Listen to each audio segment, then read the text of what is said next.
Talladega Superspeedway is the halfway point of the NASCAR playoffs with speeds of almost 200 miles per hour, racing in four-wide packs and big wrecks. You can't win the championship at Talladega, but you sure can lose it.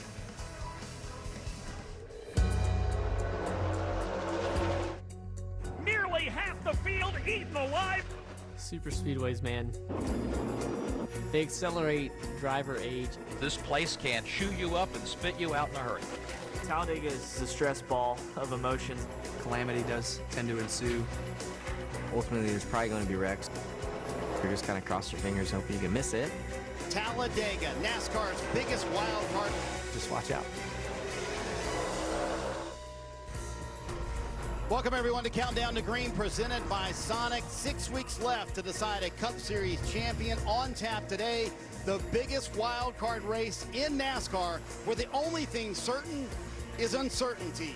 The Peacock Pit Box, located at the very end of pit road. Pit stall number 1 is where you find us. Marty Snyder joined by the Hall of Famer and two-time Talladega winner Dale Jarrett, our crew chief Steve Letarte, and the big guy Brad Daugherty, of course, Cup Series team owner and Daytona 500 winning owner as well. So DJ, this stretch of Talladega and the Roval in Charlotte next week, everyone in the garage area says the toughest part of the playoff schedule. Why? Yeah, you know, you get the question all the time from fans, do the drivers have any input as to the schedule? This is a perfect example. No, none whatsoever, because you wouldn't put these races back-to-back in this round of 12. But it is the toughest stretch, the toughest 2 weeks that these drivers face. And a lot of it's because you want to be in control as a driver as much as possible, and so much is out of your hands here. Yeah, you still have to do a great job in driving the car here today and next week, but you can get caught up into someone else's mess a little too much, and that in turn can create bad weekends for you, especially trying to make it through this round. Brad, as we saw a moment ago, the big one is always looming at Talladega. I mean, you see it every year. If you're a playoff team owner, how do you want your driver playing this race? Aggressive or conservative? Well, you know, it all started with qualifying, and if you qualified well enough, you want to stay up front. I think you have to be very, very aggressive.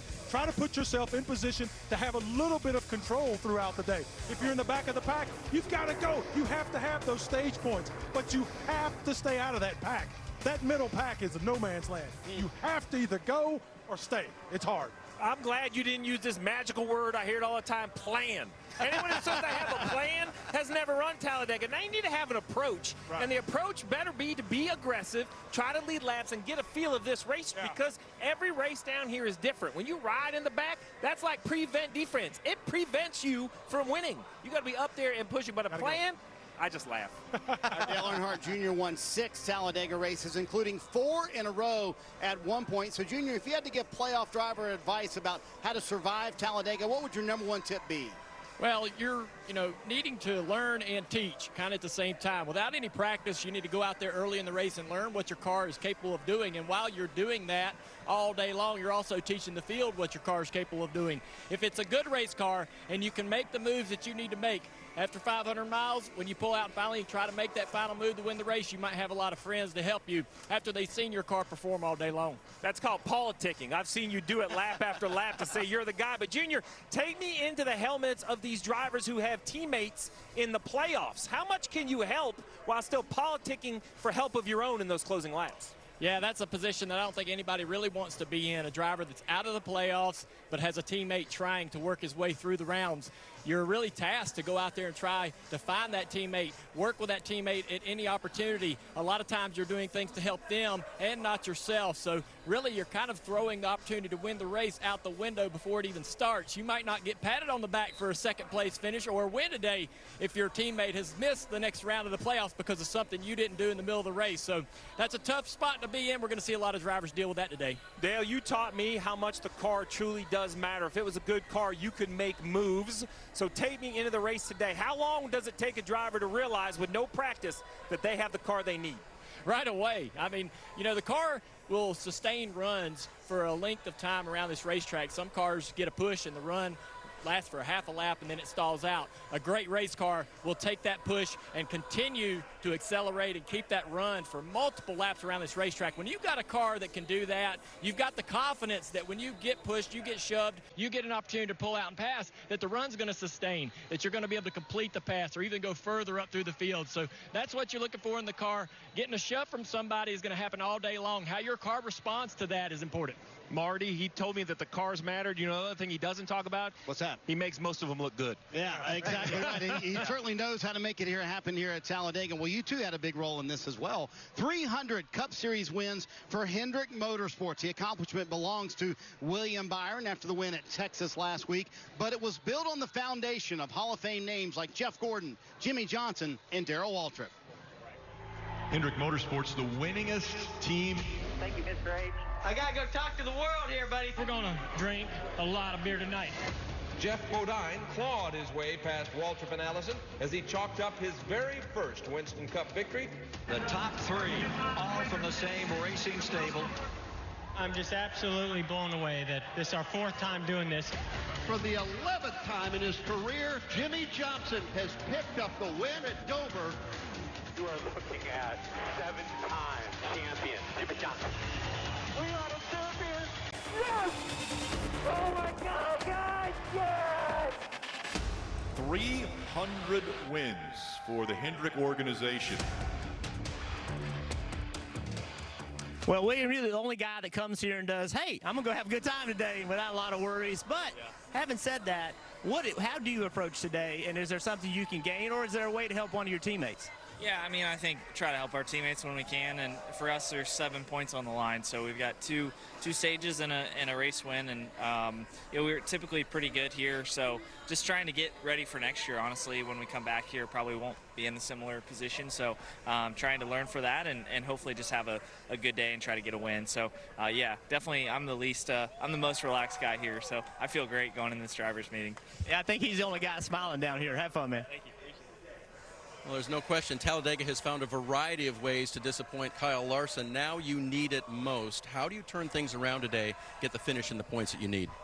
I don't know. I mean, honestly, we're typically up front whenever we have our issues, so I don't think you could stray too far away from what you typically do, and just you hope that things work out a little bit better in the end. I think there's always one or two things that I could do different, I'm sure, to be ahead of whatever's happening or avoid what's happened. But yeah, our race car is really fast. Our HendrickCars.com Chevy's always good here. We qualify well. We are up front, like I said, at the end of the races. So eventually it's got to work out. And whether that means a good finish or a win, I don't know. But and if it doesn't happen to work out this weekend, we're gonna be good at the Roval next week as well, and do what we got to do to try and advance then.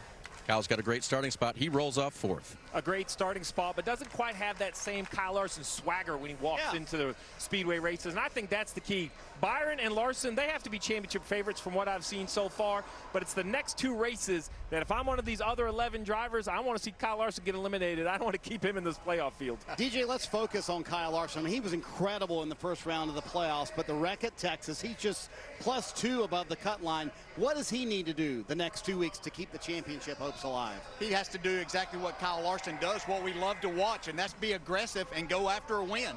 There's no other way. You can't pull the reins back on Kyle Larson and say, look, you've got to hang back, do this, try to make your way there and see what we can get at the end. I don't care if it's here this weekend at Talladega or next week at the Roval. Kyle Larson knows one speed, and that's wide open. Get what you can get and try to win. We are just getting started from Talladega. Coming up, we'll hear from Bubba Wallace after nearly winning the race last week at Texas. Steve will break down the wild Ryan Preece crash from Daytona. Jeff Burton dives into the reason behind the turnaround at RFK in a special interview with Brad Keselowski. Plus, we'll hear from Kyle Busch. It's all still to come on Countdown to Green.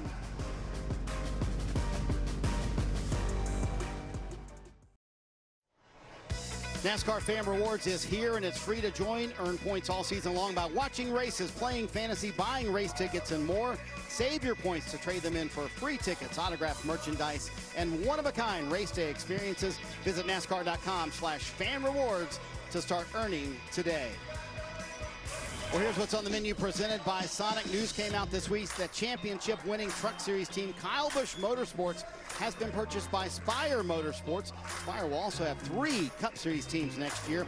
Some track news for 2024, the All-Star race back at North Wilkesboro, and the Cup Series race back on the Oval at Indianapolis next year as well. In terms of the playoffs, both 2311 drivers are below the cut line right now with Bubba Wallace and Tyler Reddick. Ryan Blaney and Kyle Busch are there as well after both of those drivers had a rough day last Sunday in Texas. What let you down today mostly? The field crashing nonstop, driver mistake, and you put yourself back there and you get in a wreck. When you win a stage, you have the speed that our car did. Anything outside top 5 is a failure. This is one of those days where I'm going to be very happy on Wednesday or Thursday, but right now I'm pretty disappointed just because the performance wasn't there. Pretty upset by the end result of it because we should have been a lot better than that. It was a big hit for Kyle Busch. The right front lowers. Park it. Martin Truex Jr. got tagged from behind. What the hell's he doing? He slides it into the wall. The caution comes out. We just went in there side by side and I lost it. Big crash on the front straightaway. Right rear is definitely broken. All but 2 playoff drivers, DJ, had an issue at Texas, which leads to this. Here's how the playoff standings shape up. Yep, you can look at that and you think, oh, well, Denny Hamlin, Chris Buescher, Christopher Bell, they're in pretty good shape. Look, nobody is safe and nobody's out. So that's the whole thing that you need to know here. There are 11 drivers still in play, and today that is going to change for sure. But whose favor is it going to change yet? After an impressive run for Bubba Wallace last week at Texas, maybe some added pressure today. The boss man, Michael Jordan, is in the house. Right now, driver 23 is with Kim Kuhn. And Bubba Wallace had a great showing at Texas last weekend, so comes into this race just -2 below the elimination line. So how does that dictate what you have to do here at Talladega? We all know what Talladega can produce, so I think for us, just go out and run our own race, get together with the Toyotas, and just try to execute the best that we can. A lot of people are going to take care of themselves, be caught up in somebody else's mess, but all in all, if we can just go out and do what we know we're capable of doing, we'll be fine. Bubba Wallace won this race 2 years ago. Ross Chastain comes into Talladega plus 12 to the cut line. So what level of aggression or restraint is good for today for you? Whatever it takes to get points. That's all that matters. Dave is, for our WEX Racing Chevy, is scrapping up as many points as we can. Just you never can leave any on the table. So, yeah, if it doesn't feel good, bail. If it feels good, we'll be up there. You know, a lot of balancing the fuel consumption, how much gas we're using. Got to have gas in it to go. And last week when I stalled, wasn't giving it no gas. So now, you know, here, if we make it, we make it. If we don't, we don't. We know we'll make the best choices we have and minimize mistakes. And even riding a little momentum from last week, finished second.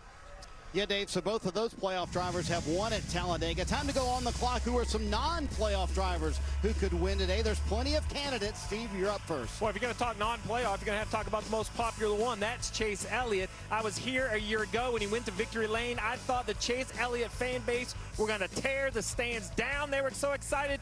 4th at Daytona, the last super speedway race. I think today could be Chase's day. Yeah, I think it's Joey Logano. I mean, this guy is a champion in this sport. They did not have the season they thought they were going to have out early in the playoffs. He's still hungry. He and Paul Wolfe want to prove that they are championship material. I think you keep an eye on Joey Logano. He's good at these racetracks. He's a gritty race car driver. I think you watch Joey. Hey, how do you get help today in this race? You always needing a pusher and somebody to help you out. Eric Almirola has the fastest car, and he's won at this type of racetrack before, so that's a good recipe to get the help that you might need. They know that he has a fast car, and he understands the drafting and what it takes to get to the front. Well, it's a celebration today because it's the last super speedway race for Kevin Harvick, a champ in the sport. 3 wins, plate racing, one of them a Daytona 500. He has a smile on his face. I think he's going to enjoy the day. That relaxed approach might be the magic touch. Yeah, week in and week out, this young man has shown a lot of speed. And I'm talking about Eric Jones. He has been in the mix every week these last several weeks, and I keep waiting on him to strike, and today could be that day. He's going to be fast. He's going to be aggressive. We could see Eric Jones standing in victory lane at the end of the day. Okay, you guys brought up the Daytona 500, and you said aggressive. That goes to my man Ricky Stenhouse right here. There you the go. 2023 winner. Isn't that right, Brad? That's I think. right. Yeah, and so he is aggressive, loves this type of racing. Look for him to be in the mix when it gets ready to win this race this afternoon. Hey, Brad, can I throw a few young drivers into the mix as well here? I mean, yes, look at the young talent in this field. Who could wind up in victory lane today? My goodness, we have so many talented young drivers in this field. And you start looking at these. Look at this. 20-year-old Carson Hocevar, Ty Gibbs, 20 years old, Chandler Smith, 21. I mean, I got shoes older than these guys. But the thing I love about it, they're all super aggressive, and they're going to charge hard. And if they can use that aggression and stay out of the middle of the pack, any one of these young cats will have a chance. Boy, Steve, after the last super speedway race at Daytona, all the talk was about Ryan Preece's scary wreck. Is that a concern today? Well, absolutely it's a concern. Welcome to super speedway racing. What we saw out of Ryan Preece at Daytona took everyone's attention because it might be the most horrific we have wrecked in quite some time. Tumble, the car up in the air, but this is not just a Daytona issue. This is Talladega. Joey Logano upside down. Brandon Gaughan goes upside down. Now, one good thing for the drivers is this next-gen car was built specifically for these speedway type accidents. And we're going to take a little closer look. We're going to take a look at our virtual Toyota and talk about the changes from old car to new car. We're going to make it a convertible, get rid of the bodywork. Let's drop the window net. Let's make the roll cage green. We're going to focus on the roll cage, DJ. Up front, 3 vertical bars instead of just 1 like in the old car right there. They're going to try to keep that roof up when it lands upside down. It's the same behind the driver, 3 bars. Why does that matter? Well, you're a tall driver. Yep. You've seen them when they get upside down. If that roof comes down, it shrinks that driver compartment. This is basically where the roof is. It's at that top bar. You see the top of the head. There's 4, 5, 6 inches, depending on the height of your driver. This next-gen car holds its integrity. We saw that Preece wreck. I went and looked at the car, Marty. It was crazy. But that area of the car held up beautifully. Room for the driver, which is the most important thing. And it bears reminding, Ryan Preece never missed a race. It's just insane after you wreck like that. So you're headed to an undisclosed location that you said might be the most important part of Talladega. Most important part, best seat. You'll see me. You're never going to find me, though. I cannot wait. That's a great tease. When we come back, how has RFK become a championship contending team? Plus, how would Jeff and Junior play today's race if they were playoff drivers? How do you avoid the chaos? Brad says you can't. They're going to tell us if they can. That's next. Since 2009, Sonic has donated more than $27 million through Limeades for Learning.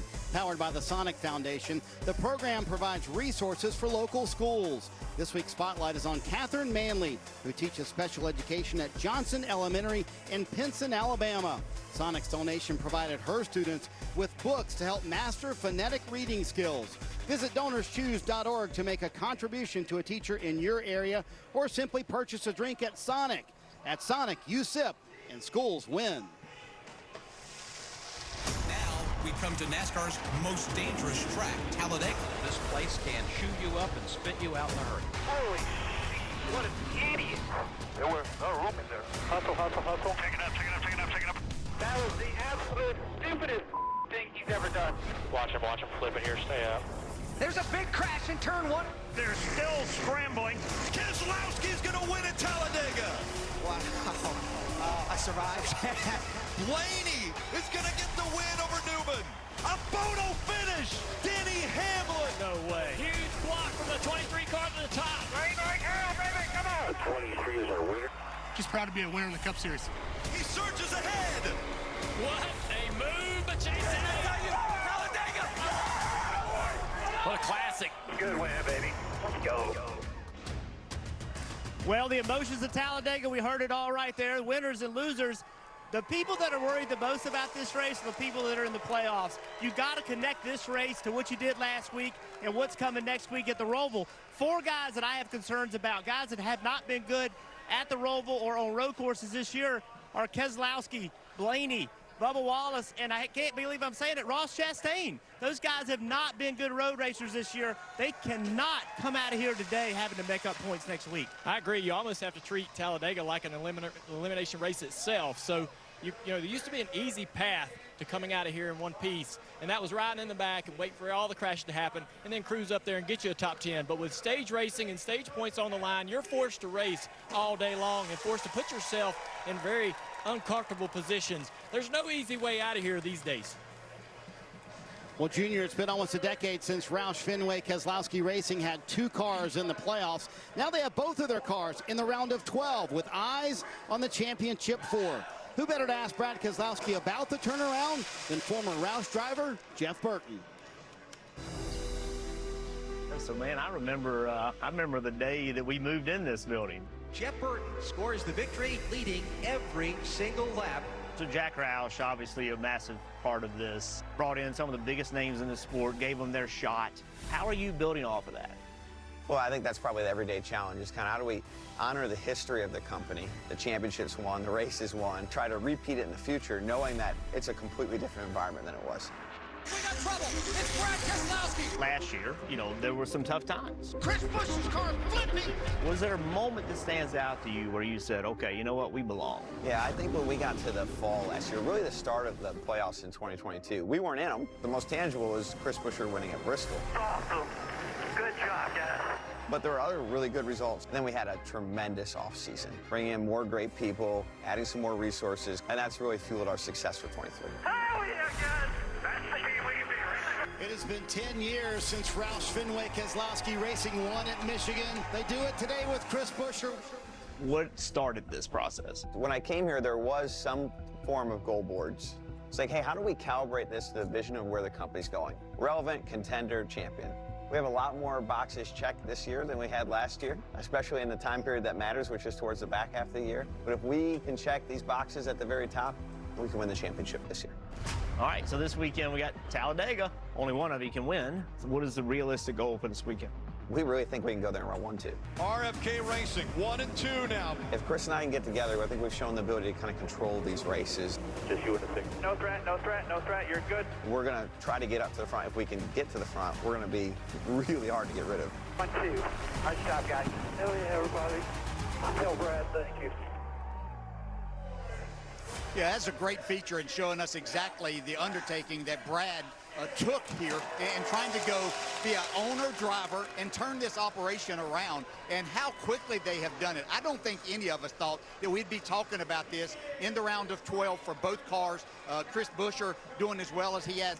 And then Brad still trying to not only run things, you know, he came from a family operation. His dad did that, so he understands all that and how to make it work. But he's also on a streak, and it's not, every driver goes through it. You hate to call it a losing streak, but you just can't find your way to victory lane. I know that between my 31st win and my last win, which happened right here at Talladega in 2005, there were 98 races in between there. Wow. That's a long time to go. And Brad's trying to get through. He understands they've done a lot, but he wants to get that out of the way too, to where he can be one of the ones that's enjoying that victory and get that out of the way. It could happen at Talladega where he has 6 wins. Brad, could you see an RFK car in the championship for? And would you have believed that at the beginning of the year? I would not have believed it. And absolutely, I mean, I got Hamlin, Larson, Buescher, and Byron in my championship for. I think that absolutely you can see one of these two. And if Brad wins today, that could flip between he and Chris. I think that RFK is going to the championship for. This team is back from the abyss over the last decade. They are legitimate. They are a threat. And I think they're going to be fighting for a championship this year. What looked like a promising start to the season for Kyle Busch is now sputtering to the finish line. Can Busch keep the championship hopes alive in his first season at RCR? We'll hear from the two-time champ next. Countdown to Green is brought to you by Sonic. Sonic.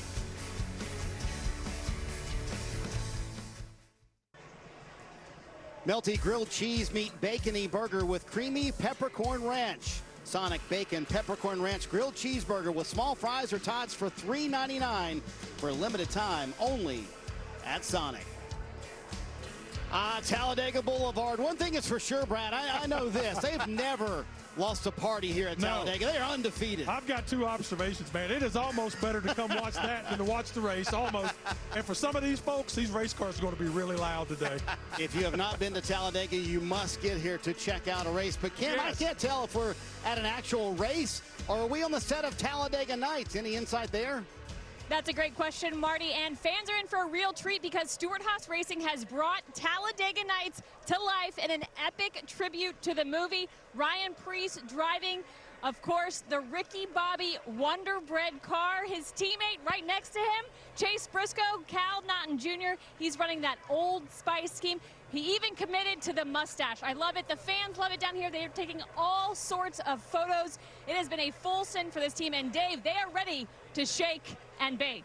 Oh, Kim, full Talladega. That's awesome. Well, what about all the camping in the infield? Sold out. 2,700 spots. They've had a big time this weekend. You guys already talked about it with Talladega Boulevard, but also the fan zones. The fans are milling with lots of different things to do. And now it comes down to this. Cars on the grid and a chance to go around and talk to your favorite driver right before he straps in and gets ready to race here around 200 miles per hour.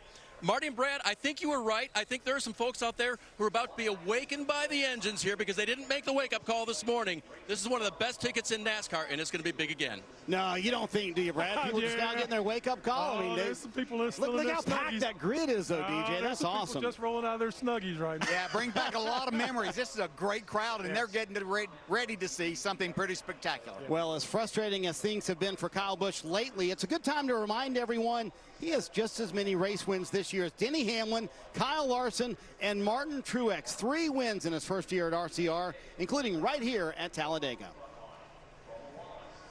Bubba gets turned. Pandemonium coming off turn number 2. Yells out, baby. We're going to get it. We're going to get it. It is official. Kyle Busch has won here at the Talladega Superspeedway. Let's go! Driving a Chevrolet at the right place at the right time. There when it mattered. Hell yeah. Talladega, boys. Woo! Well, Kyle, you guys had a tough week last week. Now you got to make up for it. But you're coming to Talladega, a very difficult place to do that. You won here in the spring. How do you approach this race? Yeah, exactly. Yeah, my bad. Just put us in a bad spot last week, you know, so now we got to come in here from behind and try to score all the points we can, maximize our day, you know. Just trying to get stage points, whatever you can get out of that, move on into the next round. Well, you want to win, right? So hopefully you can win and move on to the next round. You can put next week at the Roval away. You don't have to really worry about that. But just try to stay out of trouble here today. That's not always the easiest thing to do. But fortunately, we were the most recent winner here in the spring, so we've got that riding for us. But really looking forward to our ex-World Wallet Chevrolet and getting it to the front. All right, man. Good luck. So, Brad, whether he advances or not, would you consider this first season at RCR a success for Kyle Busch? Oh, it's no question. Kyle Busch has brought RCR back into relevance. The weekends we go through our shows, we didn't talk about RCR. No disrespect to anyone, but when he arrived, at the end of every conversation we had, we said, oh, yeah, Kyle Busch is in that race car today. He's got a chance. So, DJ, with so much unpredictability at Talladega, if you're a driver below the cut line like Kyle Busch, what's your mindset and what's your approach today? Well, you just heard Kyle Busch talk about you need to get stage points, be aggressive with it. You want to be around at the end. We heard Dale Jr. giving his advice what to do. You got to go up and race hard. Look, there's one thing to say. I could go through a lot of numbers and a lot of things to do. You're going to have to drive the hell out of your race car today if you want to get it come out of here any good. Bottom line. Well, when we come back, Steve has found his way to maybe the most important spot on the property here at Talladega. Latardin Jr. will dissect one of the most critical parts of super speedway racing next.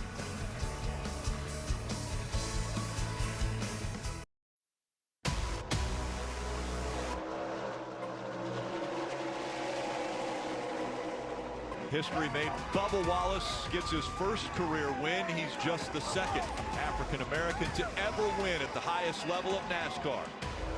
Oh, we have a problem. Bobby Allison with a horrible crash here on the front stretch. Contact here at the triangle. Edwards goes up in the air. A wild crash as they come down to the start and finish line. Logano is upside down. He'll slam back into the racetrack. Last chance through the trial. Here he comes. Here they come. Harvey. It's Harvey. He got him. Dale Earnhardt Jr.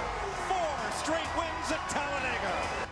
Dale Earnhardt will take his 10th career victory at Talladega.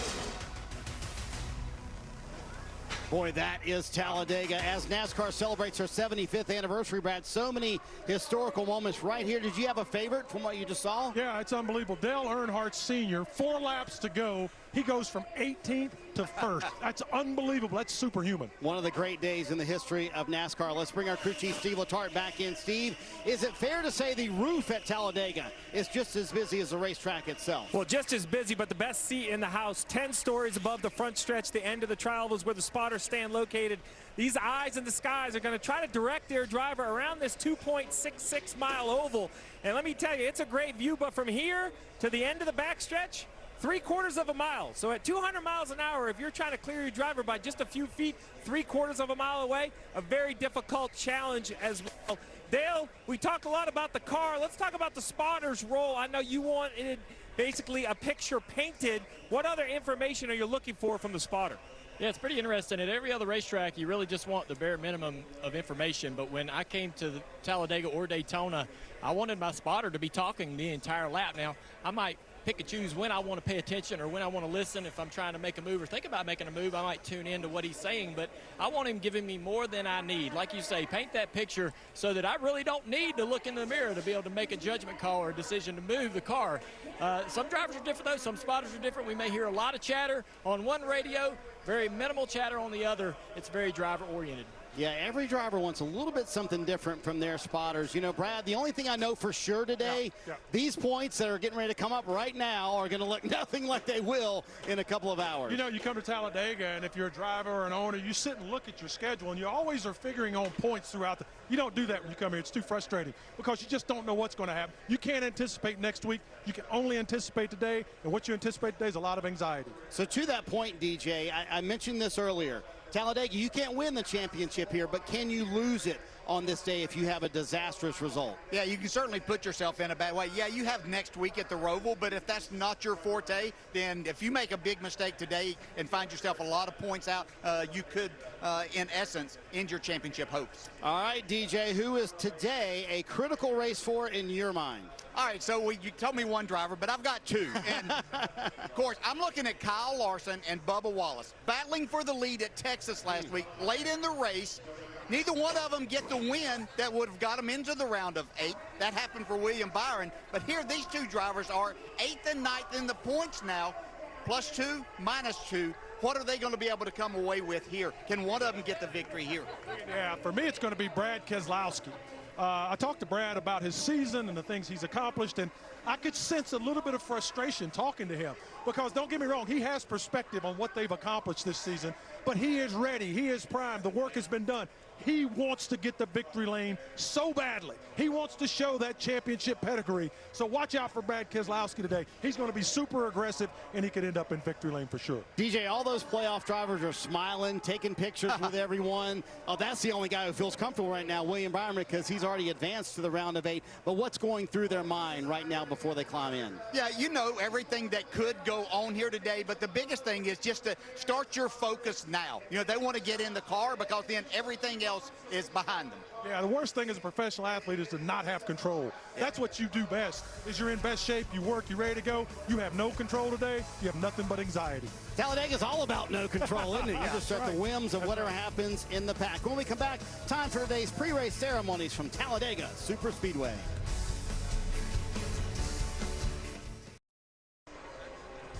Six races left to decide a Cup Series champion, arguably the toughest part of the playoff schedule. Next week, it's the challenging Roval in Charlotte, but today, it's the biggest wild card in all of NASCAR, the playoff race at Talladega. Brad, if you are a playoff driver, why is today the biggest concern of the entire playoffs? Yeah, it's the same thing I mentioned about that control factor. You go next week to the Roval, it may not be your skill set, but you can work your rear end off and get maybe a good finish. Today, it's out of your control, so you have to be hyper-focused, locked in, and just go to the front. As good as you are, DJ, at this type of racing, 6 super speedway wins, would you dread this race or look forward to it as a playoff driver? Oh, no, I'd look forward to it because there are a lot of them that are dreading racing here today, so I knew I had them beat. Yep. The last 6 Talladega races, the driver leading at the white flag did not win. You have to stick around until the last lap. Time for today's pre-race ceremonies from Talladega. Ladies and gentlemen, at this time we ask that you please rise as you're able and remove your hats as the Robertsdale High School Navy Junior ROTC Color Guard present our nation's colors. Here to offer today's invocation, please welcome Citizens Baptist Medical Center Chaplain Barbara Embry. Talladega, let us pray. Heavenly Father, we thank you for this awesome day, this beautiful day that you have set before us, and for an opportunity to make memories today here at Talladega as we experience this NASCAR expression. Now, to Heavenly Father, we don't want to do it without your presence. So we ask you for your blessings upon these excited fans, these professional drivers, and this awesome pit team. Bless us, to Heavenly Father, with fun, relationship, and fellowship today with your safety. In Jesus' name we thank you. Amen, and thank God. Here to perform our national anthem, please welcome from Redstone Arsenal in Huntsville, Alabama, the 313th United States Army Band.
When we come back, Burton and Jr. will give us a drafting 101 lesson.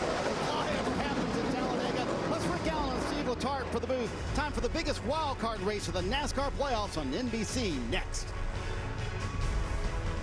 YellaWood brand pressure-treated pine. If it doesn't have this yellow tag, you don't want it. The bright lights, the glitz, the glamour. It all means nothing without a shot. A chance to turn dreams into reality. To change your destiny, to make history. Nothing's given, everything earned. It's more than a race. It's a shot at a championship. Let's go get a championship, baby! The NASCAR playoffs return to Las Vegas Motor Speedway for the South Point 400, October 13th through 15th.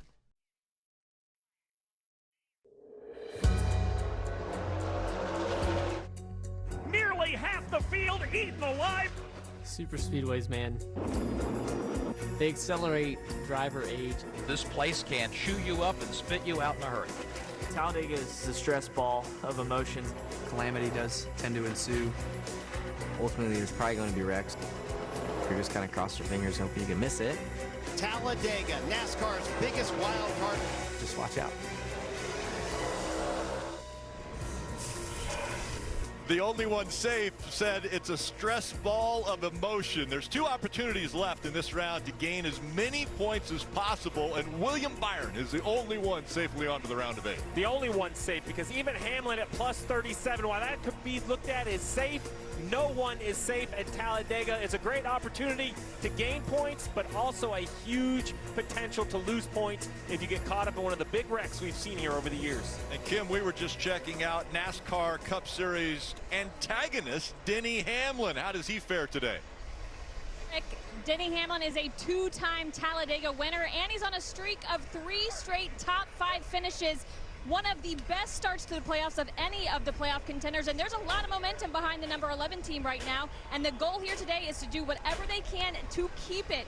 Crew Chief Chris Gabehart told me these next 2 races, Dega and the Roval, can really break your stride if you're not careful, so they want to make it into the round of 8 on the right foot, and a solid race here today would help them do that. Dave, they come into this weekend plus 37 points to the elimination line. Kim, you heard Brad Doherty talk about Brad Keselowski and how badly he wants to win, and that is so true. His crew chief, Matt McCall, told me we're the fastest 2nd through 38th finishing team in this garage here. Of course, it was just joking, but it showed that they want that win so bad. And what better place to do it where Brad Keselowski knows what to do. 6 times in 29 starts he's gone to victory lane, Marty. Today could be number 7. Well, Dave, these playoffs have been absolutely crazy for the regular season champion, Martin Truex Jr. In round 1, barely made it out of that round. Here in round 2, in the round of 12, his best finish so far in the playoffs. Last week at Texas in 17th. They have lost so many points, and they're not terrific at super speedway racing. But talking to James Small this morning, he said the one thing I hang my hat on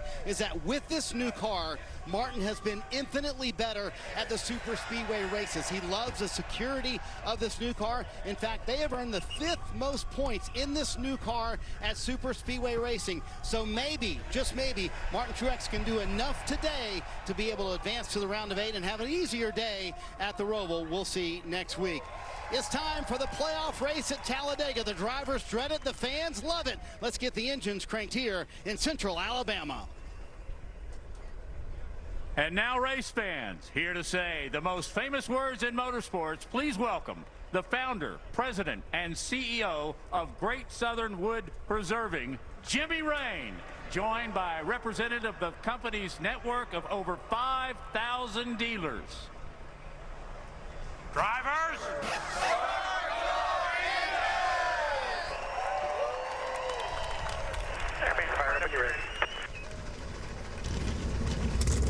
One thing we're going to see a lot of today is bump drafting, pushing and shoving. When we look at the nose of this Ford, look how smooth and flat that is. You can be aggressive, push and shove a lot. Let's go back to this Chevrolet. A little bit of character in the nose of this Chevrolet. Got to be a little more careful shoving other race cars. Now the Toyota.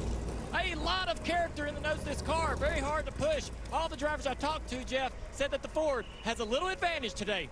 There's no doubt they have some advantage, but if you're going to win today, you have to push. But where you push and when you push matters. If you push a guy right here, you're okay. Push him in the center of the rear bumper, you're okay. If you get him over here while he's in the travel or in the corner, you're spinning him out. And when you do that, you're causing a big one and you're caught up in it. So the willingness to push has to be there, but doing it correctly is what's going to make it work or not. And when we come back, we're going to watch it.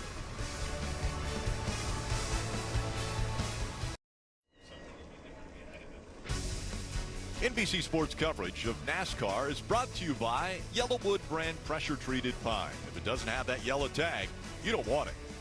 Progressive Insurance. Save when you bundle auto, home, or motorcycle insurance. Visit progressive.com.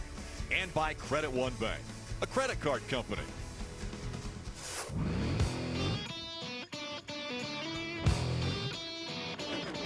They're running fast, crossing county lines just to make my name in the city. I worked for this for all these years and I wouldn't break or back down. No. I fought through all my fears and all my frustrations. The light is getting clear. I know I'm taking it now.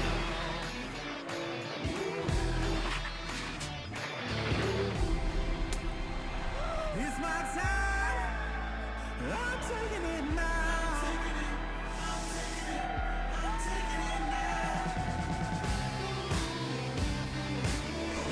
A lot of fear and frustration in front of these drivers. 38 trying to get to victory lane today.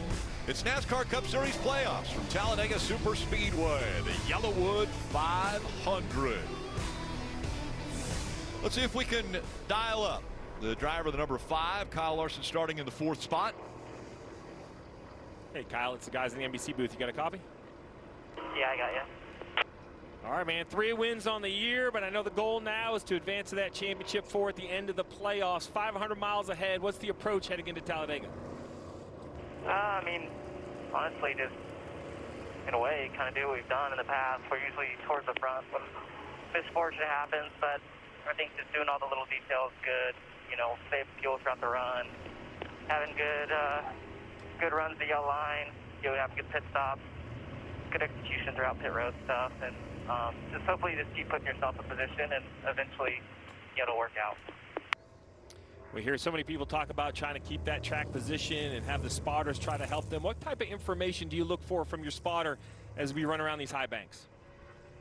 I mean, I don't know, just kind of let me know where the Chevy teammates are and what I need to do to continue saving fuel or position ourselves within the pack to save those fuel to have the quickest pit cycle and stuff like that. So, I got a great guy on top of the box or top of the booth, Tyler Bond. So I know he'll steer me forward. All right, buddy. I appreciate you taking the time. I know the fans do as well, and good luck today. Yep, thank you. And let's find out a little bit more about the guy who starts up front, Eric Almirola from Kim. Well, Rick, Eric Almirola won this race 5 years ago, but in recent years, it has been a struggle at Talladega for the driver of the number 10. He has 6 straight finishes of 13th or worse, and after what's been a disappointing season for the number 10 team, they want to end 2023 on a high note. They told me they've been working really hard on their speed, and it showed yesterday with Almirola winning the pole. He'll have the best seat in the house to start the race. They said they're going to be extra aggressive today and hope they can shake the bad luck, Dave, that has plagued them this season.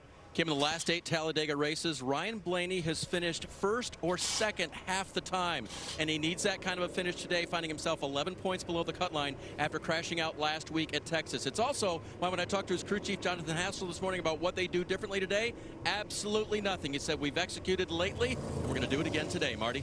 Dave, the winner of the most recent super speedway race at Daytona was Chris Buescher. He used to dread these super speedway races. I asked him earlier this week, what's been the big difference? He said, honestly, my owner, Brad Keselowski, once Keselowski became a partial owner at RFK, every Wednesday before a super speedway race, Keselowski and Buescher would sit down, watch film together. He said he gave me all this insight of why he made moves, when he made moves. Brad Keselowski is one of the best at super speedway racing, and obviously a very good teacher as well. Chris Buescher hoping to keep the momentum at super speedways going today here at Talladega, Rick. Yeah, and Marty, a really good starting position. Want to check out the starting grid brought to you by YellaWood. You see that front row with Eric Almirola, Joey Logano up there. Then Briscoe, Larson, Keselowski, Riley Herbst, Austin Cindric, William Byron, and a few guys below the cut line. Bubba Wallace and Ryan Blaney back there in row 5. Row 6, we see Kevin Harvick making his final super speedway start. Won here back in 2010. Next to him, Denny Hamlin, Tyler Reddick back in row 7, another playoff driver, as well as Bell and Truex take up row 8. Got to go back quite a bit here to find out Kyle Busch is starting there in row 13. Now, one thing he can look forward to is that he won here in April after leading only 3 laps, but he's got to have a good performance as he comes in 12th ranked of the playoff drivers. And Carson Hocevar all the way at the back, didn't even really get a qualifying lap. They had a mechanical issue, so we'll keep an eye on the 42 to see if they got it mended and repaired for today's race. All right, Steve, I know you've talked to us before about here at this racetrack saving fuel right away. Give us kind of the breakdown of the race analysis. 500 miles broken up into 3 stages, the first and second stage, both 60 laps each. The final stage a little longer at 68. 42-ish laps. If you're leading, you burn a lot more fuel if you get back in the pack in that draft, a little part throttle. 44, maybe even 45 laps and 55 miles an hour here on pit road. The drivers are checking their speed now. As they roll down pit road, let's have a look at the keys to victory lane, brought to you by Ruoff Mortgage. Easier said than done. Survive the wrecks. The first key is to be around at the finish. And that track position, I know a lot of guys talk about being conservative and hanging back. I believe the key is to run up front and be up front all day long. And then what drivers hate, you can't do it on your own. You have to get some help, whether it's a teammate or just somebody you have boxed in who has no choice but to push you. To win this race, it's going to take a push. Well, you said survive the wrecks. That is definitely something that we see here at Talladega. And you said track position. Well, it doesn't matter if you're in the front, middle, or rear, you can get caught up in one of these crazy wrecks that have happened here at Talladega. Well, it takes packs to go fast, and when you put everybody together, the smallest mistake can trigger this right here, and then you see what happens. I mean, cars literally upside down on their sides. And it's just helpless, right? And the drivers, think about this. Every driver in the field has seen all these wrecks, and they still have to strap in and literally drive 500 miles nose to tail, 2 and 3 wide. So many times we forget about the danger of this sport because like earlier this year when we saw Ryan Preece tumble and flip at Daytona 10 times and then got out of the car and was racing the very next week, you think, well, it can't be that dangerous. But it is extremely dangerous. Like you said, traveling at 200 miles an hour in a 3,500-pound race car. Yeah, these drivers put their cars in positions that you and I wouldn't dream to do on the interstate, and they're going to do it at 200 miles an hour. So there's so much pressure on the teams to perform, and now it's set here in the playoffs where you have no choice but to go. Let's listen in to Ryan Blaney's team pre-race. Hey, Ryan, good luck down there today, guys. We know what we got to do. They're going to get a lot of help. Thanks, boss. Do the best we can here. Just remember, we got to be there at the end. He knows better than anybody. That's Captain Roger Penske giving a few words of wisdom before we start the second race of the second round of the playoffs. Ryan Blaney, saw him get out of position there a little bit as they come through the tri-oval. And again, a little uniqueness about this racetrack is the start-finish line. It is past the center of the tri-oval. So they're going through the tri-oval now as we get ready for them to go up through the gears and start the race here at Talladega. Green flag is out. Green.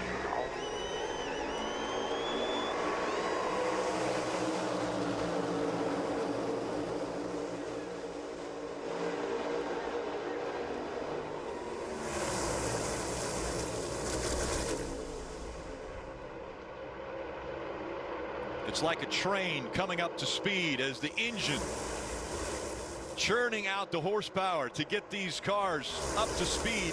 Down the backstretch they go, 2 by 2. It takes nearly a full lap to get to full speed. These engines are restricted down to 450 horsepower, so it takes a little bit of time to get some momentum. Very, very organized to start. So many times we see manufacturers working together, Fords with Fords, Chevys with Chevys. Well, right now at the start of this race, you've got to dance whoever you have come with. That's really where a crew chief can help. You know, the drivers can only really do so much. As a crew chief, you have to kind of put your driver in a position to find his teammates or find his manufacturers. Do that by how you pit, when you pit, how many tires you take. And already you see that pushing and shoving that Jeff and Dale talked about, and the bumpers and how they line up as we're on board with Denny Hamlin and the Coca-Cola Zero Sugar camera as he gives Ryan Blaney a little shove. Blaney takes that momentum, transfers it to the car just in front of him. 1 in front of Ryan.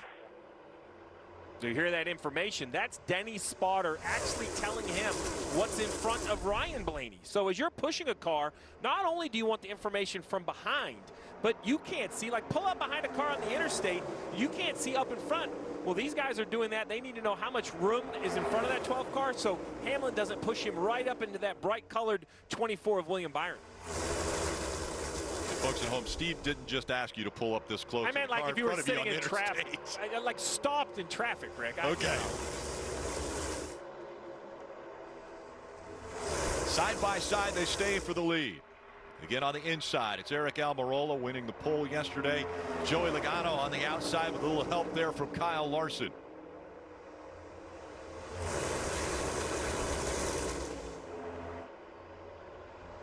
And what you see right there in the 5 car, the second car on the outside, that blue car, those flaps that keep popping open on the hood, that's literally because of the air pressure change. So you see right there on the right side, the flap pops up. Those flaps are there so when cars spin, it vents the air out, trying to keep them on the ground. And the air pressure can be such a way in the draft where it literally has 0 air pressure holding the flap down. He's so tight in the draft, so the flap just opens right up. You would think that'd be distracting. It would distract me if I was driving. I already see a third group starting to develop toward the back of the field. Daniel Suarez has got a few cars up on that high side now. A few more have jumped in front of him. I see Bowman. Looks like the 17 of Chris Buescher. They're making some good time up there. Expect to see a few more cars start to maybe jump in the front of this line. They want to go up here and get some track position. Good line directly behind us, 48 clear out the front. Riding along with Chris Buescher and the BuildSubmarines.com on board. Close here, 48 still clear out the front. That's one of those forward noses we talked about in the pre-race. They push really aggressively. As opposed to the Chevrolets and the Toyotas, they can shove, they can push as well, but just got to be careful in the transitions to the corner. Denny Hamlin in that green car this week, he jumped up into that outside lane trying to be the first car leading it. Saw it coming, saw the run coming, moved up in front of Alex Bowman. And now the guys in that second lane, they're looking to see if it's going to gain momentum. If it is, they want to be the first one leading. There you go. There's Riley Herbst making a move up there to get in front of Denny. As soon as he does that, he has to hope he made the right move because the 24 Byron fills the gap that he leaves on that middle lane. So that's a commitment you make. You don't get to undo that choice once you pull out of line. See if Herbst can take that. Look at the car moving around a little bit, Jeff. Not really expect to see a lot of handling issues. Well, the car is difficult to drive, but he's dancing around a little bit. And if I'm Denny Hamlin, I don't race with Riley Herbst that often. I don't know how much I can push him. I don't have a complete comfort level. Nothing against Riley, but you just don't spend time with him. And so Riley is going to have to fight that all day. He's going to have to prove to everybody that I belong here. You can push me. It's going to be okay if you do. Denny's the first guy that's really giving him a shot. Well, Jeff, nobody in this field has raced that much with Riley Herbst. This is only his 4th Cup Series start ever. And so the 24-year-old out of Las Vegas is spending some time up front here. Has a big push on that bottom line. Gets Eric Almirola pushed out to 2, maybe 3 car length of the lead. They're going to come up on the back of that car really quickly. So I think the best thing to do in this particular point is to stay on that inside line. If the 10 car of Almirola gets shoved way out there, if you move up the racetrack, you put yourself in a bad situation. A lot of shoving going around, cars getting uncomfortable there. If you get shoved way out far, you can force that bottom groove to push you because they can't go under you. That's out of bounds, right? You use that out of bounds line actually to your advantage sometimes. Certain lanes making some ground up. A little bit by little bit. They keep gaining. Hamlin a little bit of pop right there in the rear bumper. Trying to give him some momentum getting into the corner. Still wide open in front up here. If you're Riley Herbst, how much anxiety do you have right now being pushed by Denny Hamlin, a 51-time winner at the Cup Series, and he's trying to push you to the lead at Talladega? No anxiety at all. You're actually feeling like you're in pretty good hands. But if you move up too high right there, Denny could have went to the middle. Almost thought about it. It looked like if you're Herbst, you got to be careful where you're running and be a little more defensive. Force Denny to push you. Don't give Denny options, right, to leave you out of the draft. And Denny cannot help you through the tri-oval if you're all set to the right really far. So not much Denny could do there, but here they come down the back straightaway. A good shove from this 11 car. We're starting to see blocking already. The 22 and the 5 have dropped down to that low line. And it's Joey Logano who's leading here at Talladega.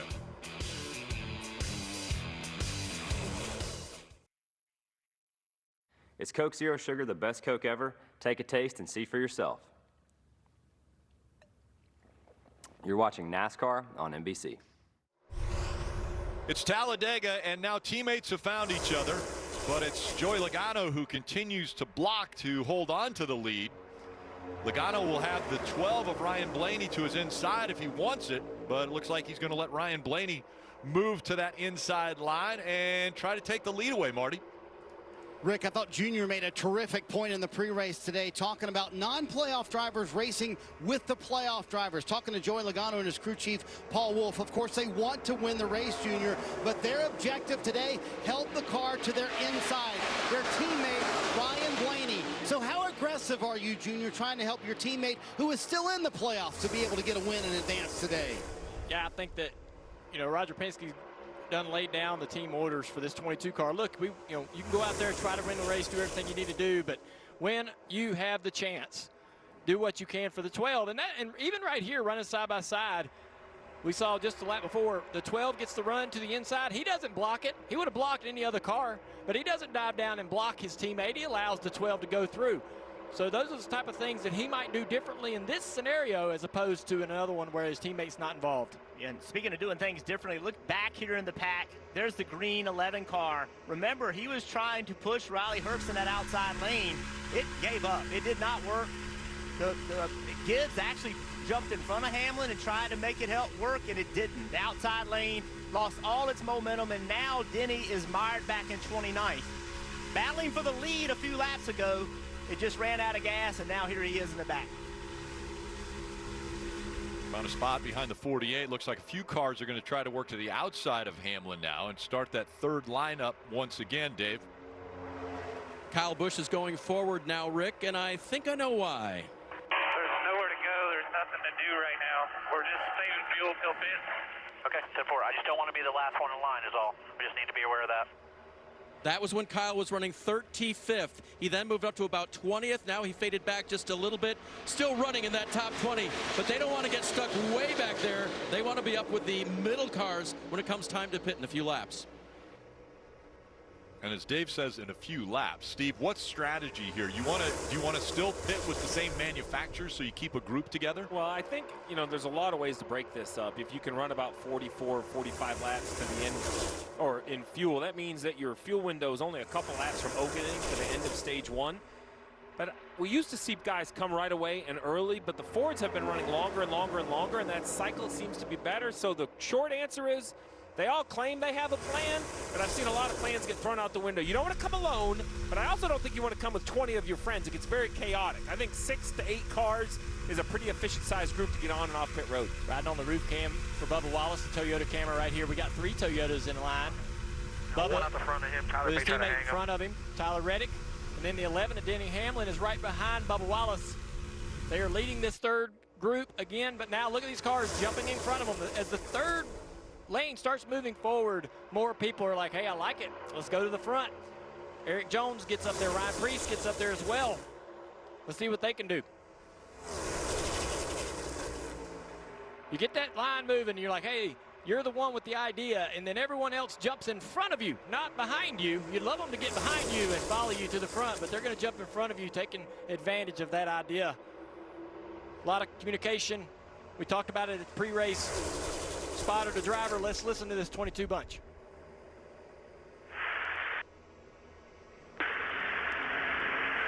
right, third lane is to you right now. Got a bumper cover. Right here, you're cleared. 3247 on the mid lane. 3247. Third lane is tighter right now. All you got right here, you're clear to the third lane. You're clear to the third lane. Only you. Only you. Middle and third lane have equal cars. Middle's a nose ahead. Austin pushing the 3 through. Top's going to have energy at the end, but just with 2 of them. Outside bumper of you, still inside 24. Still inside 24. You're clear low. You're clear. Only you. Only you. Only you. Bottom's tighter behind. Bottom's tighter behind and coming. Bottom's nose ahead, tighter. Bottom's nose ahead, tighter. After the bottom. 24 is not clear to the middle lane. 24 is not. Mid lane's 3 and 2. Bottom lane 24, 12. Outside. Bottom lane's clear, the 3 is not. Inside 24 now, barely. Inside 24. You're mid 3 right here. Mid 3. Mid 3. So that's Coleman Presley, spotter for Joey Logano, giving him all of that information. And Junior, you and Steve talked about this pre-race. Some drivers like getting all that information, others maybe not so much. Yeah, I mean, that camera we used was actually the view from the spotter stand. So you kind of, as you listen to the spotter, think about being up there, and that's the view you have. Going down the back straightaway, a lot of campers and all types of things sort of blocking some of the view. But it's pretty important, the job they do. And to your point, like a lot of drivers, such as Coleman there, he's talking a lot. The drivers want that. They want as much and more information. And I'll cipher through what I need to pay attention to. I'm afraid you're not going to tell me something I need to hear, so say everything you can and then some.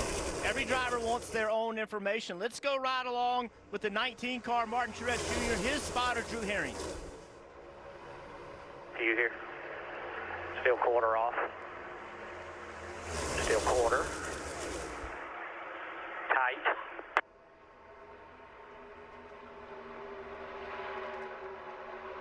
Still shoving.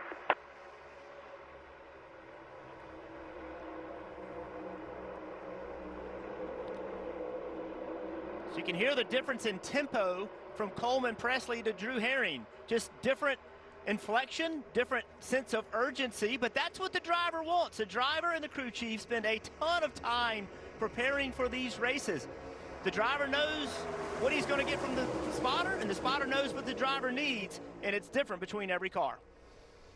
William Byron, Joey Logano, Martin Truex Jr., that front row making their presence known. You're watching the NASCAR Cup Series playoffs. YellaWood 500 from Talladega.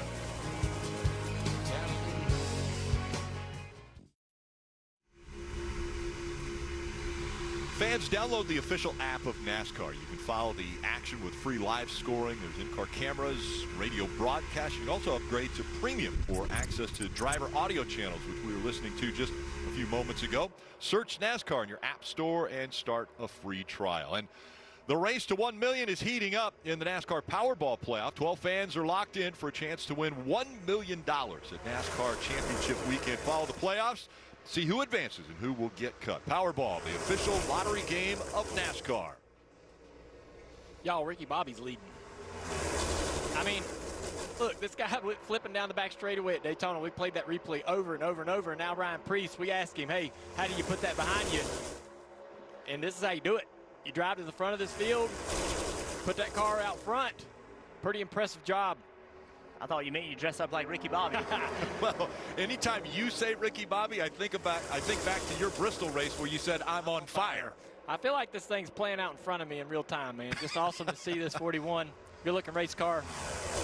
So we talked about that green 11 car of Denny Hamlin. He was up toward the front, tried the third lane, didn't make it work, has fought, clawed, got himself back into that top lane, and now he's worked himself back toward the top 15.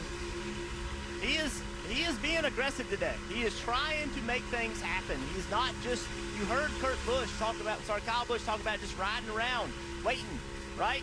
Denny Hamlin's not. Denny Hamlin's out there pushing the issue, learning what his car will do, learning what it won't do, Kim.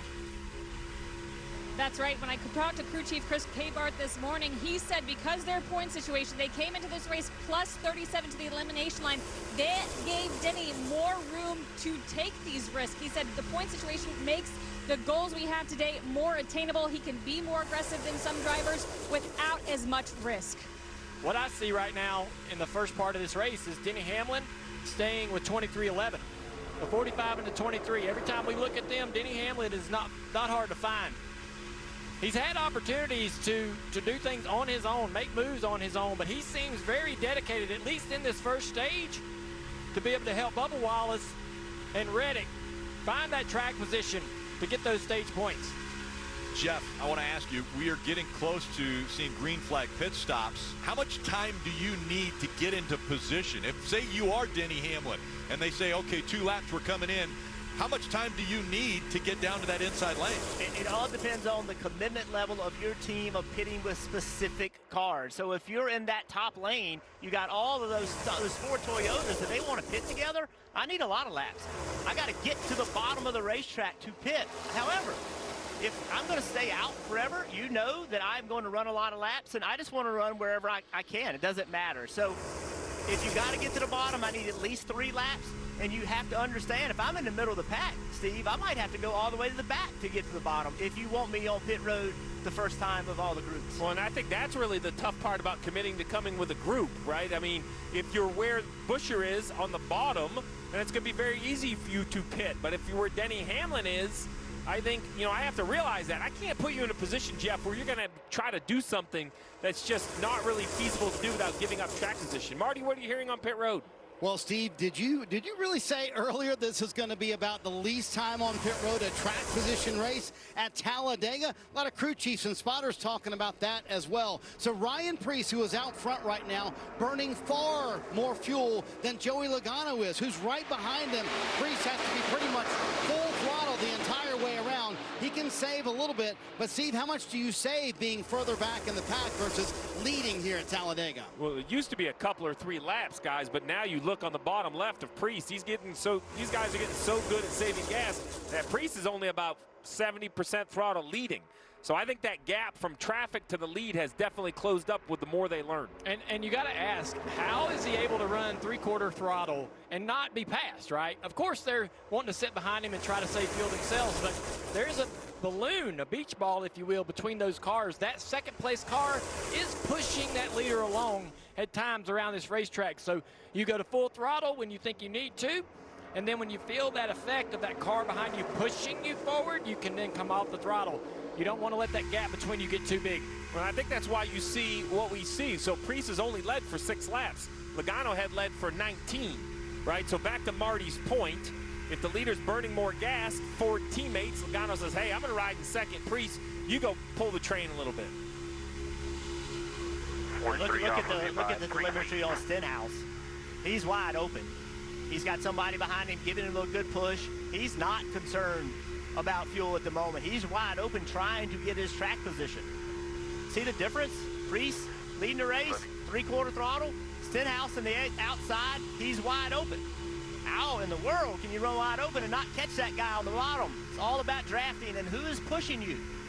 Stenhouse has Eric Jones behind him, but Eric Jones is not physically pushing him. He's about a half a car length behind. That's not going to give you the momentum you really want. And when we say leading, you don't have to be leading the race, just leading your line, right, Junior? Like, if you're the first guy in whatever lane you're in, you're leading that lane. You're kind of breaking the air for that group. And you can see some drivers like Stenhouse could care less about fuel mileage. He's going to just run wide open to a point. They're not really that worried about it. See a little bit of pushing and shoving up there on that inside line. The 22 into the back of the 41 down the back straightaway, moving those cars around. And Ricky started 35th. And we know Ricky Stenhouse wants to get track position.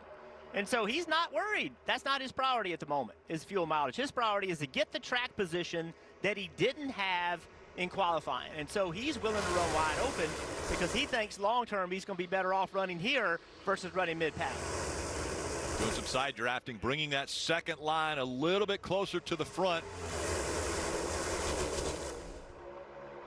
A couple bread companies fighting for the lead here at Talladega with Wonder Bread and Ryan Preece out in front right now, and Ricky Stenhouse Jr. with the Artisano Bakery bread. You're starting to see the pushers get a little more aggressive as they've gotten double file. You wonder when that first push is going to be done incorrectly. That's what makes you nervous. Just in there, you'd be running 10th, minding your own business. Next thing you know, somebody lands up on top of you just because somebody gave the wrong push. Two distinct lines right now as Ricky Stenhouse Jr. goes to take the lead here at Talladega.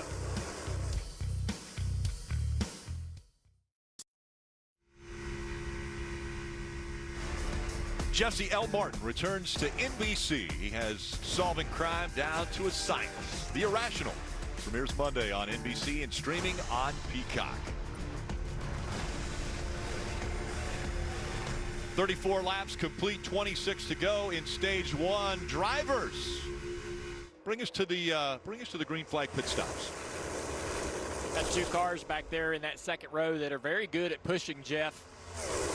Eric Jones in that 43 and the 22 as well. Joe Logano not afraid to push in the transitions all the way down the back straightaway. That's kind of got things mellowed out at the front of the field. No other challengers really coming up on that third outside line.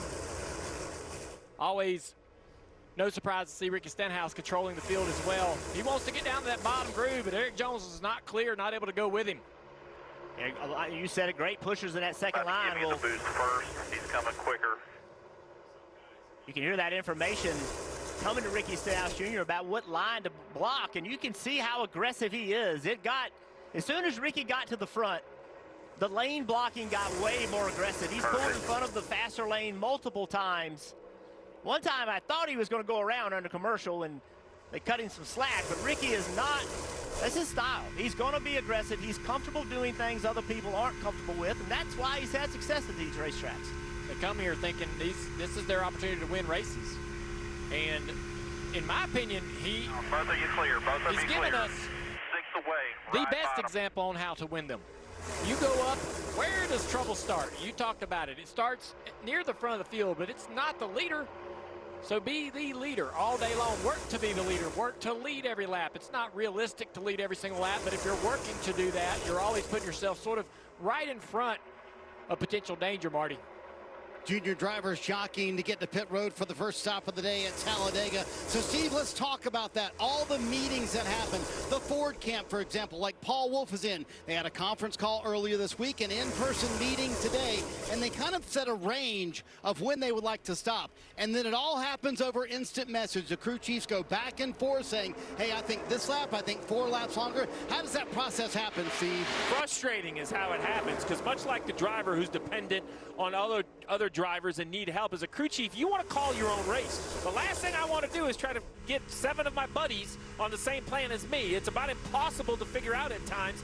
And then even if you can figure out what lap you should come, 2 tires, 4 tires, are we filling it up with gas? Are we taking gas only? We only need about, probably 6 seconds worth of gas to get to the end of the stage, or are we filling the car? So many different agendas. That's what makes it so difficult to get organized. Got something on the inside of one of those cars on the inside lane. It was flapping. Yes, decal. Something on the 3 car, Austin Dillon. Sorry, Jeff. A wrap or decal kind of coming loose on the left front. Steve, you made a great analogy maybe a year ago, a couple years ago.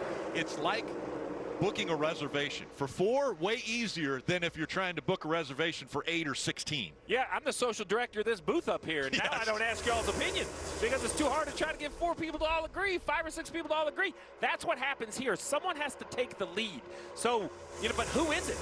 How can Paul Wolf think he's more important than the crew chief of the 12 or another Ford? I mean, that's what is so difficult here. You wonder, and I don't know the answer to this, do they weigh the playoff cars more importantly? What are they going to do? As we see hands out the window down the backstretch, we're going to see a wave of pit stops right here. I see Fords for sure coming. Ty Dillon leads the inside lane. We'll see who makes the first wave to pit road. I know some Fords. There you go. They peel off. It looks like about 8, maybe 10 cars. Pretty clean to pit road. No tire lockup. Let's see what everybody decides. Are we going to say probably gas only and a very short stop would be my guess. Dave. See, I've been monitoring the 12 of Ryan Blaney, and that is the case. Also the same for the 6 of Brad Keselowski. Just fuel and then get back together and get back in that drafting line. And Dave, what's been unique with this new car, as you see all these Fords coming to pit road, it's been better actually in smaller groups. Joey Logano going to go fuel only just like his teammate, but Chase Briscoe going with tires back there. So a handful of Fords coming here at lap 40. All right, so first wave off, getting organized as quick as they can side by side. Does not help the speed. Top of the screen, the lead pack off turn 4. We're going to see another wave of pit stops, I assume, this time. Yep, there you go. So now we have a bigger group, maybe 2 or 3 more cars. Looks like 10, 12, a little bit more chaotic, but once again, no lockups. 3 wide on pit road, Dave. And the most relaxed man at Talladega, that'd be William Byron, who won last week and put himself into the next round of the playoffs. He'll take fuel only here, Kim. And for Kyle Larson, he flipped Daniel Tony good, doing what he needs to do here to make pace. Like you see, fuel only for Kyle Larson, Marty. Ross Chastain kind of in the back of this pack for quite a while, but got up front towards this pit stop. Fuel only for him. The pack thunders around the track while the second wave of stops happens. So as we see one group leaving pit road, this is the group that is yet to pit right here. We're going to see them come off from turn 4. We'll see how well they get on and off pit road. Very organized, single file mostly. So we're going to see guys turn left. Ty Dillon almost by himself, it looks like. Small pack. Only 4 cars this time around.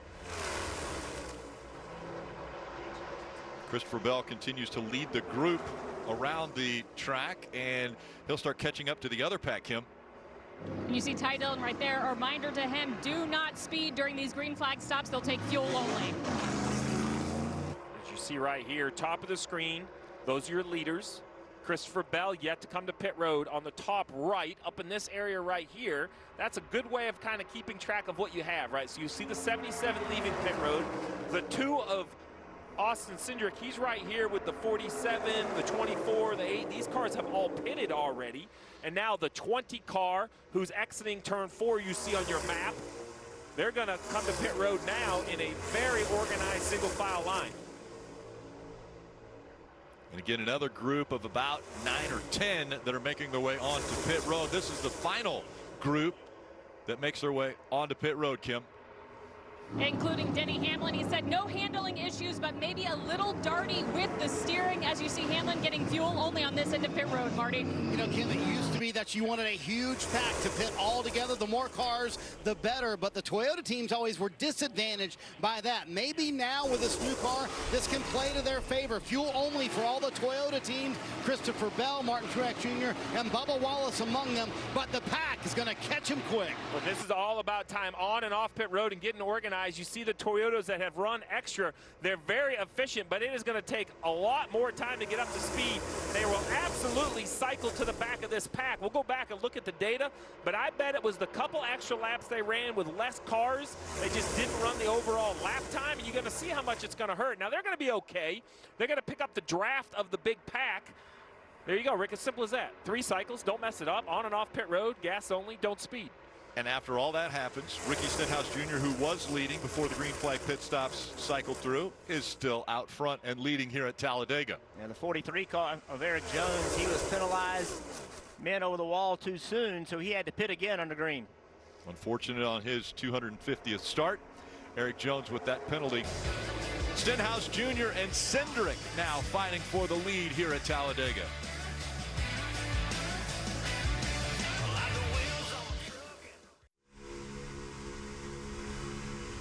You're watching the NASCAR Cup Series playoffs. YellaWood 500 from Talladega. We'll get ready to turn heads in the 2024 Ford Mustang GT Premium Fastback with Performance Package. Scan the QR code now or visit NASCAR.com/Ford Playoffs promo to enter for your chance to win. Just 14 laps to go in stage 1, and Austin Cindric and the 47 of Ricky Stenhouse Jr. Those two leading their lines, as well as the 99 of Daniel Suarez trying to make that third line work. See that 8 car pushing the 47. And we see that 47 moving around a lot. It's surprising me and Burton here that they hadn't had an accident already. Kyle Busch pretty aggressive into the back bumper of Stenhouse. Stenhouse doesn't look very comfortable getting those pushes. Down the back straightaway. Yep, boost coming. Here it comes. All the way down the back straightaway, just ever so slightly, kind of pushing off into the corner. You got to turn him loose here. You'd spin the car out, continuing that push into the corner. And it's really important for Kyle Busch to be pushing because, you know, we're only 13 laps at the end of this stage. We know the problems he had last week. Early race issues, fell out of that race, and now he needs points. And he's got an opportunity here, Dave, to get some. So what's interesting is how this all works. You guys have described it, how the car in front actually stays back to the car that is pushing. The radio straight to Kyle Busch moments ago. The 47 will stay glued to you. So as much as Kyle is pushing, Ricky wants that push and is hanging back to get it. You got to time that out. You see the 8 car sort of set off, stay off of the 47 through the turn, but you want to be coming back to that back bumper as soon as you get through the transition off the exit of 2. So right here, he would love to match it up perfectly to where he's right back in the back bumper of the 47 off turn 4 to continue that push down the straightaway. You always want to be shoving down the straightaway. He did a really good job on the back straightaway because he got that 47 into the lead at the inside line. Now, can Kyle Busch bring that 8 car up to the outside? He will not. He'll get defended here by the 47. Big push into the back of the 2 car.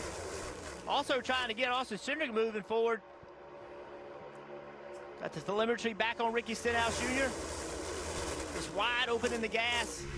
You see the push coming from behind. Big shoves, getting really aggressive. 47 car moving around a lot, so is the 2. 10 to go, buddy. They are catching a lap car in front of them, the 43 car of Eric Jones. Almost a lap down. They'll be running up on that car shortly. Could affect this lead pack a little bit.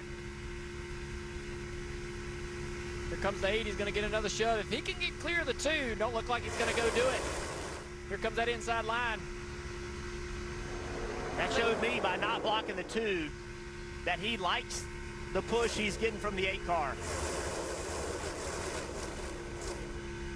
Get down there in front. There he goes. That was a little bit late, but aggressive, but then right back and necessary. Yes, he stops the run that inside line has. They have to get out of the gas really quickly. And if you're back here in the 10th row in this group, you need to know that that 43 car is on the bottom. Lap car on the bottom. Take the middle lane. You can't see him until you get to him. You need that information from your spotter. 3's gone. Still down there to 2.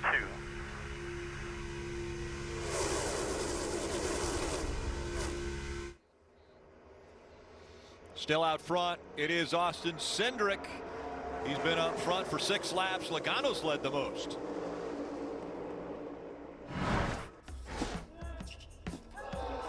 Nice footwork. Man, you're lucky. Watching live sports never used to be this easy. Now you can stream all your games like it's nothing. Yes! That's what I'm talking about! Oh, here he comes! Go! Yeah! Running up and down that field looks tough. It's a pitch. Get way more into what you're into when you stream on the Xfinity 10G network. You know when a melty grilled cheese sounds so good, but so does a bacony burger with creamy peppercorn ranch. And you couldn't possibly choose because brain no work too good when tummy empty. Sonic Bacon Peppercorn Ranch Grilled Cheese Burger Deal for $3.99. You don't have to be in the race to be in the race. Here comes the 94! Introducing the NASCAR Powerball Playoff. 4 finalists will win a trip for 2 to the NASCAR Cup Series championship race at the Phoenix Raceway, with the grand prize winner taking home $1 million. Here they are, the 12 semifinalists in the race for the million.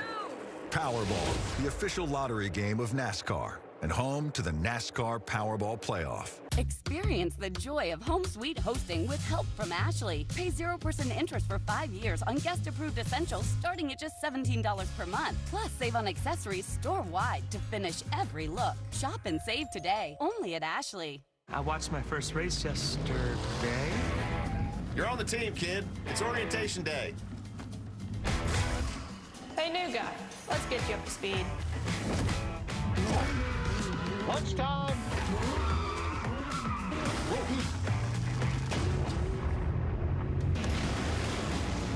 Your workspace is ready. Looks like you got a corner office. Be part of something greater. Toyota. Let's go places.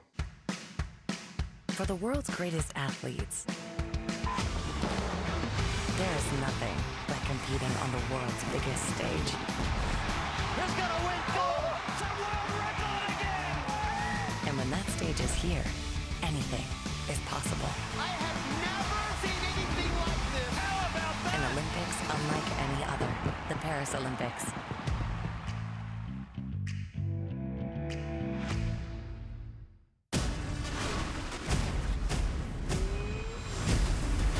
Who am I this time? This is a big day. You're actually enjoying this.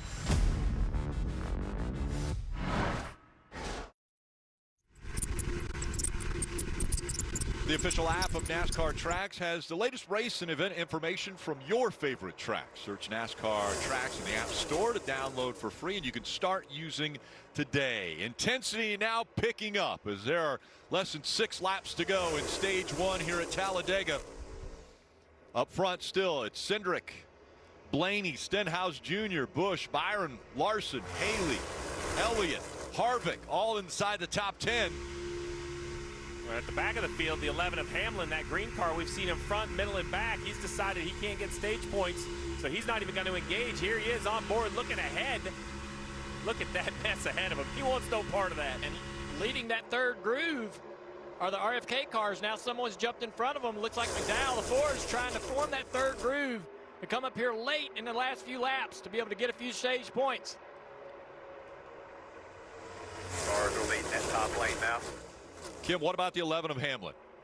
Well, interesting, running 31st, and when Chris Gabehart talked to me this morning, he called stage points at a super speedway a luxury. That's how he described them, just because it takes so much work and there is so much risk up front trying to grab them. So those stage points, it looks like for Hamlin in this, again, luxury was the key word. Important, though, for the 8th. Kyle Busch came in here after a disastrous first race of the round in Texas, going out early, and now looking to get some very valuable points as he runs up front. I think it's equally as important for a guy like Brad Keselowski. Looking at him right now below the cut line, he's averaging a 9th place finish at the road courses in the next gen car where we go to next week to Roval. So very important they get that outside line going, or something that Brad can do to sort of get himself toward the front of the field to get a few points here. Now he's moved to the middle groove. His teammate is right with him, Chris Buescher, in that 17, following that 6 car through the middle of the pack.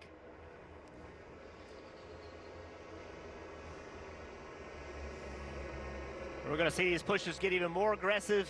3 to go in this stage. Blaney needs points. Busch needs points. Just look around. These guys are going to do whatever it takes. Now that they have this opportunity, they have to execute on it. Bubba Wallace, Tyler Reddick, Ryan Blaney, and Kyle Busch started this race below the cut line. And we know that they're going to try to gain as many points as they can. Keselowski to the third groove. He's got a good run here. Cars are trying to jump in front of him, though. He's going to kind of stall out his teammate. Buescher's lost a little momentum on the top here. They had the run. They went up there. Cars jumped in front of them, took their momentum away. Now Brad trying to get down in front of the 10 of Almirola. Brad's just way too far out front now. No help behind him. See Larson sitting there on that inside line. Oh, Blaney Almost got pushed around by William Byron. Pit road is closed. 2 laps to go in the stage. Cindric and Stenhouse Jr. continue to fight for the lead up front here at Talladega. 4 cars right here in front of them. Going to go a lap down. They're really slow as this track runs up on them. Luckily going to the top of the racetrack, giving them plenty of room on the bottom. And B.J. McLeod just all the way to the top of the track. Smart move. Now they're catching Carson Hosa for Marty. Marty. Rick, we saw Chase Briscoe up in the middle of all this earlier, but they did not get it full on the first stop of the day. He had to pit just a moment ago, and they also are concerned with the 14 car. He might have a fuel pickup issue. He's in 34th. Austin Cindric has Carling. Here comes the 12. Ryan Blaney. And Blaney needs the points. Austin Cindric falling back in the middle. 8-car Busch is in the wall. Contact made. The one of Ross Chastain goes around. He tags the wall. There was contact made between the 8 and the 1. And Ryan Blaney, under caution, is going to win stage 1 here at Talladega. Huge issue for Chastain. No stage points and a torn up race car. This could be the end of the day for him. There's the end of the stage. Ryan Blaney gets the win in stage 1, which is 10 stage points. It was Chastain that got into the side of the 8 of Busch. Take a look at this. Busch up into the wall there as he was pushing the 47. Then Chastain gets into the side of him, and into the wall he goes.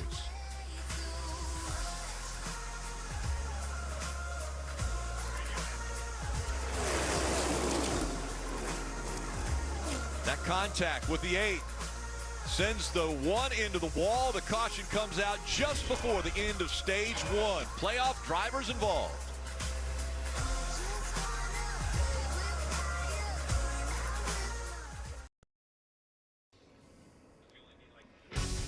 NBC Sports coverage of NASCAR is brought to you by Sonic. Sonic. Toyota. Let's go places. And by Chewy. Stop at Chewy for everyday great prices on pet essentials. Let's take another look and listen in to what happened with the 47 here in front of Kyle Busch.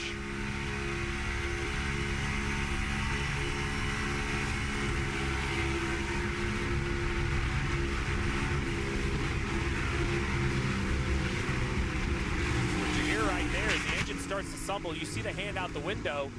Look, we're hearing it on the radio that the 47 ran out of gas. So, I mean, he was only on pit road for 4.7 seconds. Gas only stopped. They must not have got enough in. That makes sense of why he's dropping back so far.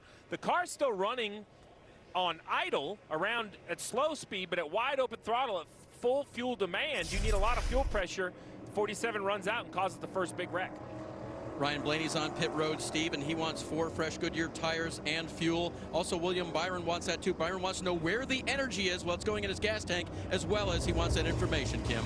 No major complaints from teammates Kyle Larson and Chase Elliott. On the bottom of your screen, Cliff Daniels telling Kyle exactly what happened to the other playoff cars, giving a bigger picture. 4 tires Sunoco fuel for both of those teammates. Marty. Kim, I can confirm what Steve just reported. Stenhouse came on after that incident in the 47 car and said the car did stumble on him, but he is out there right now. The other situation is Christopher Bell, playoff driver. They have pretty significant right front damage on the 20 car for Christopher Bell. They're trying to get that fixed up, but they are on the clock, the DVP clock for Christopher Bell and his race team to get those repairs done. So another playoff driver caught up and damaged for Christopher Bell.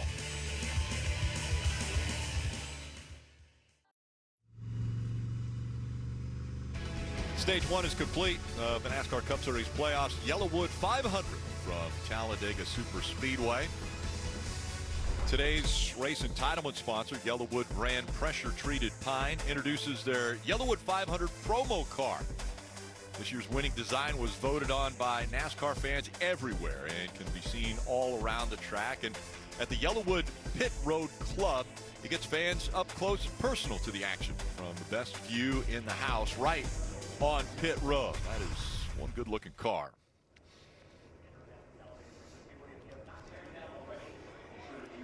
Drivers, take us through this wreck again at the end of stage one. Well, you can see the end of stage one is coming, so everybody's getting aggressive. Chastain jumped to the outside line trying to get some stage points. 47 runs out of gas. Busch is pushing him, and then they just all run out of room. You know, you just don't anticipate the 47 slowing down at that rate. Just think about that happening. Also, think about the choice Chastain makes going down the back straightaway to not stay in the middle line. He saw an opportunity. He thought it was a great chance to maybe steal a few points or drive his way into that top 10. So he makes that decision mid straightaway, sees that outside line for him, and he's going to jump up there thinking this is the right thing to do. And then Christopher Bell, you see him right there. Chastain comes back across the racetrack. Big impact on that 20 car. They've been on pit road working on it. Riding along again, listen. Hit your fuel switch if you need. 8's with you, boost. Yeah, 8's with you. So Ricky put his hand out the window. Yes. Right? And the reason he did that is he's like, man, I got a problem. Like, I can't, it's nothing I can do. He's just trying. It's almost like a brake light. You know, it's like hand out the window. Hey, man, you see I'm having a problem. There's no way I can get out of your way. Dave. Ross Chastain's walked from the care center. What's the level of frustration? Because you were making an outside move that was going to be a positive, and then that all happened. It's just the way it goes, Dave. Nothing personal with it. I don't take any of this personal here. You know, could have stayed bottom a few laps earlier probably and been safer. Just kind of had a couple cars land in my lap there, and I went for the gap. I mean, obviously I wish I would have lifted now, but study that and be better next time. You face the Roval next week. How's that going to go? Lefts and rights, and living my dream. So whatever you know, whatever our team whatever we bring next week, we'll put our best foot forward. And yeah, as long as I'm getting to drive these rocket ships that Trackhouse brings me, living my dream, and we'll keep fighting. Marty? Dave, back to the Ricky Stenhouse Jr. situation. A lot happened very quickly. He unpacked it for crew chief Mike Kelly. He said he ran out of fuel. He went for the reserve switch, but Steve, when he flipped it, the car stumbled even more once that happened, and that's really what kind of started that whole wreck. It's interesting, Rick. For sure, the 47 had some sort of fueling issue, and in the end, it stacked them all up. 10 stage points for Ryan Blaney. Larson also leading him, got 8 as stage 2 is now underway. Blaney up front with the 9 of Chase Elliott on the outside, a big fan favorite here at Talladega.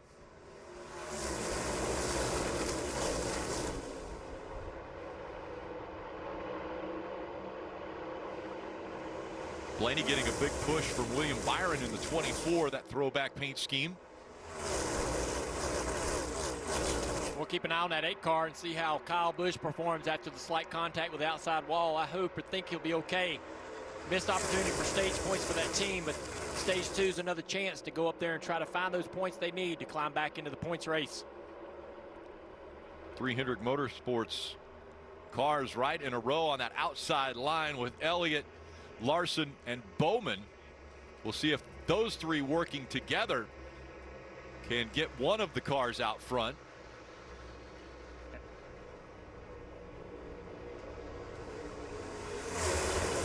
Chase Elliott racing for the Owners Points Championship as the 9 car still involved in that. The 5 car and the 24 as well racing for the Drivers Championship, looking really good currently as you look at the points on the bottom left. The 48, he's just out there to help anybody he can. Help any of these guys try to achieve what they want to achieve today.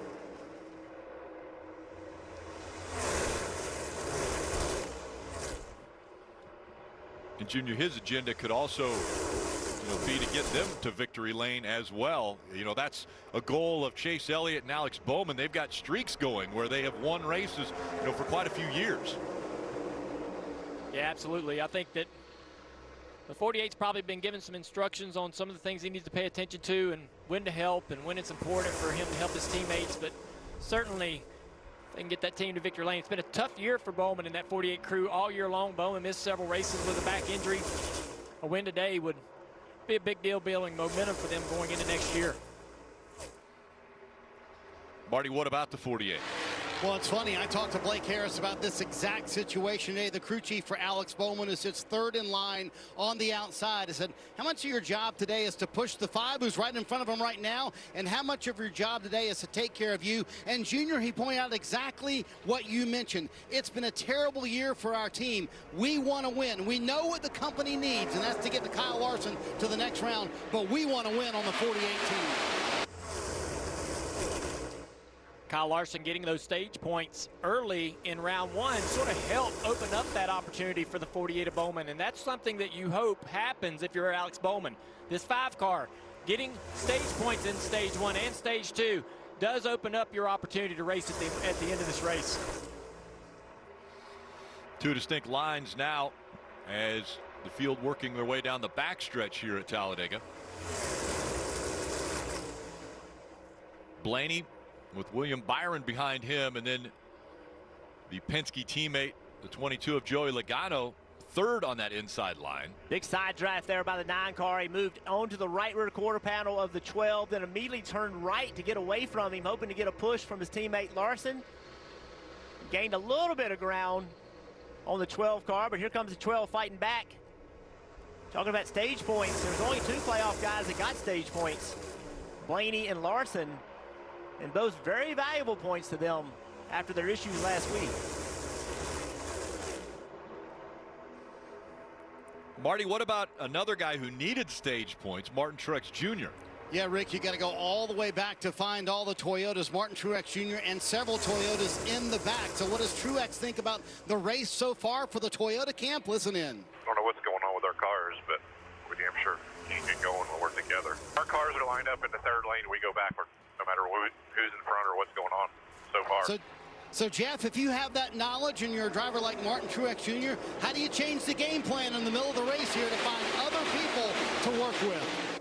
Well, I think what I heard there is the 3rd lane. I think that they're okay. It's just they haven't been able to make the 3rd lane work. But I don't know that anyone has consistently been able to make the 3rd lane work. So I'm not questioning who I'm running with or even my car, but I am being cautious to be the team that jumps out and trying to make the 3rd lane turn into something that so far it hasn't.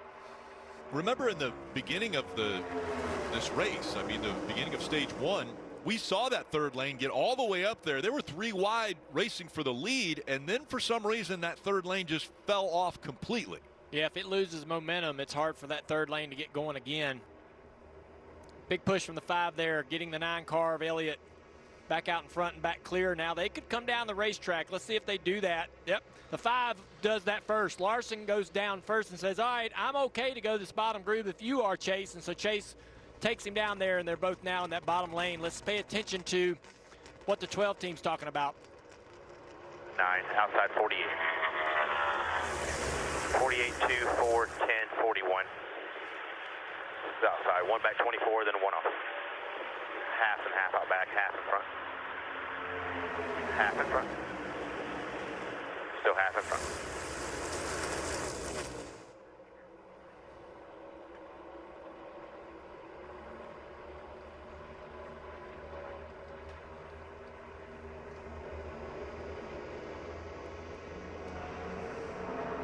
All 2 by 2 here. Half in front, half out back.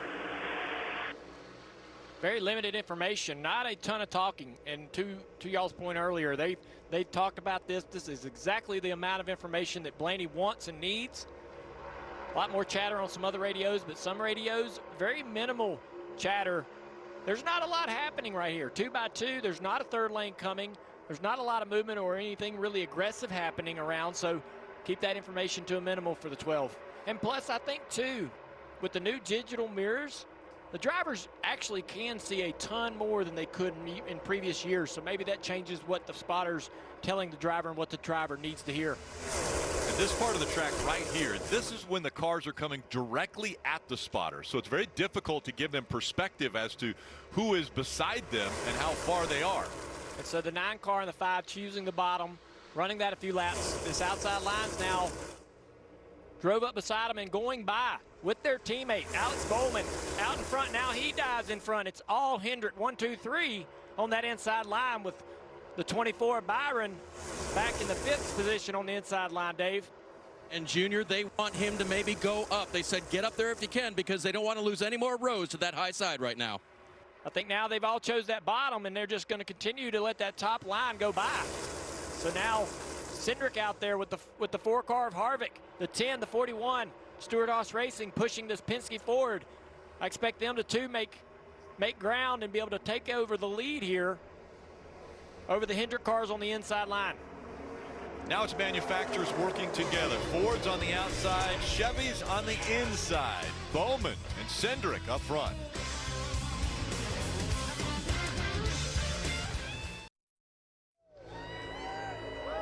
Sundays are for NASCAR and football, and Bud Light's making Sundays easier to enjoy by giving away NFL Sunday Ticket from YouTube and YouTube TV. Scan the QR code on your screen to enter. It's still a battle of Chevys and Fords up front as Chevrolets take up the top 3 spots on the inside line, then Ford's on the outside, and it's Cindric that's leading that outside line, Bowman on the inside line. Marty. Rick, still cleaning up from what happened in that last accident. Christopher Bell, playoff driver, is outside the top 20. There's the repair on the right front of the front bumper for Christopher Bell. I talked to Adam Stevens, his crew chief, moments ago. He said, listen, in the draft, we should be fine, but I would really rather him not push cars until the end of the race, and only if he has to. So, Junior, how about taking that away from Christopher Bell's playbook for the rest of the race? How will that handicap him today? Yeah, and I think the reason why he doesn't want him to push is because of that tape.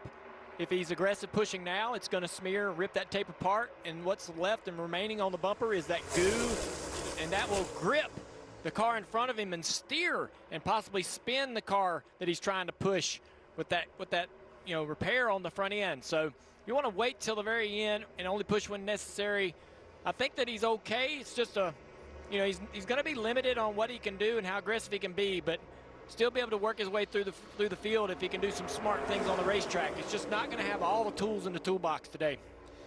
Even after the pit road penalty, Eric Jones running up front here in that 43, having a good day. 3 distinct lines. And we had mentioned that earlier the Toyotas were talking about not making that 3rd line work for them, but it is working right now for the 43 of Eric Jones, the 47 of Ricky Stenhouse Jr. on that outside. Yeah, Eric Jones went a lap down and got it back, and now he's drove this car back up into the lead or toward the lead. Think about what this team's done in the last 5 weeks. This organization with the 43 and the 42 have had a tough year, not been strong up until about 5 weeks ago. Whatever they've done, they flipped a switch. I talked to the crew chiefs on this team. They really don't know there's one specific thing they've done to get better. It's a lot of little things that have sort of improved this team at every racetrack. Last week at Texas, Eric Jones, many times during the race, the best car on the racetrack, had an opportunity to win, and now running well again today at Talladega. Artisano on board there of Ricky Stenhouse Jr. Let's take a look at the progressive telemetry for Ricky Stenhouse Jr. Again, ran out of gas right at the end of stage 1. See what he has to do now. He's behind that 43, wants to push him, but he also has to time those pushes. Can't go up there and hit him really hard. Watch what's going to happen right here. He's going to get momentum. Right, gets momentum, eases up to the 43. Can't quite get to him. There he goes, right there. See, he gets to come off the gas just a little bit. If he hadn't have done that, he would have hit him really hard, possibly spun him out. So you want to get there, but the timing of it and the speed at which you approach is really important. One thing that's also happened is that outside line got up toward the front. They started fighting and side drafting a little bit with the middle line. That drug them both back. Now the outside line is fading a little bit. The inside line moving forward again. Trying to get back up and match that inside line. So when that third group gets to the top, everybody sort of starts side drafting off of each other, and that inside line prevailed. Marty. Hey, Rick, so we saw Ricky Stenhouse Jr. earlier, and Steve, I want to bring you in on this conversation. They ran out of fuel, then they went to the reserve switch, and they had a stumble there. So if you're Mike Kelly, the crew chief for Stenhouse, is that a concern for the rest of the race moving forward or not? Well, for sure, if you can't figure out exactly what happened, we went back and looked up the in-car camera. He hit the switch about to start finish line and ran out of gas on the backstretch. That reserve, remember, Chase Elliott tried to run too long back at Watkins Glen, couldn't do it. But one lap at Talladega should absolutely be no problem. So the issue is, if the rest of the field has this warning sign and you don't, how quick can you be on this next pit stop? Because the whole field is going to pit again, and the majority are all going to take gas only. So can you be as aggressive at the next if you don't think you have that warning sign and that safety reserve? Something in the system seems to be a miss for Ricky Stenhouse.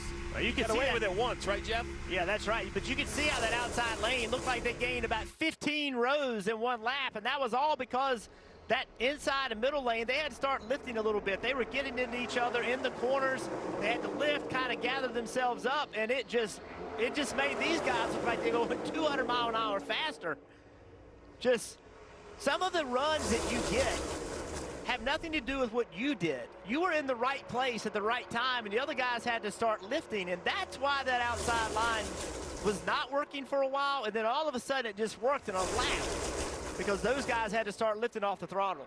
Now here they are in the lead. Now they're going to dive down to the bottom of the racetrack.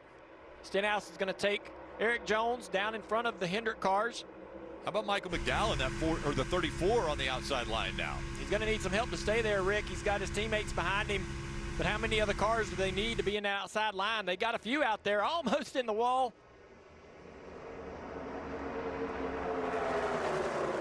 '34 of Michael McDowell looking very strong up front here, Dave. Yeah, two teammates there today. Todd Gilliland in the 38. The 36 is Riley Herbst. And you know they want to win if they can today. Travis Peterson, his crew chief, told me, if we can help a Ford that's still in the playoffs do the right things here, we will, but not to our detriment. We want to win if we can get it.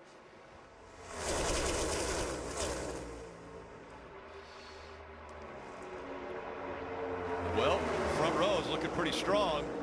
And I say that as far as the organization. Take a look at the Xfinity fastest lap. It's Todd Gilliland who turned the fastest lap, averaging 197.130 miles per hour on lap 47. The track's like, what is he doing, dude? I can't get to him. You don't see that? Frustration in the voice there a little bit. Can't get to him. Now coming up on slower car here. That was the 38 of Gilliland. Eric Jones takes the 43 and moves that inside line just above the slower car. And we're going to be a little four-wide action down the back straightaway for the field.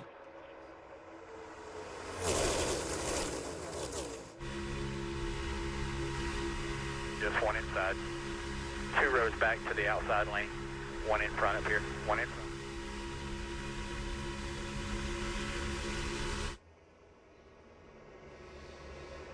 Eric Jones on the inside, Austin Cindric down the middle, and on that outside, Michael McDowell leading at Talladega.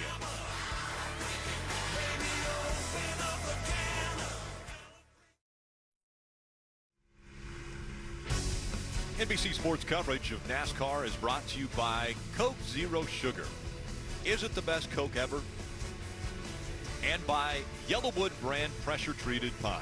If it doesn't have that yellow tag, you don't want it. From the Peacock pit box, let's bring in two-time Talladega winner Dale Jarrett. And DJ, why don't you join the drivers up here and call a few laps from here at Talladega? Yeah, sounds good. You know, it might look like these drivers are just kind of riding around out here and only got a couple of lines. Sometimes we get 3 wide and it's going to get really loud right here as they come by.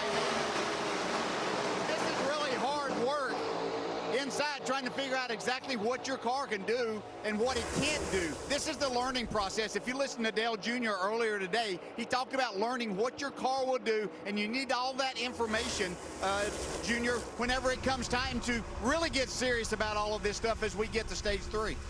Yeah, you want to go out there and not only learn what your car is capable of doing, but you want to impress everybody else on the racetrack. So late in the race, when you do make a move, there's people that are confident to go with you. If they think, hey man, you're making a move at the end of the race and I don't think your car's going to pass anybody or your car's not going to go nowhere, no one's going to help you. But if they've seen you do this all day long and seen you make great moves, seen you drive toward the front, when you make that move with 2 to go, 1 to go, you're more likely to have a lot of friends. We're starting to see Front Row Motorsports basically at the front of the field, holding on to the top 3 positions. The Toyotas now from 2311 have made their way into the top 10.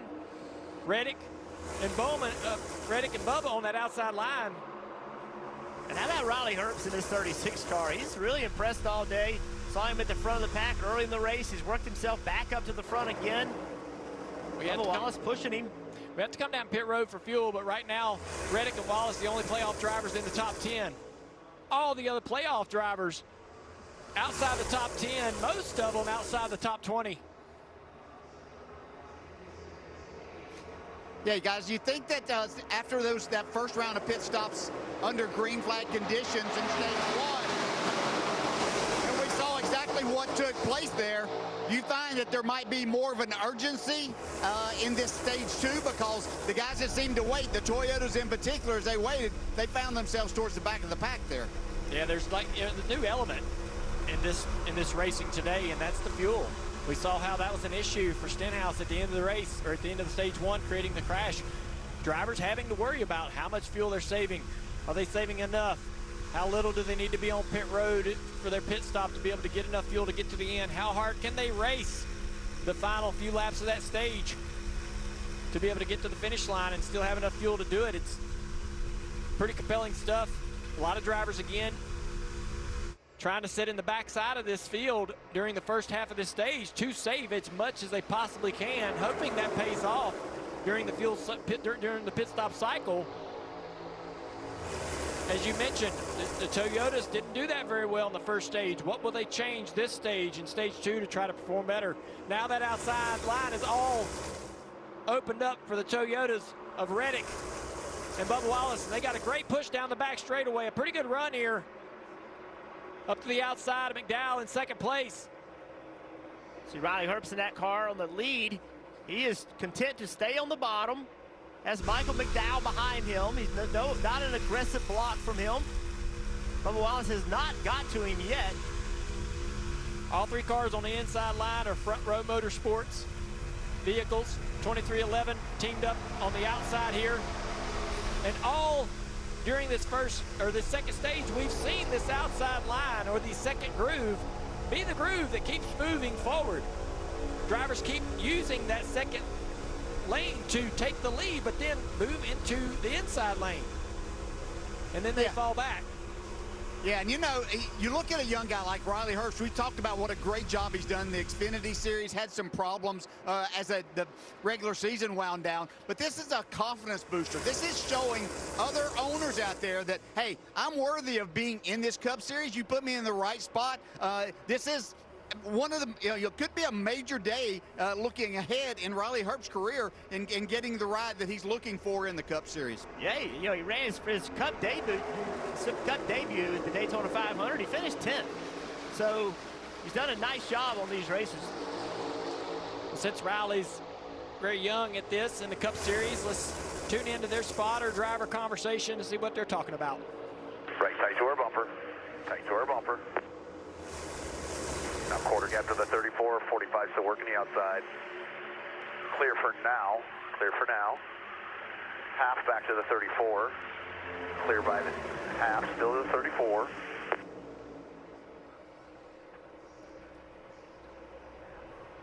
Coming back to our bumper, quarter back.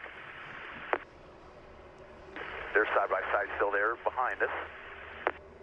Quarter gap to the 34.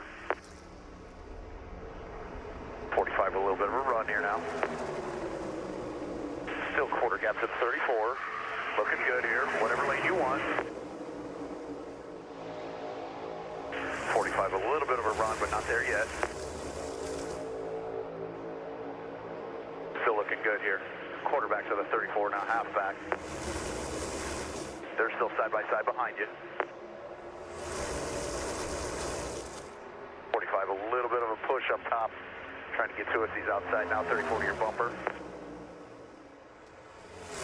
Tight to the 34 here. 45 still barely there. How good is that information from Brian Keselowski? That's Brad Keselowski's brother on top of the spotter stand for the 36 car Herbst, giving him everything he needs about both rows. Should he want to pull up and block that outside, he's giving him perfect information so that the block doesn't come too aggressively and too late. I loved it. He's giving him everything that he needed to know, and not too little, not too much information. Perfect. And I love the tempo of it. Yeah. Very calm. It was, hey, we're just out here every day racing. This is no big deal, Riley. Just do your thing, right? I think that's important for a young driver. That spotter being calm is a great thing, because for Riley Herbst, that's a huge moment for him, as DJ just said, to be leading a cup race. He doesn't need that added intensity. Keep him calm. Side by side now out front, the 45 car. Bubba Wallace has been able to push his teammate Reddick up to the outside of that 36. A little bit of a gap though. Reddick's going to fall back to the nose of this 23. Good organization on the inside line as they push clear again. That's a great shot right there. The car's flying through the tri-oval. That's the worst place too for the cars. They drive the worst in the tri-oval. They get very light. You don't want anybody pushing you through there.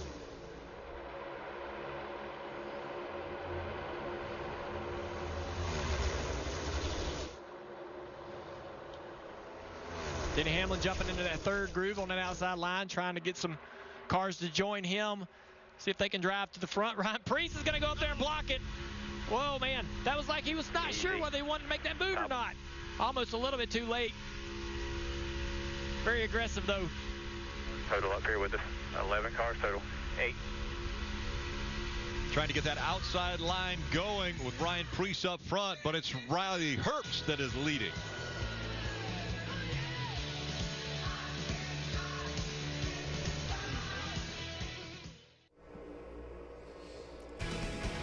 You're watching the NASCAR Cup Series playoffs. YellaWood 500 from Talladega Super Speedway.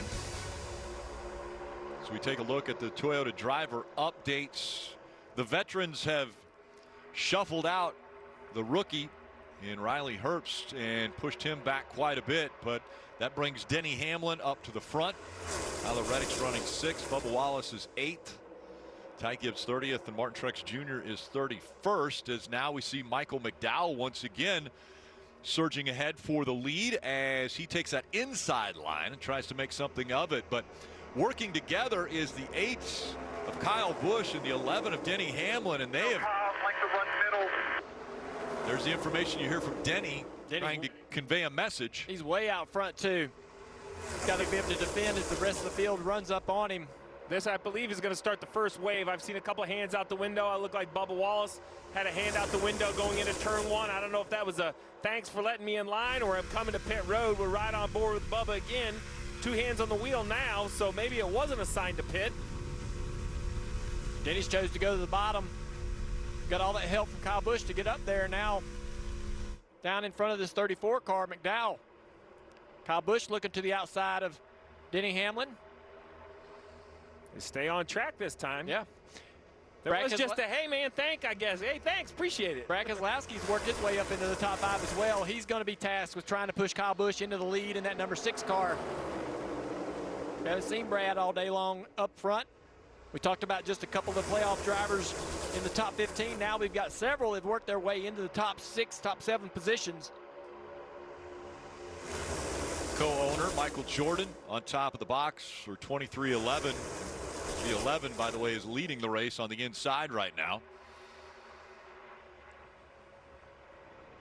Here comes a good push from Brad Keselowski. He's going to get that 8 car almost into the lead. Side by side with Denny Hamlin. Kyle Busch, who was in the wall at the end of stage 1, now battling at the front of the pack. Here comes a bunch of cars down pit road here. First wave of green flag stops here in stage 2, and a big lockup there by Bubba Wallace. Dave. Rick, the word goes out to these drivers, don't slide your tires, because the idea is to not change any tires. Fuel only here for Tyler Reddick, Kim. Denny Hamlin already completed his stop. Fuel only also for the 11 car of Denny Hamlin. Marty? Bubba Wallace, fuel only. Booty Barker just told him 4 seconds is all we need here. Just 15 to go here in stage 2, Rick. So we'll see a 4.1 second fuel stop for Bubba Wallace. And you mentioned that left front tire slid on entry. We don't know if there's any damage to it. They didn't think it was bad enough to change tires. So now the Toyotas, who were the last to pit road the first time, or the first to pit road this time, we'll see. It looks like a next wave. Oh, Denny Hamlin, too fast entering. You see the penalty in the pylons of the 11 of Denny Hamlin, a playoff driver, will have to make a pass through as now we see the Fords on pit road, Dave. You see the 6 of Brad Keselowski weaving his way over. He'll get fuel only. Wait for the call from the crew chief. He's got it. And for Austin Cindric, he said he fired off good, but just a little bit free. They are done with their service on pit road, Marty. Interesting for the RFK cars. They were back outside the top 20, Kim, but then stormed their way to the front at the very end of stage 2 right here. Busher pits from the top 5 as the rest of the pack still on the track. We saw this before, waves. It was 4 different waves that came the first time for green flag pit stops. Now, will this big group break up, or will they come together? It looks like they're going to all try to come together this time. Dave. Yep, breaking up is hard to do when you were doing this at Talladega. The 8 of Kyle Busch will come in. Also fuel only the 24 of William Byron. He'll be on pit road for gas only. 2 speeding as well. Kim. And for Kyle Larson, the same story. Fuel only. No issues with the handling on that Chevrolet, Marty. And Kim, an interesting relationship has formed on the racetrack with Eric Jones and Ricky Stenhouse Jr. A little contact there between the 9 and the 5 leaving pit road. They wanted to pit together. They have worked together so well today. The 2 independent teams trying to keep it together. They just now pit. Here comes the pack, Rick. And so overtaking is that 6 of Brad Keselowski. And there is the pass through by Denny Hamlin for too fast entering pit road just moments ago. Also mentioned the 2 of Austin Cindric with a speeding penalty. And now the pack trying to build back up again.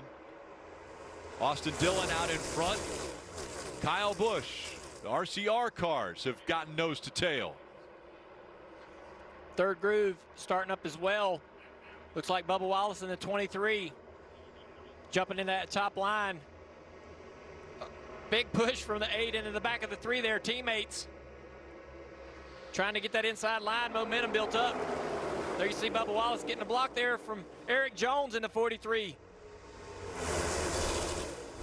Less than 12 laps to go in stage 2. And again, stage points paid at the end of this stage. Keselowski, one of the playoff drivers, as well as Blaney, already up inside the top 10.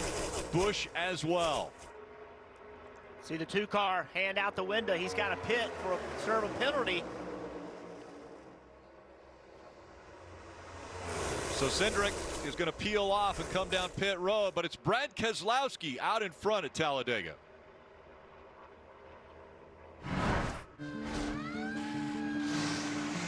That's my team out there. If our network goes down, lives are at stake. Our comms have to work. Or the mission won't. That's why we partner with Verizon Frontline, the network that truly prioritizes first responders. So we don't worry about getting through. And they're the most reliable 5G network in America. Out here, reliability is everything. Extreme or routine, Verizon Frontline delivers. The #1 network choice in public safety. Learn more. It's your mission. It's your Verizon. Advance? In Advance Auto Parts. I need that die-hard power. And the reliability and rugged durability, right? Yes. That's why diehards choose Die Hard. And Advance Auto Parts is the home of Die Hard. We'll even install yours for free. Yeah.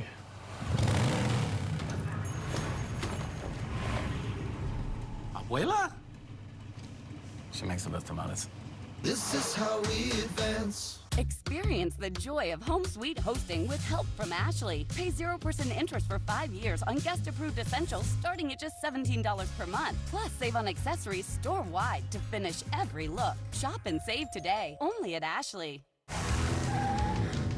Time to meet your team.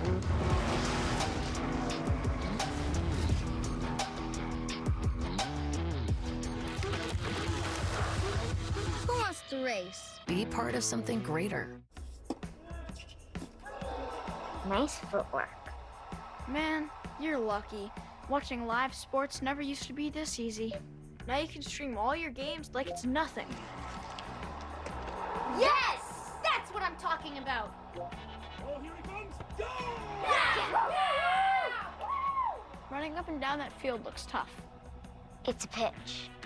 Get way more into what you're into when you stream on the Xfinity 10G network. The new era of The Voice is hitting the headlines, and it's absolutely epic. Is that legal? Shelton, she's at it again. Yeah! I am on fire. I won this competition last season. He thinks he's the king. I'm the country queen here. We would have so much fun. Stop it. Yes, Mama Reba. Mama Reba. Love that. The Voice, new tomorrow on NBC and streaming on Peacock. People are irrational, but predictably so. Which is why the FBI calls me. Who do you think you are, James Bond? I think I threw my back out. The Irrational, tomorrow on NBC and streaming on Peacock. Next weekend, 4 more get eliminated from the playoffs, both in Xfinity Series and the Cup Series. Xfinity Series on Saturday at 3 o'clock on NBC and streaming on Peacock. And Sunday, it's Countdown to Green for the Cup Series at 2 o'clock and Cup Series playoff. Again, elimination race from the Roval in Charlotte.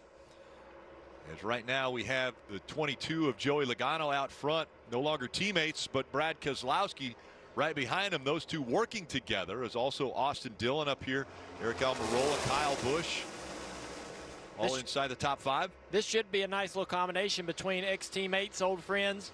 Logano and Keselowski, they know each other's tendencies, what each other likes. As far as being aggressive on pushing and shoving, can they control the front of this field to the end of this stage? And Joey Logano was running 29th.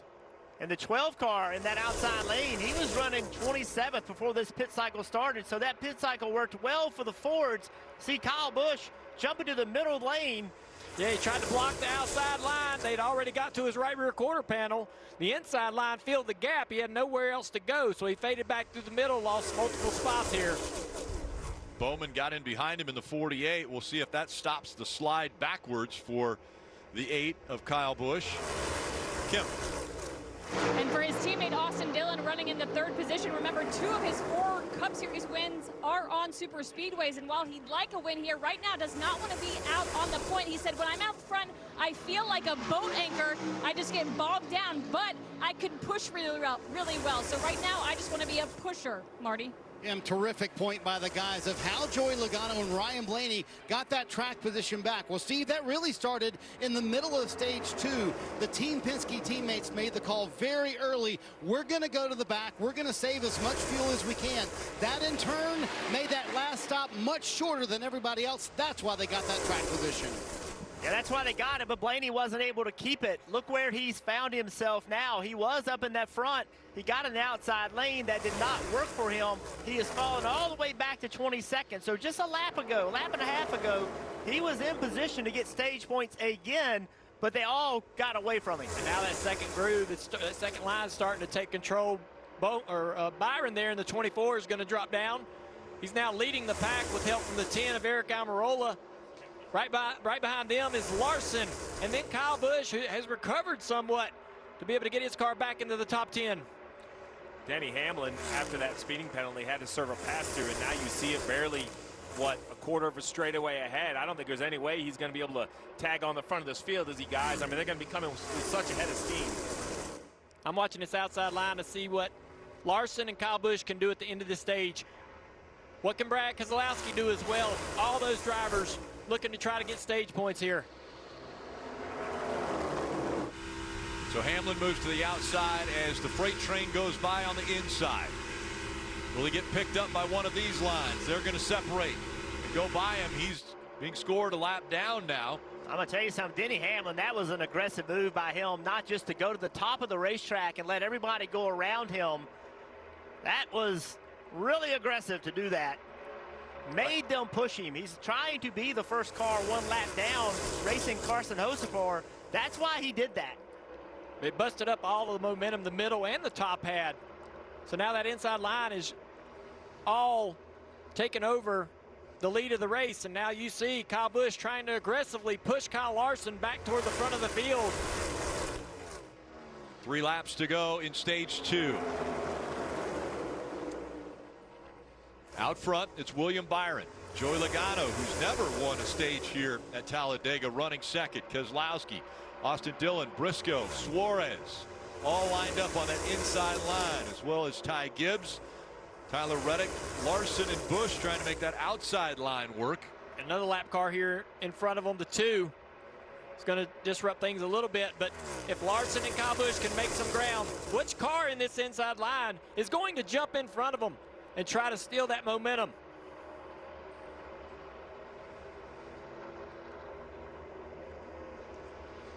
See Cindric falling back quickly as well. He also had the speeding issue. He's going to force that middle groove to the top of the racetrack, similar to what Denny Hamlin did. And Denny Hamlin, here he is. He's passing him. Denny is still the first car 1 lap down. Little contact right there. But look at that outside line, the middle groove, the outside line, all losing several spots with the way the lap cars are forcing them to go around the top. So they fan out as trying to get some type of Christopher Bell goes to the inside. He bails out of this whole thing. He didn't think he could get stage points. We're not scoring points. We'll work on it at the stage at this. Yeah, there you go. We can't get stage points. Let's don't get in the wreck. Let's don't take a bad situation and make it worse. One more time around here in stage 2. It's Byron up front, but now the aggression will start. Those stage points, very important. Keselowski, Reddick, Larson, Truex Jr., all right there in striking distance to get points here in stage 2. Keselowski in 3rd. Reddick back in 7th. Keselowski jumped to the outside, trying to get on the outside of William Byron. Block both, back to the bottom. He's going to clear. Nobody helping that 24 on the inside. Will Keselowski be able to hold on and get the stage win? Big run coming. Will the 3 stay committed? Here, 3 top, 3 top, 3 top. The 24 slows the 3 down, but here comes the push, the 14 and the 3. Through the tri-oval and the race back to the finish line. Keselowski's going to get it. He'll win stage 2. Byron, Logano, Dillon, Elliott, top 5. Suarez, Briscoe, Larson, Ty Dillon, and Tyler Reddick. So just a couple playoff drivers able to grab on to those stage points here, and a playoff point for Brad Keselowski winning stage 2. The fans, family, watching some great racing here at Talladega.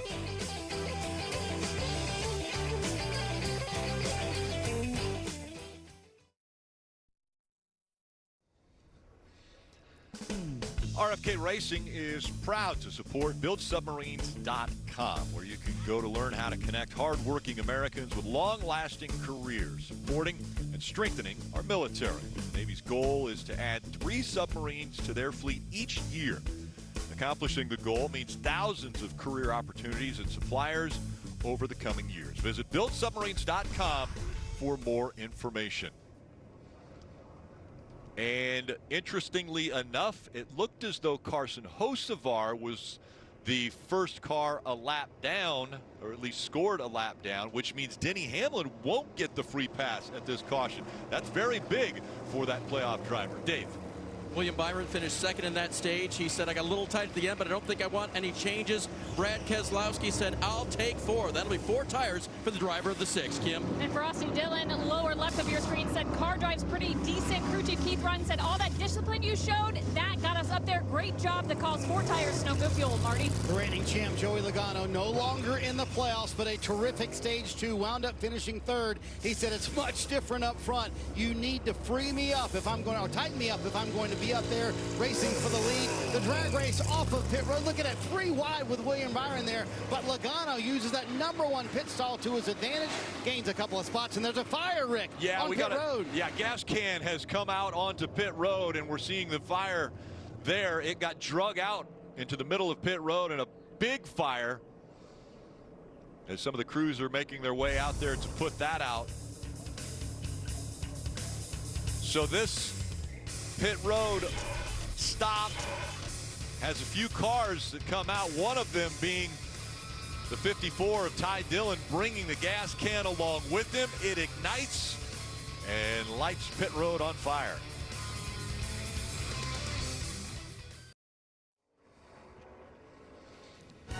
Tonight, Sunday Night Football. Patrick Mahomes and the defending Super Bowl champion Chiefs visit the New York Jets. Coverage beginning at 7 p.m. Eastern with Football Night in America on NBC and Peacock. You know, Kansas City, after starting with that opening loss, have swiftly won 2 straight.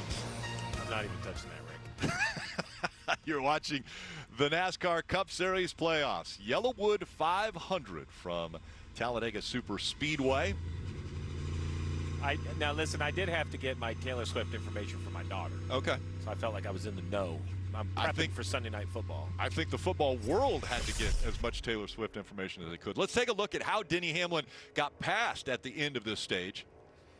Yeah, Carson Hocefer just jumped on the outside. Blaney came with him. Remember, Blaney trying to get stage points. So it was a great option for Hocefer, trying to make something happen with that outside lane, knowing Blaney would come with him.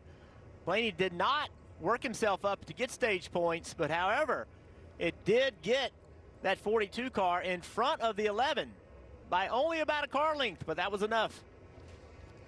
And again, that was the race for the free pass, and Hocevar got it, and Denny Hamlin didn't. That fire was Ty Gibbs, the 54 of Ty Gibbs, pulled the gas can out of his pit stall. Yeah, so everyone was waiting on fuel, so you imagine that the gas can was still engaged with the car when Ty went to leave. Those can really get interlocked pretty easily if there was any sort of like lateral load on it. It drug the can down. Now the can itself is aluminum, so that didn't spark, but the dry brake, the actual coupler, it has some steel in it, so something obviously sparked to create this pretty massive fire. Scary situation. Take a look at the points that were earned through the 2 stages already. William Byron with 18 doesn't need them, but those points, he took them away from other playoff drivers who probably did need them. Kyle Larson did need some playoff points, as well as Keselowski and Blaney. 12, 10, and 10 respectively between those playoff drivers. Yeah, only 5 playoff drivers of the 12 have gotten stage points today. Reddick, the other playoff driver, not on this list. So just, I think, a missed opportunity for several drivers. They've, certainly tried and made the effort to get up there. Kyle Busch has been toward the front of the stages as they've wound down, but circumstances have kept them from attaining any stage points to try to push themselves further into the playoff battle. And this whole fuel conversation is going to continue because we had about 15 cars top off. So with 64 laps to go, everyone in the entire field is going to have to make at least one more pit stop. Now the question is, will it be under green? It's been a pretty clean race other than the one issue. We'll see if that can continue in this final stage. Yeah, only 2 cautions today at Talladega. As you mentioned, coming up on 63 laps to go in the race. And this is the start of the final stage. Larson on the inside, Logano on the outside, making up row 1. Suarez behind Larson, and Keselowski behind Logano as they come through the tri-oval and back into the gas they go.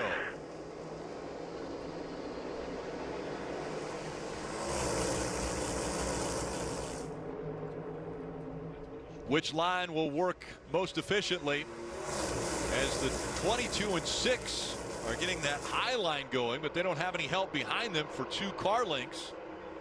Now the inside line with a little more consistency.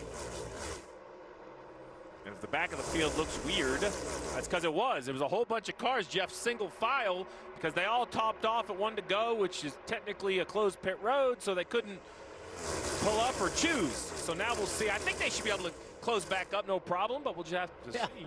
I don't think they all understood the rule. You have to start tail end of the longest line, but you're not, not everybody can be at the longest line. So, yeah, that was a really odd looking restart.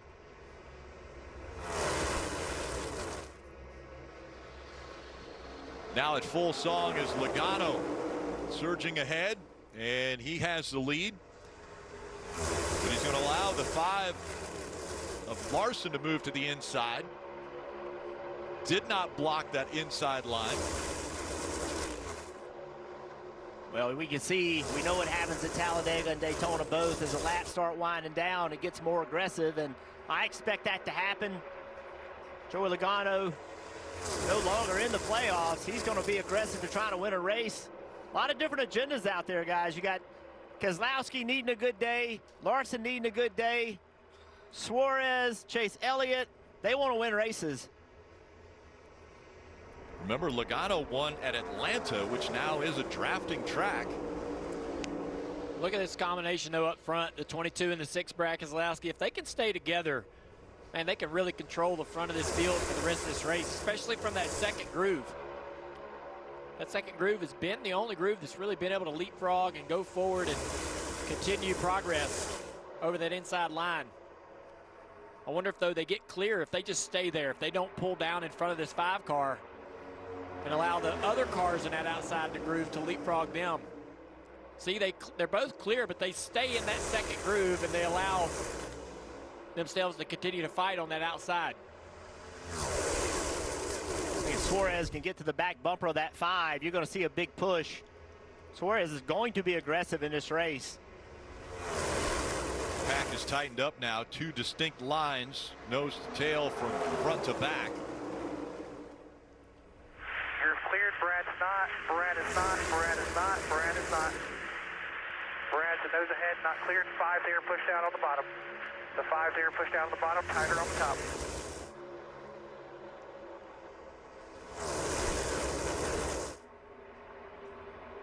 I wonder if that commitment from Joey Logano and Brad Keselowski is going to try to drag these guys to the top lane, or at least to the middle lane.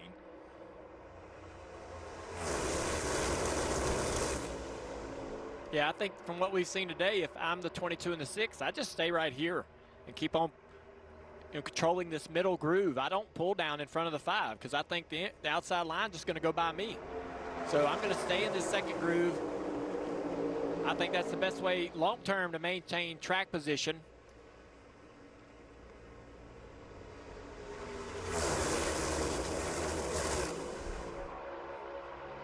It's okay for that 5 car to drive up on my inside every so often.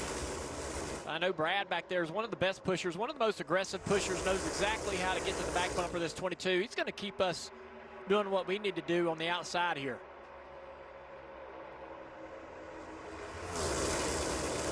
You have to always be on offense, though, right? You have to be ready to make a move. If something happens behind you, it will change the game. If they jump up 3 wide on the out, try to get on the outside of you. If something changes, you have to be able to make the move right then.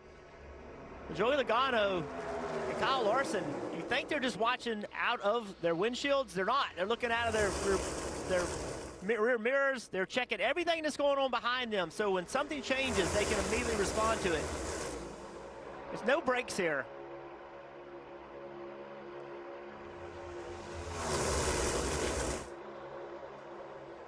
Always on edge.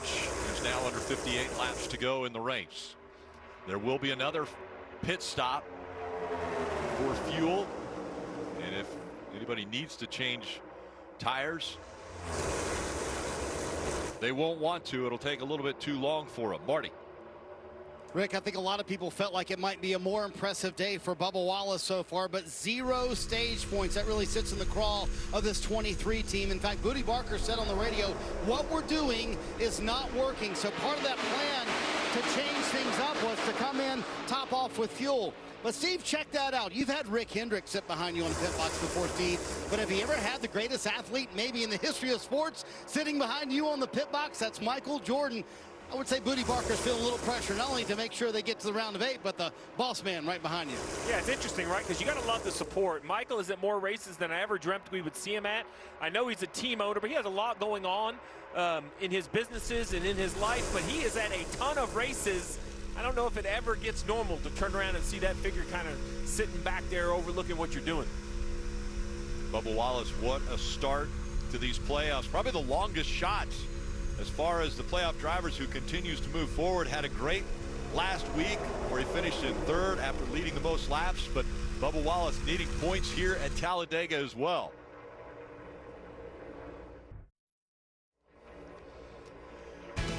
Outside line is beginning to get some momentum. The problem for Denny Hamlin is it's being led by the one car that's also a lap down, fighting for the free pass, which is Austin Cindric. So Denny Hamlin is pushing his competition for the free pass toward the front. Yeah, several cars jumped up in that outside lane, and it looked like more and more were starting to buy into it. It's built up a little bit with a number of cars, and one or two get out of it. But that's what this group needs. They need more people committed to it. I think it's a great time to get up there and run in that third groove because of how Logano and Keselowski have controlled the front of the field. It's relatively calm up in the top 10. Not a lot of movement, not a lot of things happening. So get up there and disrupt that. Well, it was a great move for the two of Cindric because, as Rick just mentioned, he's racing the 11 for the first car lap down. And as long as you stay in front of him, even if you go to the back, that's the goal, is to be in front of that 11 car. Jim, what about Kyle Larson in the 5 on the inside line? Yeah, leading that inside line, and we typically see him be aggressive at super speedways, but it has never benefited him because he's only had one top 5 finish in all of his Cup super speedway races. So I asked crew chief Cliff Daniels, how do you play this? And he was adamant they are not going to do anything differently. They are going to be very aggressive. We've seen that. They've collected stage points in stage 1 and stage 2. And Marty, they typically get wrecked out late in this race. We're going to see how this final stage plays out for them, but Cliff said eventually the luck will change. The statistics have to go in our favor at some point. Kim, what a terrific move by Denny Hamlin a moment ago to go to the middle, ditch Austin Cindric, and this high line that got the momentum going was really started by Bubba Wallace, who asked his spotter Freddie Kraft, can I move up? Booty Barker chimed in and said, if he wants to move up, do it now. Don't wait. So, Junior, why did Booty Barker want Bubba Wallace to try that high line and not wait till later? Because the inside line and the middle line were kind of uniform, and they had a plan to really kind of slow down and organize the day, right? Keep things smooth and easy. But now we're watching that battle between the 2 and the 11. They both keep dropping in and out of line, trying to reclaim the position to be the free pass when the caution should come out. But now the 11, Denny Hamlin, is out of the middle groove to the outside line. It's so interesting how this battle to be the first car lap down is shaking the whole field up. It's changing the energy of the lines as they both try to change lanes just to stay in front of each other. And we're under 50 laps to go, brought to you by YellaWood and Ross Chastain, the one car out on lap 60. There's been 54 lead changes between 22 different drivers up front and only 2 cautions for 9 laps. You see still this 22 and the 6 getting a big lead there, but staying in this middle groove, this middle line. That's changed the entire way the energy works in this front draft here. It's really not allowing that inside line to do much. They're kind of, you know, same players are leading that inside line. Not a lot of change inside the top 10. We'll have to see what this third groove with Denny Hamlin on the front of it can do. He's trying to do a lot of hard work as we ride on board the Coca-Cola Cam. Big run right here. A lot of stack up right there in that middle groove. He's going to gain a few spots right there. Denny Hamlin quarter makes the move on the outside. Big run here. Passed about probably 10, 12 cars just there on the back straightaway. See, it's 3 wide from Larson, Kyle Busch, and out to that outside line of Denny Hamlin. But out front, let's ride along with the 22 of Joey Logano and listen in to Coleman Presley again. You're clear to the bottom. 9, 6, and 8 are clear to the bottom.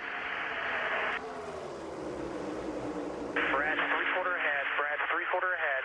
Brad's 3/4 ahead. 4 of you clear to the bottom. 4 of you clear to all the lanes right here. Middle lane's gone a little soft. You got 5 of you clear to the very bottom. 6,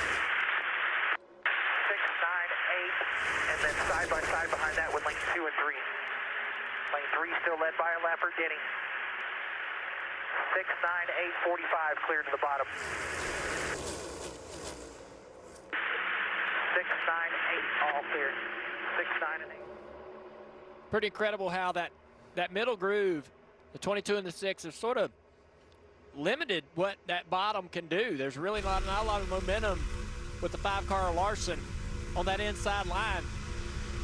Hamlin with the 23 above Wallace pushing him down the front straightaway, still trying to make some headway on this top groove. Bubba wants to time it just perfectly to where he can get right back to the back bumper of this 11 car off turn 2. Here he comes with the run. Can he get to the back bumper and start pushing again? can't quite burst that bubble. There's a little beach ball between the two. It pushes Denny away. If he had a little more energy, might have been able to get to that back bumper and push a little bit. Not able to do it on the back straightaway there, and they lose a little bit of momentum. They had 6 cars that have now broken away. Now the 2, you see the 2 back in front of Denny in that middle groove there, with Christopher Buescher pushing him.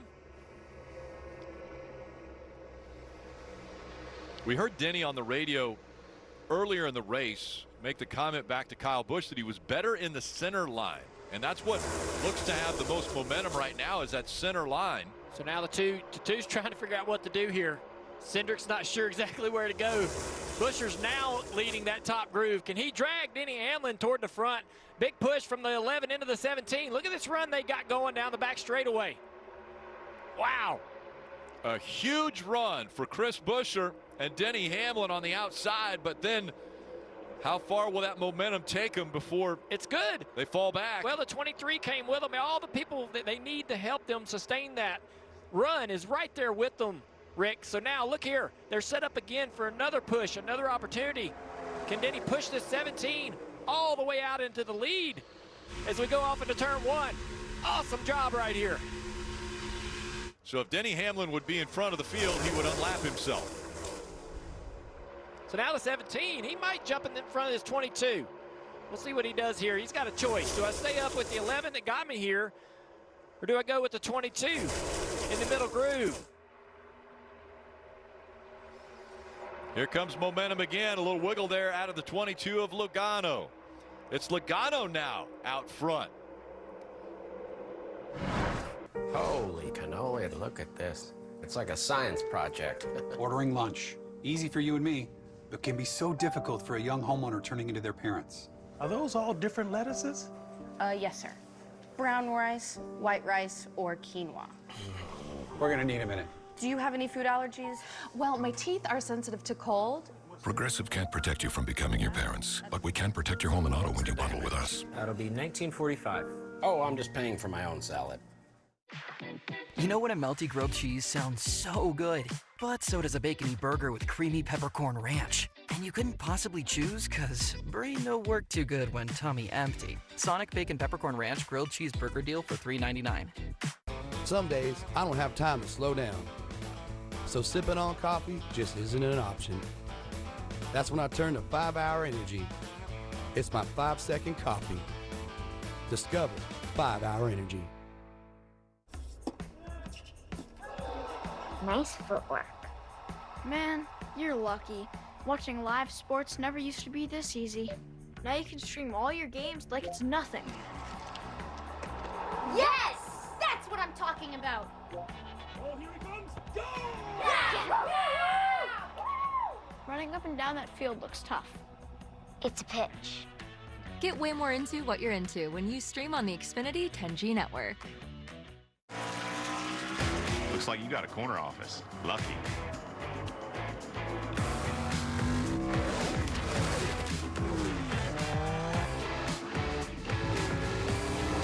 Be part of something greater. Right now at Ashley, pay 0% interest for 5 years on top mattress brands like Tempur-Pedic starting at $37 per month, Purple starting at $39 per month, and learn how to save up to $300 on your furniture purchase, only at Ashley. I remember every moment of that year. Does it haunt you that your kidnapper was never found? You've kept me here for months. Now what? We find missing people. Gather information. Everyone has a footprint. Building a profile as we speak. New case. You want my personal expertise? I got it. We make quite the partnership. I am in control. You need me. Found, Tuesday on NBC and streaming on Peacock. It is just a work of art. Welcome back, Simone Biles. 5-time all-around champion Simone Biles leads Team USA against the world's best at the World Gymnastics Championships, Wednesday on Peacock.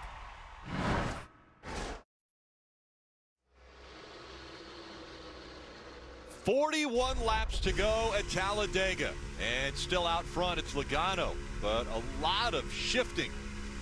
They were 3 wide, they were 4 wide. Denny Hamlin looked like he was going to lose all of the track position he had gained. Luckily fell back in line. Now he is third back in that middle line behind Logano and Keselowski. Yeah, look at that inside lane. It lost a lot of ground a little bit ago. Suarez trying to get back up there. Brad Keselowski and Logano back to controlling this field, but now look at Denny to the top. Going to the top, he's got his teammate there. His driver, Bubba Wallace, now pushing him. Logano's a little uncertain. He's like, oh, where's my help? Here comes Denny going by on the outside. And again, it's race leader Logano because Denny Hamlin is a lap down. Yeah, Denny just trying to stay up front, trying to keep that track position to be able to get the free pass should the caution wave here. Less than 40 to go. Starting to get intense, and we're still seeing that middle groove and now that top groove be the preferred line. But look on this inside. Blaney with a big push on this 24. Byron. Here comes that inside line. And that completely changes the momentum and the move and the energy of the middle and the outside lane. Now advantage inside. Which lane does it slow down the most? See the middle falling back some, the outside getting a run. What does Denny Hamlin do? He goes to the middle, back to the top. We mentioned that anybody in the field could win, but we always notice the best come to the front. And we're seeing that again. Logano is up here. Bubba Wallace is up here. Denny Hamlin running up here, obviously a lap down, but up front. Keselowski is up front. Drivers that you consistently see up front at super speedways are back here again. I think the challenge for these drivers today is which lane do I go to and win? It keeps changing. The bottom gets good, the middle gets good, the top gets good. You're going to have to know to be in which lane at the right time. Right there, the top looks great. Look at Denny Hamlin. Just rolling out front, but watch how it changes. Look at the bottom. Blaney into the back of the 24 car. Here comes Logano down to the side, do a little bit of side drafting. That's going to slow down both the inside and the middle groove, continuing to allow that top groove to have the advantage. Denny now to the inside. And the inside lane is clear. Byron's clear. Blaney's clear. Somehow his team, Bubba Wallace gets to the outside of the 11 here. I'm not sure exactly how that happened, but Denny Hamlin went to the middle of the racetrack. That sort of jumbled up this middle and outside line, allowing that inside to be clear by two cars. And that's the trouble. It's just impossible to understand what lane to be in because the 24 and the 12 did a great job on the bottom, but they got a great break at the right time. The outside lanes both had issues. Now they got the lead. Now the top lane is moving. So I don't know if there is a lane you want to be in at the moment. Well, it's working pretty good right now for that center lane with Denny Hamlin up front and Logano just behind him giving him the push. Here comes Keselowski in the 6. I'll tell you what lane I want to be in, whichever one gets me closer to the front, because I feel a wreck coming. I want to be in front of it when it happens. The intensity's picking up. You can't do this for 37 more laps without something happening. Look at the big push on the outside. Marty. That's Chris Buescher and Bubba Wallace trying to get that outside. So, Steve, those are two of the cars, and they're in the top 5 right now. That topped off, even that extra 1 second of fuel, what does that buy them on this next stop? What's the advantage? Well, that's been the whole difference between the Fords and the Toyotas. The Toyotas green flag pit stops as we see a big run by the 11 to the bumper of the 23. The Toyotas take about a second longer on pit road. That's how they lose their track position during the pit cycle. So cars that topped off should have the quickest green flag pit stops and hopefully either gain or keep track position if they already have it. Again, inside that pit window now where you can make it to the end of this race. Under 36 laps to go. So many cars still in the racetrack. 36 cars in the pit. Something on my left front fender broke. Coming apart. Sounded like Bubba. That did. No, that's an A-car. That's Kyle Busch. Well, look at it. The fender literally is, I don't know, got a hole in it or it's peeling apart. It's hard to tell because the color of that A-car on the bottom right screen. There you go. Broken, probably from the damage in the wreck earlier. Yeah, we had that contact with the one car at the end of stage 1. We saw a little bit of that tape coming loose during the stage 2, and now the body's starting to disintegrate somewhat under the pressure in this draft.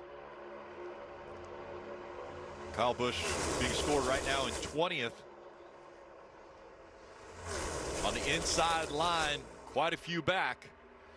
William Byron is leading that inside line, and Bubba Wallace leading the middle line here at Talladega.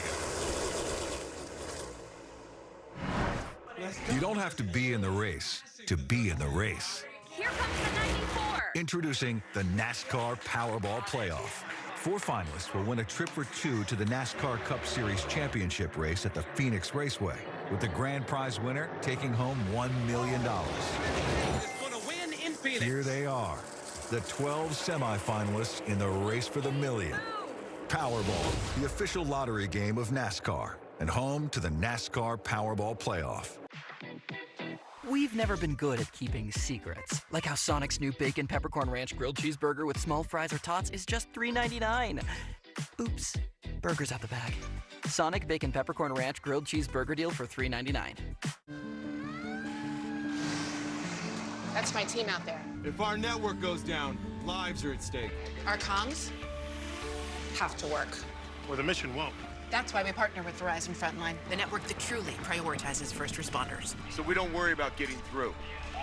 And they're the most reliable 5G network in America. Out here, reliability is everything. Extreme or routine, Verizon Frontline delivers. The #1 network choice in public safety. Learn more. It's your mission. It's your Verizon.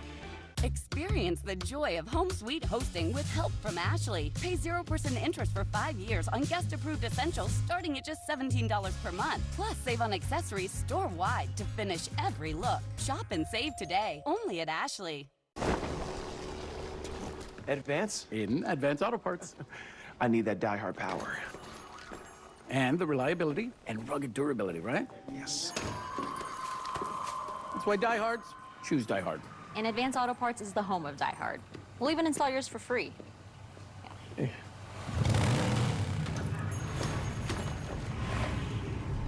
Abuela? She makes the best tamales. This is how we advance. Jesse L. Martin is back. Why crash a plane and let the passenger survive? That's why you're here. Why kidnap someone who couldn't afford the ransom? Poison. Why get fancy with polonium when you could shoot the target in the head? I hear people are irrational. People do inexplicable things. Why? Science. So this is just a theory. Gravity was just a theory at one point. The Irrational. Tomorrow on NBC and streaming on Peacock. Start spreading that noise, yeah. Start spreading that noise, huh? If I can make it there, I'll make it anywhere. That's right. It's up to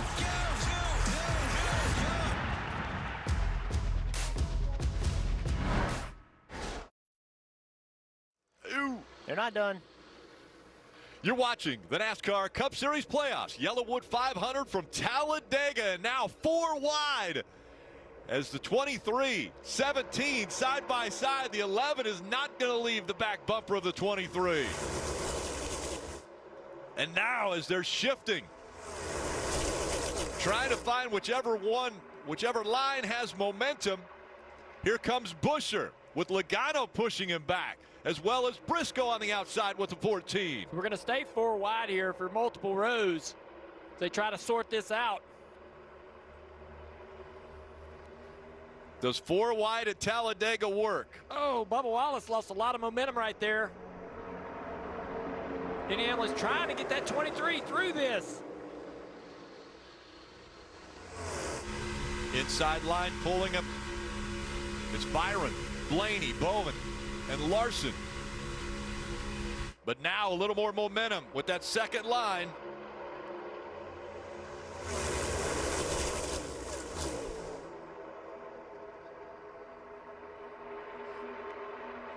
It's Eric Almirola, as we saw, that Priest, Buescher, and still 4 wide back here. Brackets. 14 to get in front of me. In front of me.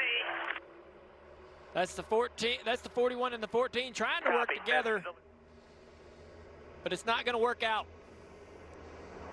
Just remember, the 22, Brad Keselowski and Logano were controlling this. Now they're all shuffled back toward the back of the pack.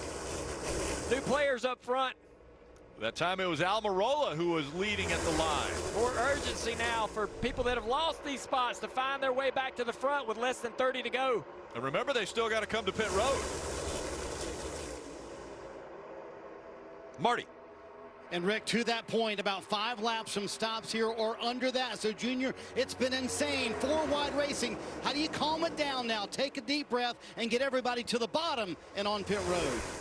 Yeah, I don't know. I think you got to tell your driver how many more laps there's going to be. If you can find that opportunity to get into that bottom line, if it needs to happen quickly, you got to figure out a way to get down there, find a friend or a teammate. Start using some hand signals. Spotters are working up on top of the spotter stand with each other, begging for opportunities to work together to get into that bottom groove to be able to come to pit road. There's been a lot of effort to pit Fords with Fords, Chevys with Chevys, Toyotas with Toyotas. I would say at this point, I just need to pick my car. Whichever group is going to get onto pit road and off quicker.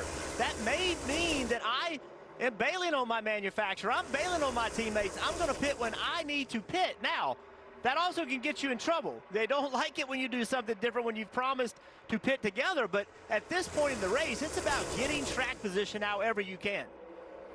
We saw the 10 of Eric Almirola get the lead and then pull into that inside line. That probably is in an effort to be able to get down to the bottom to be able to come to pit road.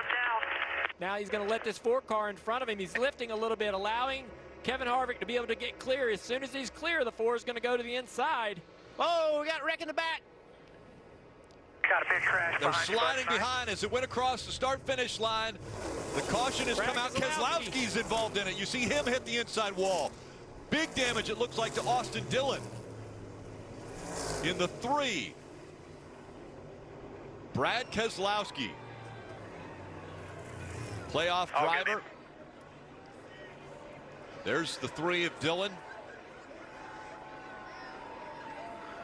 Keselowski now below the cut line.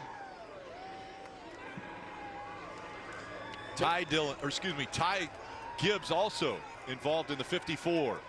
Yeah, big damage on the nose of that car as he climbs out the 42. Carson Hocevar. Yep. All these cars, a lot of nose damage. I'm flat. I can't drive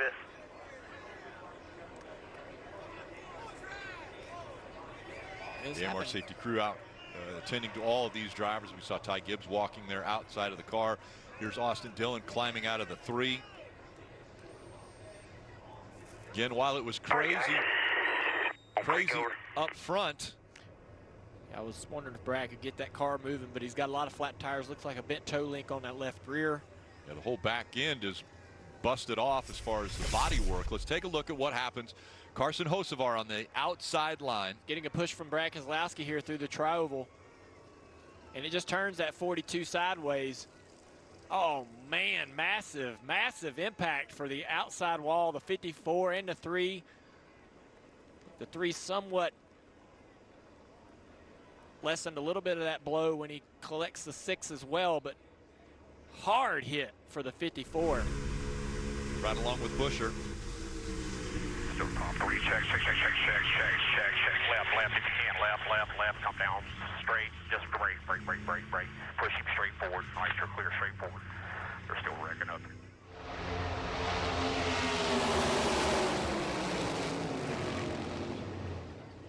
You know, we talk about pushing and how important it is, but Brad Keselowski has caused a lot of wrecks on these races with this car by pushing. He has been very aggressive, and once again, just pushing a little too hard at the wrong time. Car got in the air there briefly.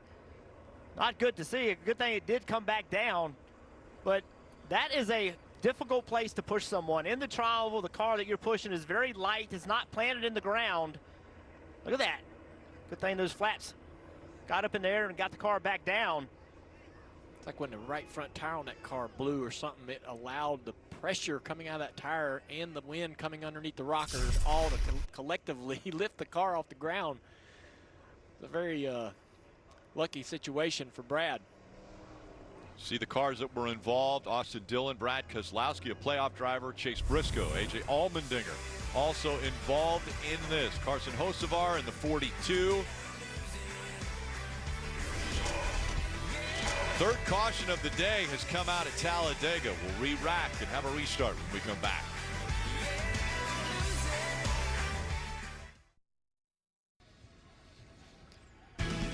pace car has caught the field, and the field now behind. Kevin Harvick has scored as the race leader, but they're going to come to a stop. We're being told that there will be a red flag situation here as they'll work on the wall right there in the tri-oval. And Junior, you mentioned it, very big hit from not only the three, but another car was involved there when they came across that tri-oval, and you see the tire marks going up. Take another look at what happens. Yeah, well, I don't think we've ever seen that before, where it's kind of the ultimate test for this safer barrier, where two cars hit it at the same angle, almost with the same, intensity. Intensity of the impact. It's about worst case scenario as far as how the safer barrier is going to perform. Yeah, so the 3 and the 54 hit almost in the same spot of that safer barrier.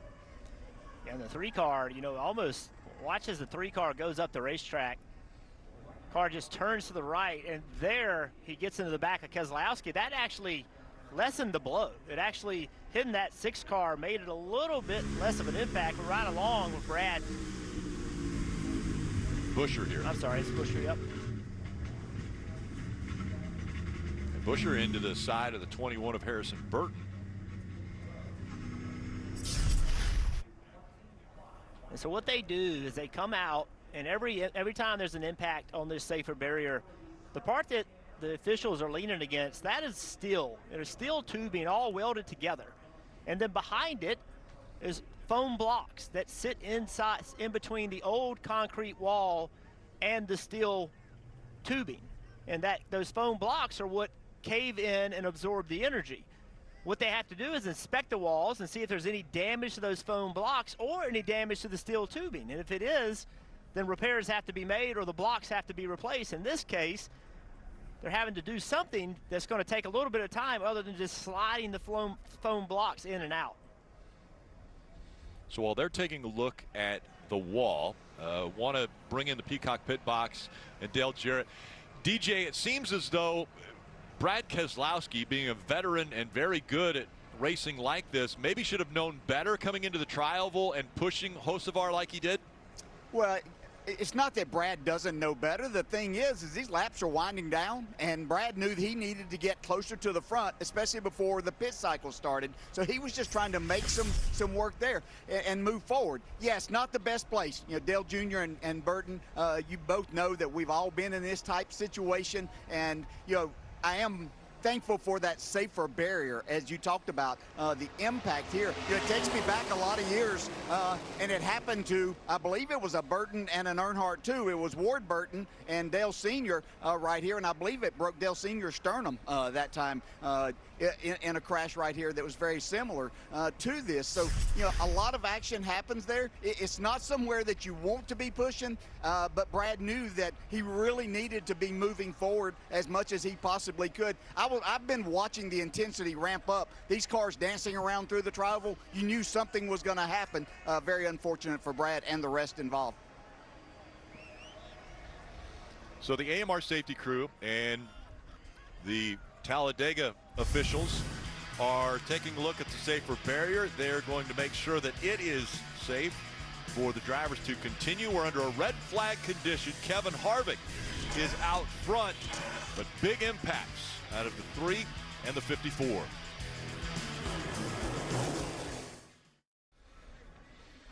"25 laps to go here at Talladega." Let's take a look back at how we got to this point. Yeah, it starts with the 47 of Stenhouse, has a fuel issue, slows down, and with the stack up, it catches the 1 of Chastain. He goes around and ends up out of the race.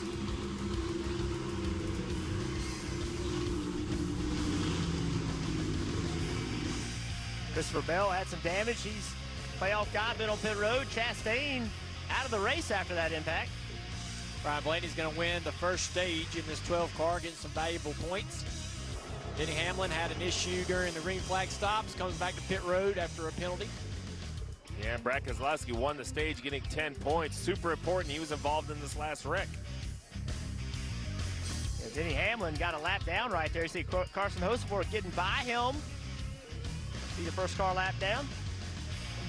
Then the accident that has us under a red flag currently. A lot of hard hits in the back half of the field. Brad Keselowski pushing Carson Hocevar. Gets him out of control. Chaos ensues.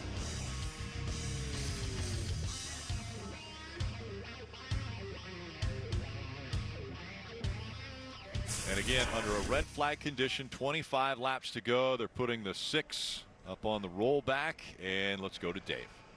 Rick, thankfully the driver of the 6 walked from the care center. You okay? And then what were you trying to do when this all got started? Yeah, I didn't hit that hard, Dave, so I'm fine. We just probably would have been okay. The toe link was broke, so I wasn't able to keep moving. And yeah, just unfortunate. We got kind of shuffled to the outside line here. The 42 pulled up in front of me. I go, all right, let's go. We're going to run back up to the front. And I just pushed him, and he kind of instantly spun out. So I don't think he did anything wrong. I just think his car probably wasn't driving that good. But it's frustrating. You know, we were able to win the second stage, and we were in good position there for a long time, and just kind of unraveled on us, and that's how it goes here sometimes. Carson's pretty talented. Did it cross your mind that he hasn't done a lot of this? Maybe I should be a little careful with him? Only one way to learn. You get out there and go, right? So, yeah, you just this is part of the race, and you push, and I gave a pretty light push. I don't really think he did anything wrong. I just don't think his car was handled well enough. All right, thanks, Brad. So under a red flag condition, that gives us an opportunity, if the drivers are willing, to chat with them. And race leader Kevin Harvick said, okay, let's dial him up on the radio. Let's see if we get him. Hey, Kevin, the guys in the NBC booth, you got a copy? Yes, sir.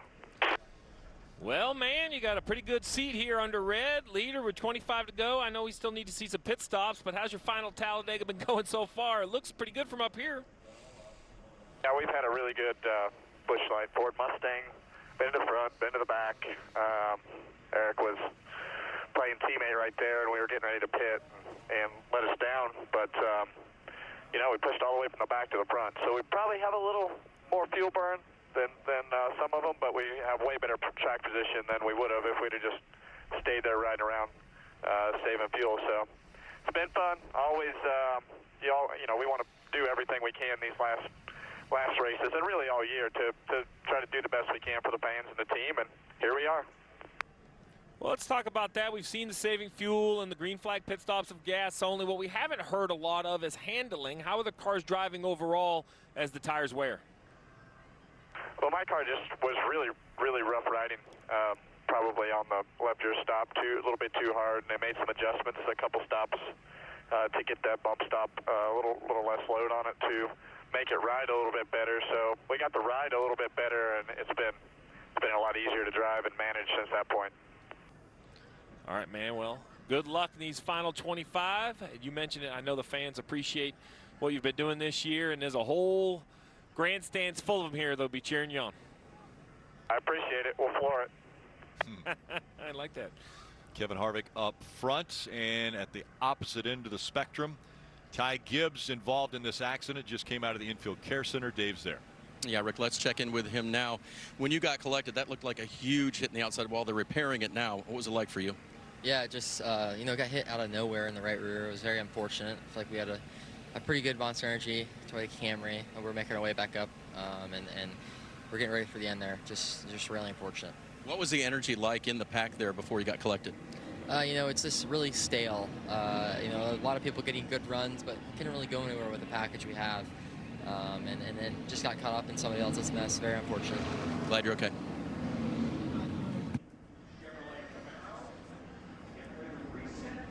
It's good to hear from the drivers. I mean, those right rear hits, just such a huge angle there. Dave, looks like you caught up with another driver involved. Well, it'd be Carson Hocevar who got pushed into this, so to speak. What was that like from your perspective, and were you expecting Brad to do the aggressive pushing? No. Yes and no. I mean, I don't fault Brad at all. I mean, I did in the truck race even. When you're on the top lane, you have to push, right? You got to start building momentum. You got to start, you know, creating forward energy. It's just a tough spot. I wasn't that good of a leader anyway, so I was trying to learn. I don't know. You know, I talked to Brad a little bit. I didn't know if I was backing up too much, trying to lock on. Just a tough spot. But I had a lot of fun. You know, Legacy Motor Club, Sunseeker, everybody that allows me to drive this car. You know, it's just good to get experience, and whether it's 20 laps short or not, I still had a lot of fun. It felt like I was a lot better of a pusher. When I was leading, I probably got to do my homework a little bit, but For the next time I get to drive a cup car in a super speedway, it's nice to have some laps and a little bit of confidence. And I started 38th. I got to see a lot, and felt like we were moving forward there a little bit, and just inching to get ourselves in a good spot there at the end. Just didn't work out this time. All right, glad you're okay. Learned a lot today, it sounds like, even though it didn't end well, guys. Yeah, it's a little bit of insight there. An interesting comment by Carson. What he said was, I wonder if I was backing up too much. And what he means by that, to get the car behind you, to get hooked up to you, you drag the brake. Maybe you come off the throttle. You're not full throttle, so the guy can push you. He can get hooked up to you. And maybe he was dragging back a little bit too much. And when Brad got to him, Brad pushed him harder than he thought he was going to be pushing him, based on what Carson just said. Dave. Austin Dillon walked under his own power, got collected. What did you see?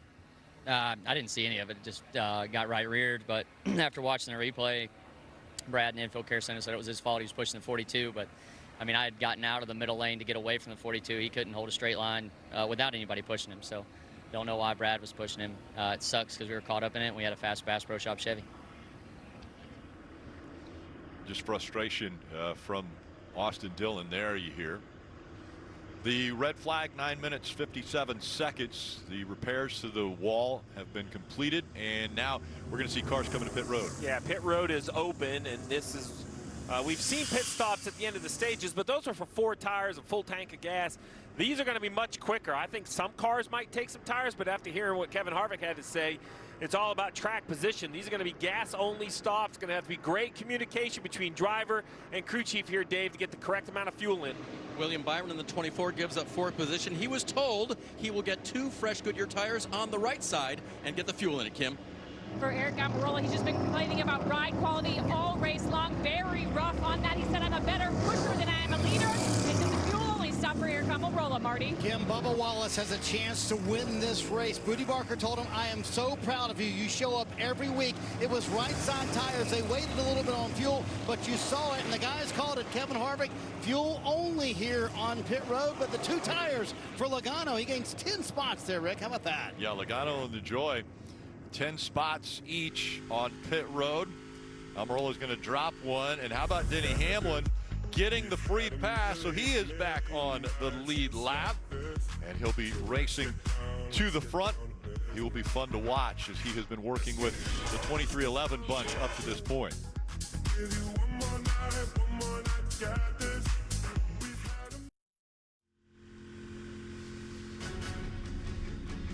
And a busy weekend coming up next weekend. From the Roval, it is elimination time. That means at the end of each round, you eliminate 4 drivers. The Xfinity Series will be on Saturday on NBC starting at 3 o'clock. That will also be simulcast on Peacock on Sunday. Countdown to green at 2, and Cup Series at elimination race at 2:30. And Rick, I know this is far from over with 22 laps to go, but we have seen some mind-blowing battles at the Roval when it comes to points. Remember the Larson year comes around with the right front torn off to advance by 1 point. We've seen ties in the points, and people have to go back to tiebreakers. The Roval has never disappointed as a cut race in the playoffs. So interesting pit road, Steve, as far as drivers working their way off. Very busy. Yeah, very busy, and you see the timing very heads up right there by Bubba Wallace. He has a car to his right side and swerves. You know, we got on Ty Gibbs, or I got on Ty Gibbs for kind of running the middle of pit road. Bubba was kind of doing the same thing as Ty right there, but fortunately was very well aware the 47 was coming out and gave him some room, so no damage to either car. That's what ended Ty Gibbs's day a week ago. Kim? And Eric Almirola out front looking for his first win of 2023. And Drew Blickenster for the crew chief, very aggressive on pit road. He got on the radio, told Eric, I was aggressive. You are right on your number, and that's going all out. Anything you can do for me in the next 20 laps to save a little is going to be good, Dave. 2-time winner Ryan Blaney did not take any fresh tires. That means they did a short fill. He has to save fuel as well. He has to save fuel and be aggressive to try to win the race, Marty. So, Dave, how did Bubba Wallace go from 5th to 16th, losing 11 spots here on pit road? Well, Booty Barker told him on the radio just a moment ago, we led so much of that last run, we burned way more fuel than everybody else. But as of now, fuel is not a concern for anyone. You've shown you can lead. Show them again. Well, it's interesting messages that we're hearing from pit road, because we heard the "you've got to be aggressive but save me some fuel" out of a few teams. How is that even possible? Well, so I think what Marty was saying there, when fuel's not a concern, that's assuming you got in as much as you had hoped, which we can't say with confidence everyone did. We saw everybody pit, but it's very easy to miscalculate, have a little bit too short of a stop. We have no idea how many overtimes we may or may not see. So yeah, a little bit of everything. Go fast, save some gas, and don't hit anything. And we think the aggression is going to pick up with 20 laps to go. Well, it's not dialing down. I can assure you of that. We were talking about it, Dale, in the break, right? Yeah. Danny Hamlin got the free pass, so now it is like, this is a guy's been riding around just hoping to get this yellow. Now he has it, and I think this guy is going to be making some serious moves to get near the front. The first 4 races of the playoffs have been won by playoff drivers, and right now the top 3 are non-playoff drivers up front here at Talladega. 20 laps to go. Fans on their feet. It's a sprint to the finish. Everybody.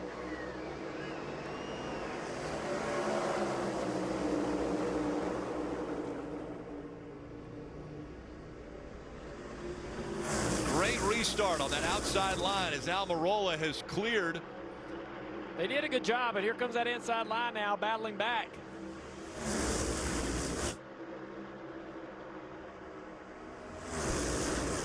Bowman with Blaney helping on the inside.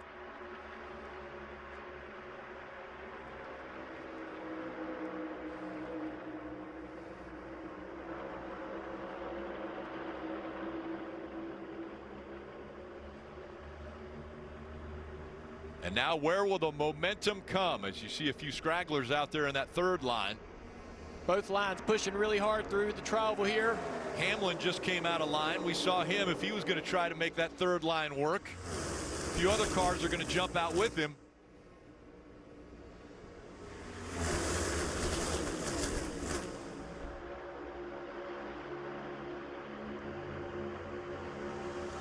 Still door to door up front.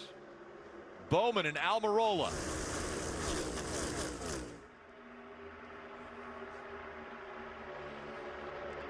Blaney pushing that 48 really hard down the back straightaway. Bowman all over the racetrack trying to control that car, being pushed so hard. He gets out into the front though. Now how does he slow down this outside line? He's going to try to move back and forth, try to get in front of whichever line has the most momentum. Goes back to that inside line. That allows the 10 of Almirola to get the shove from Harvick.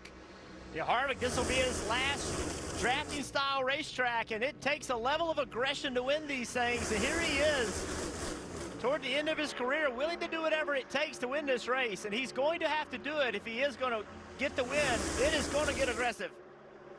How about Kyle Larson? He's another one of the drivers that hasn't won on this style of track. Oh man, something happened there. So the 4, I think, got uncomfortable, got pushed out, had to get control of his car. Larson allowed him to get back in line. They're going to reorganize here. Yeah, they worked that out pretty well. I thought they was going to get 3 wide, but they found a way to get it sorted out. Kept this outside lane in order. There's a commitment to each other there to get this thing back going again and try to work their way back toward the front. Caution has come out. There's some debris on the backstretch that NASCAR has seen. They want to make sure to clear that. Another restart, as we heard on the radio right away. Save fuel, save fuel.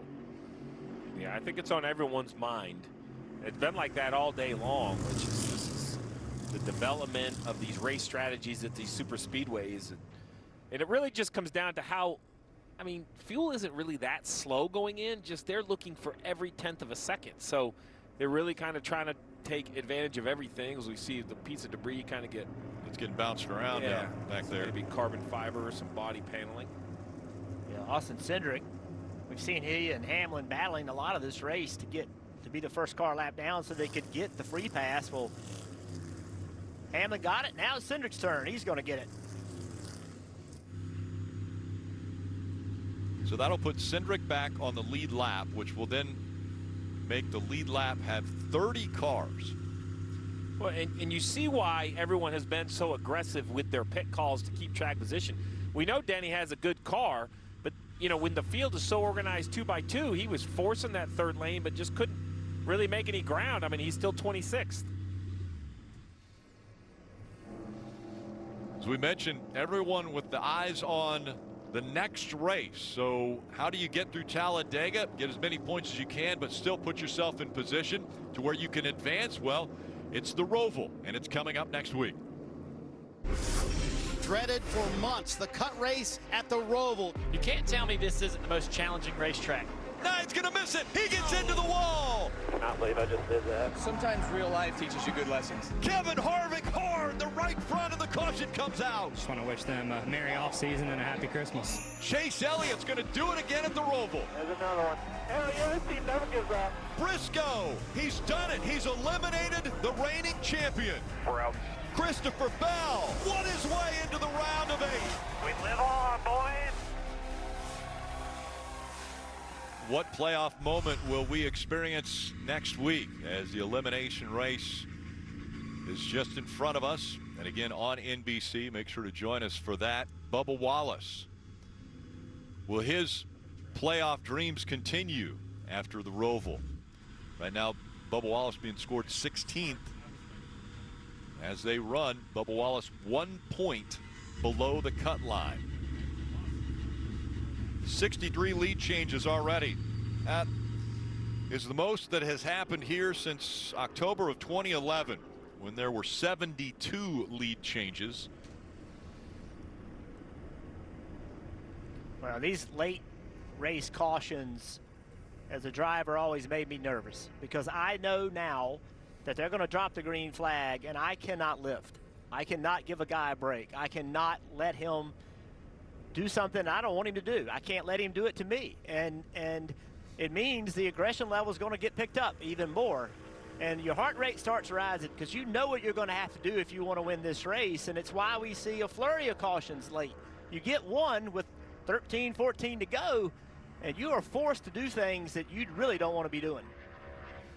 A lot of memories happening at a racetrack built back in 1969. And now it's part of the playoffs. And what will a driver do to get to victory lane and maybe lock himself into the next round of the playoffs? We're going to find out. Less than 15 laps to go here at Talladega.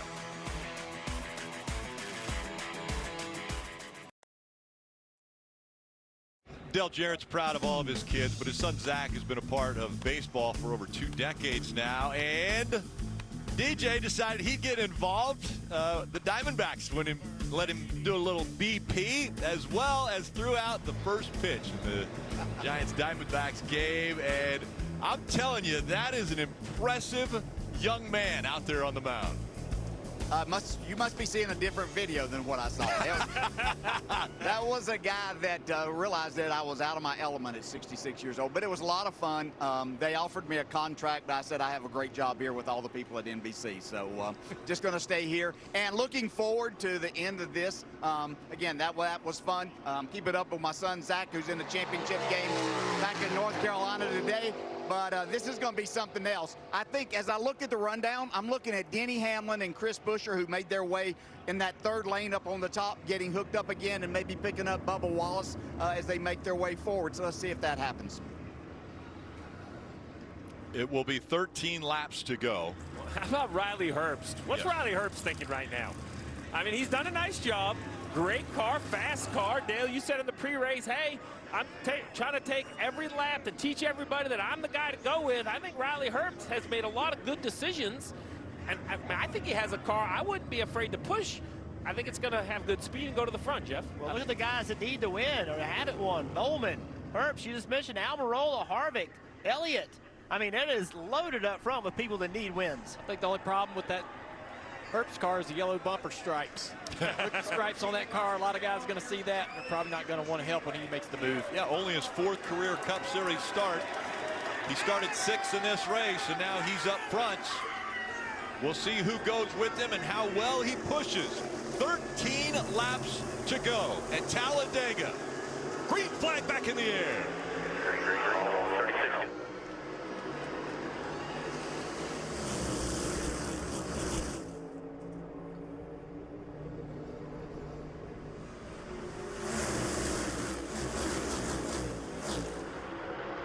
That outside line not getting going here. Will Herbst use the right amount of aggression when he pushes this 12 car? It's taking them a long time to get going here. They're losing multiple spots. Finally, they got a little momentum, but they're really not moving anywhere down the back straightaway.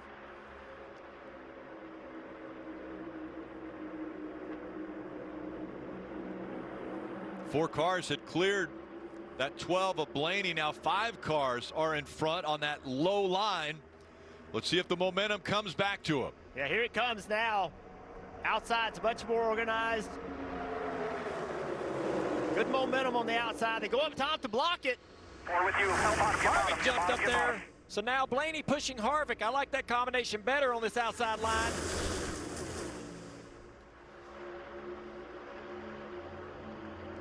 See Stenhouse in that third groove trying to bring some of the Toyotas toward the front.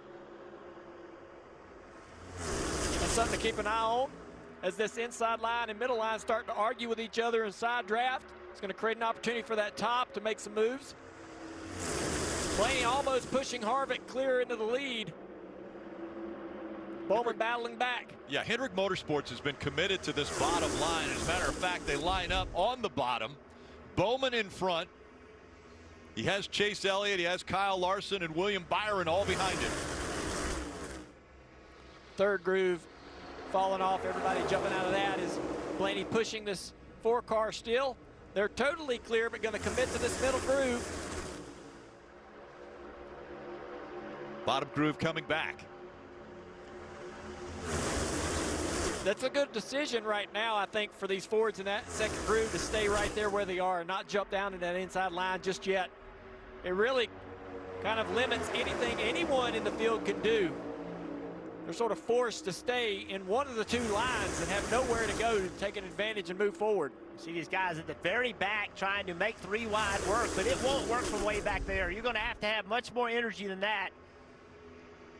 Now they're back in line. You want to try to make something happen. You see Bubba in the very back trying to jump to the outside. 10 laps to go. So if you're sitting in the middle of the pack in that second groove, you're like, hey, I can't go anywhere. I can't do anything. I can start a third groove. I want to jump up there. I get runs. I want to go up there and see what I can do, but how many will go with me? Will anyone go with me? If not, you're going to the back. If it works back here, it's because there's problems in the bottom and the middle lane. They have to check up to give you a run. Now several other cars try the outside. Will there be any takers that will go with them? Looks like one's just going to get shuffled out. That's Christopher Bell. Look here, Bowman up to the top of the racetrack here. Opens it up for his teammate, Chase Elliott, who now comes to the inside. So Hendrick now controlling both lines.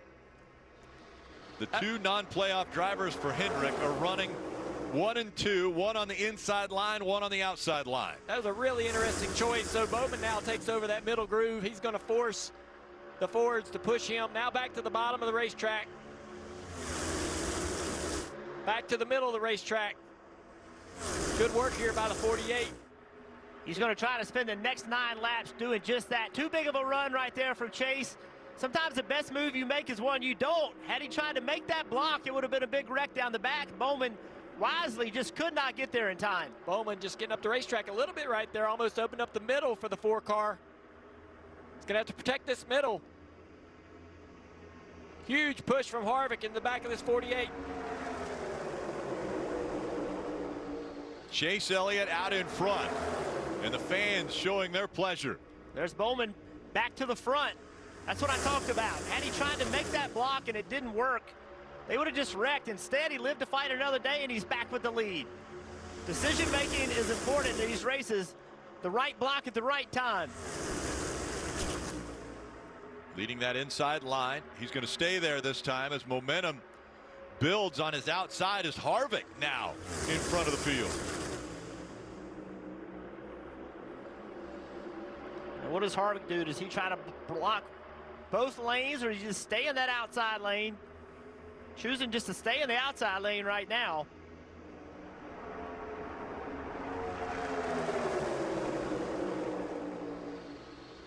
Down to 7.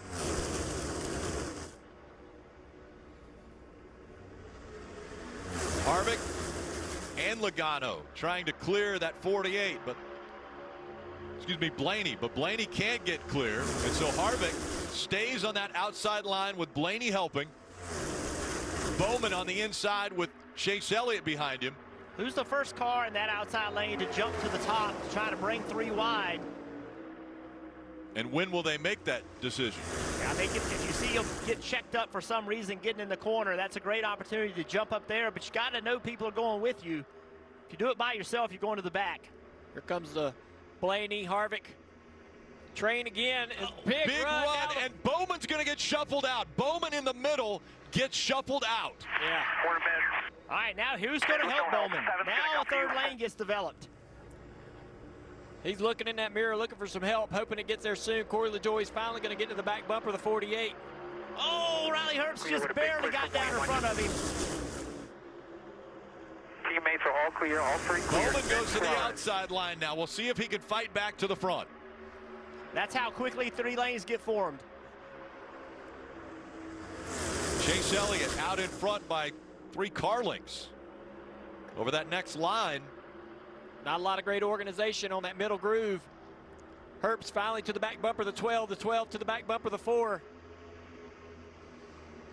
We'll see if the momentum will build back up. Outside line's got a little momentum as well. Bowman a little bit loose right there, getting pushed by the 10 of Almirola. You know you got a lot of good commitment on that inside line. All teammates, but Byron to the top of the racetrack around the 5. Byron now leading that second line.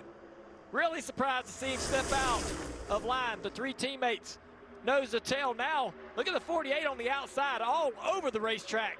Yeah, super aggressive pushes from Almirola. Byron to the lead, now Harvick to his outside. Here comes the push from the 12 of Blaney. It will move the 4 in front. And they're coming up now on 4 laps to go. See how much better the 4 can push right there through the tri-oval. Chase Elliott trying to push his teammate, just able to tap every once in a while on the back bumper of that 24, while Blaney can stay really committed and push aggressively on the back bumper of Harvick. Harvick pulled back down in front of Byron. Now he's going to check the mirror, going to pull back up in front of Blaney. Bowman still in front of the outside line. And look at where Denny Hamlin has found himself. Middle line, 5th car back. Bowman working hard, trying to get that 3rd lane from working. They get going down the back straightaway, but when they get to the corners, it just backs them up.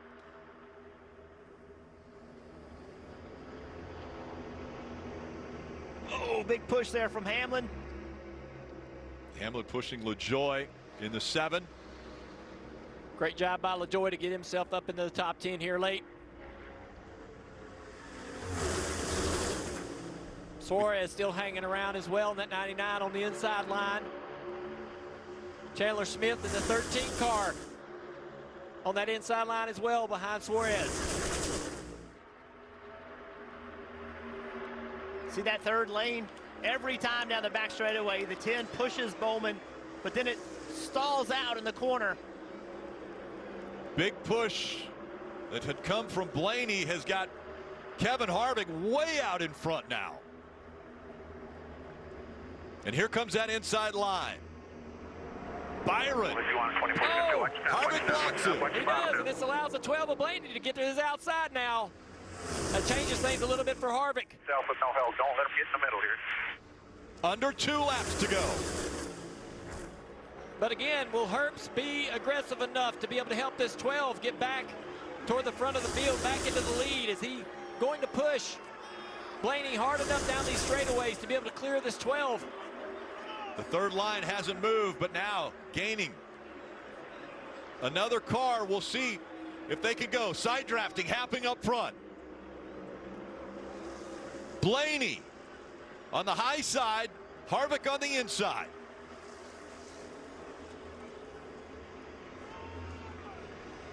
Through the tri-oval they go. 1 lap to go. Presented by Credit One Bank.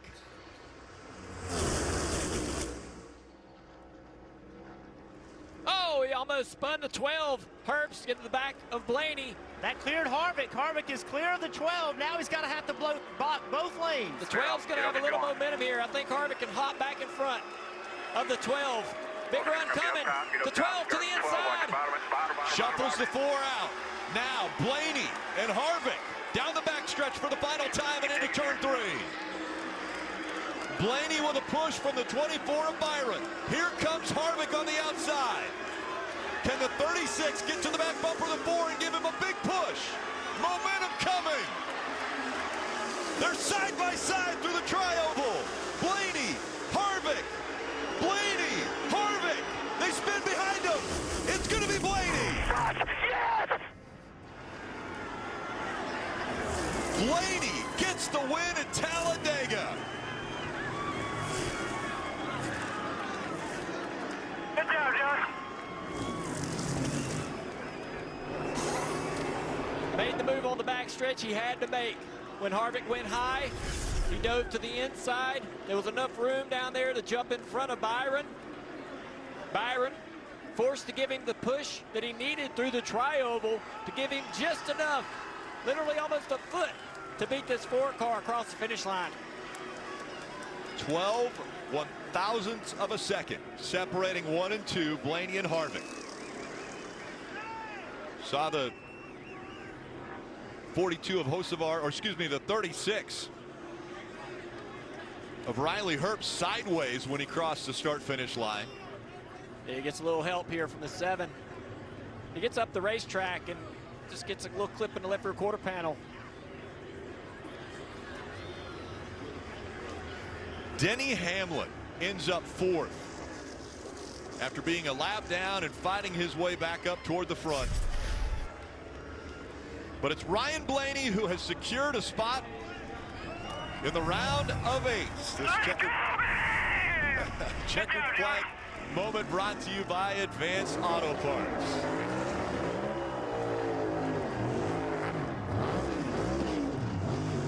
Playoff drivers continuing to dominate the playoffs. Now all 5 playoff races have been won by playoff drivers. And 5 different drivers have won those 5 races.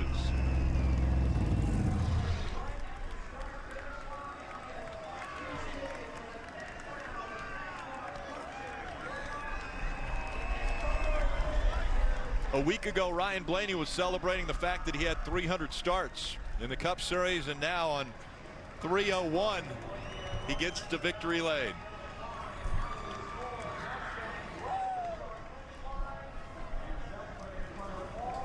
And Marty's there as the celebration about to begin. And he's going to climb out in front of these Talladega fans a week after, by his words, making a mistake on the last stop at Texas, took away a possible win, but today made all the right moves with spotter Josh Williams to barely get Kevin Harvick and advance himself to the round of 8.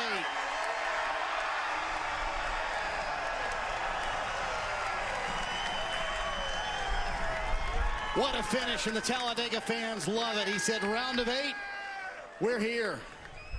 Gonna get the checkered flag as he always does, and he'll seek out a Ryan Blaney fan, pointing out the young man right now that he wants the flag to go to.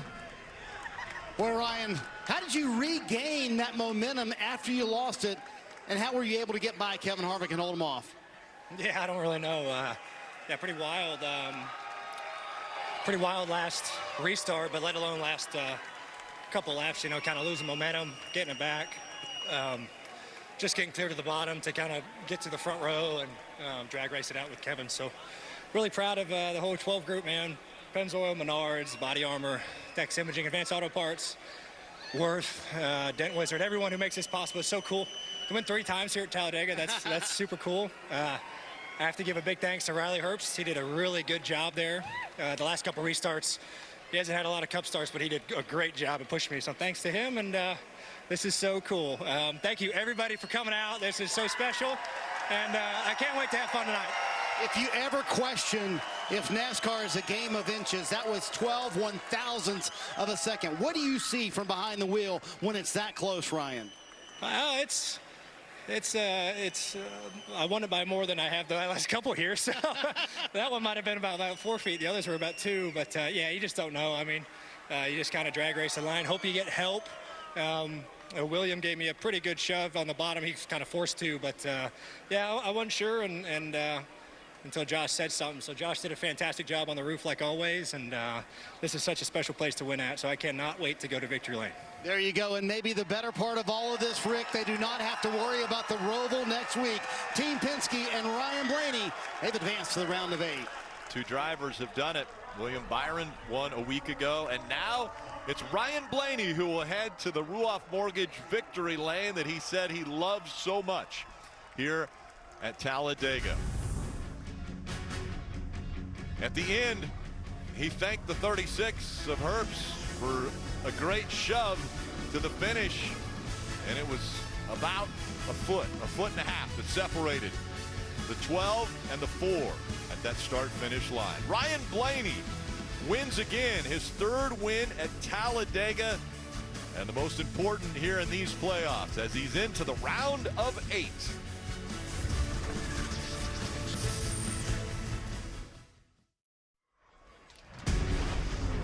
The NASCAR America Post-Race Show presented by Progressive. And again, our post-race coverage is now also available streaming on Peacock. And such a close finish between Ryan Blaney and Kevin Harvick in his final season, about a foot and a half short. And Kevin Harvick standing by with Dave. He very nearly did it, Rick. 12 1/1000ths of a second. Take us through those late moves, Kevin, trying to get the win. Yeah, well, I just tried to block the lanes, and then I was kind of late blocking the 12 there, and he got to the outside of us. But it actually worked out okay because the 24 was a great pusher, and then it got shuffled again, and I had Riley behind me, and I knew I thought I was in a really good spot headed down the back straightaway with everything that was happening, because I knew if I could get off the tri-oval with Riley right on my bumper, I was still going to be okay, and then he got spun. In the middle of the tri-oval. So just got to thank everybody on our Busch Light 4. They did a great job. And right about there, I said, man, we're sailing. The spotter's yelling at me to side draft. I'm like, we aren't going to need to side draft. And Riley got loose and spun out. And then I'm like, well, we're all alone here with 2 of them below me. But great day, great way to end at Talladega. Always want to win. Is what it is. But could you have imagined if this was the walk-off win for you? Yeah, they might have torn it down. You know, that would have been great. You know, Talladega's been so up and down through the years. We've had some great moments, some bad moments, and last super speedway race and went out with everything rolling, so that's a good thing. Nearly had his 2nd win here at the big track, guys. Smiling, Kevin Harvick, and that's the way you want to see him leave each track when he comes to it for the final time. Again, Kevin Harvick will be in the broadcast booth in 2024 as he will be calling races after he retires from behind the wheel. Let's check in with Denny Hamlin. Kim caught up with him just moments ago. Denny Hamlin had an average running position of 25th today. Come home, though, in the 4th position. Crew Chief Coach Gabehart said you almost gave him a heart attack. How hard was it to overcome everything today?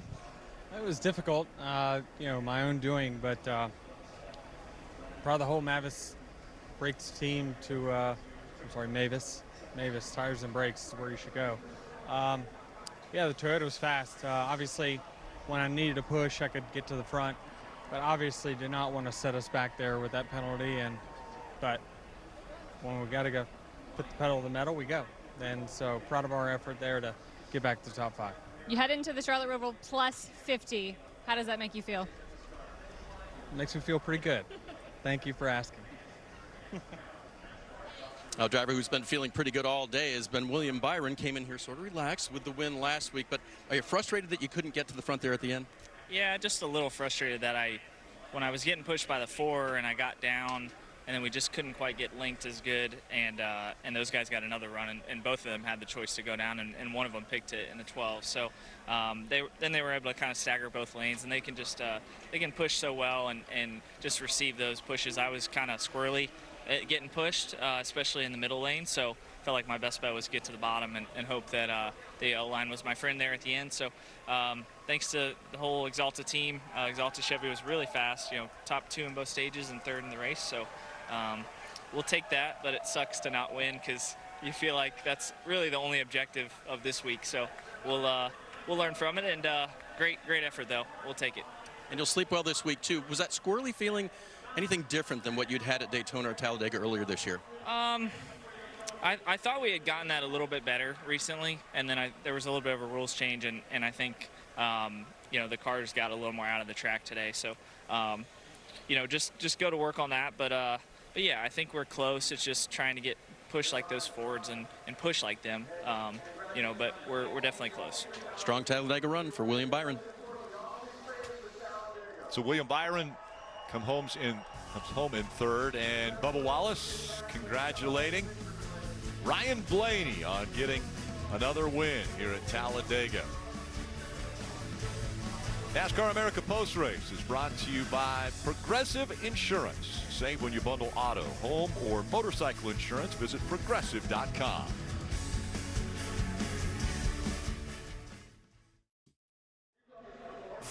Welcome back to the NASCAR America Post Race Show, brought to you by Progressive Insurance. DJ, time for this week's Progressive Safe Driver.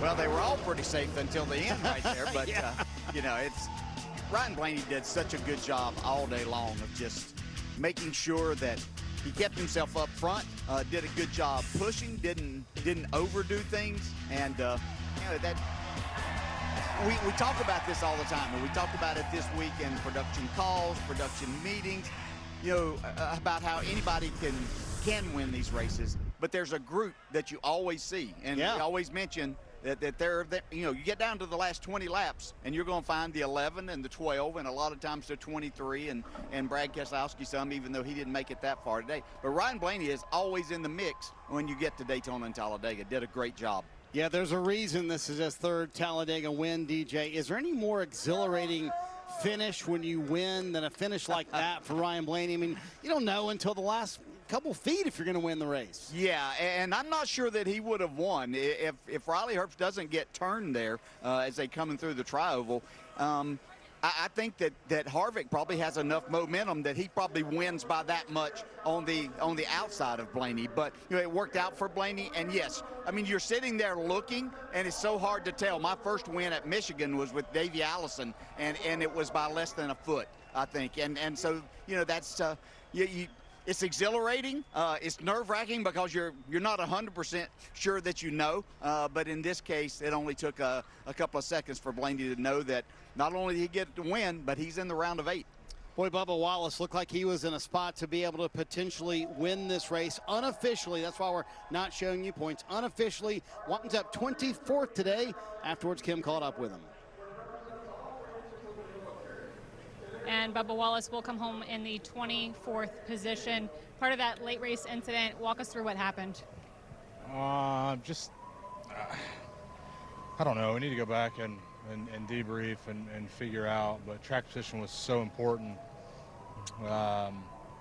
If the bottom and the middle lanes were riding and the pace slowed down enough, you can make the third lane work. But that last pit stop, we had a number that we were trying to get for fuel, and we came out, I don't know, 13th or 14th when we were 5th, and I made a wrong call there. I cost us in the 45 a lot of positions in a really good day, so didn't make the right moves there at the end, but just trying to make up for what we had lost on track position-wise.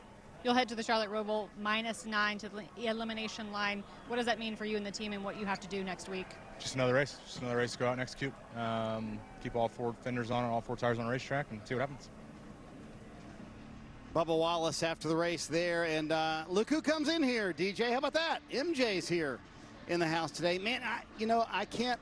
What is it like to have the greatest athlete maybe ever kind of coach you, DJ? I mean, he's kind of down on himself right now. He's only -9 below the cut line unofficially, as Kim mentioned. He doesn't have to go to the Roval and win. Will he lean on his owner this week? Say, hey, help me out a little bit here. Yeah, I think Michael Jordan's always there to help Bubba Wallace in these situations. Michael's been through so many things in his life, in his career, that he can help. He understands. I mean, Michael probably through the years early in his career took some shots that as he went back or made a pass when he probably should have taken the shot and learned from that. And Bubba's talking about making the wrong move there that cost him and his teammate Tyler Reddick maybe some spots there. But that's what you have to do.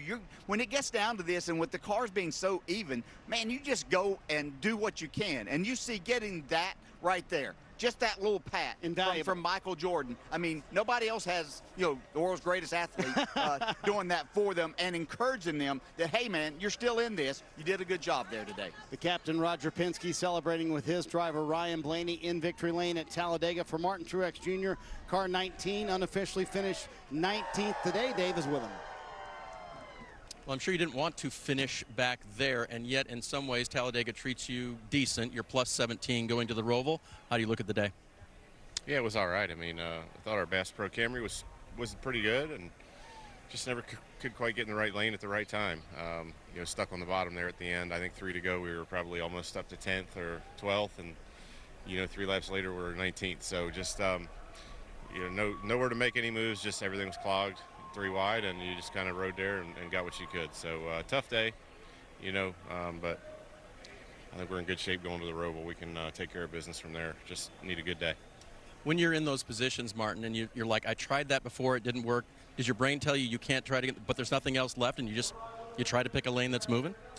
Yeah, I mean, I think you just try to pick a lane that's moving. The problem is once you pick one lane, you're kind of stuck there for a while, especially at the end there. It seemed like, we restarted on the bottom because that's what we got.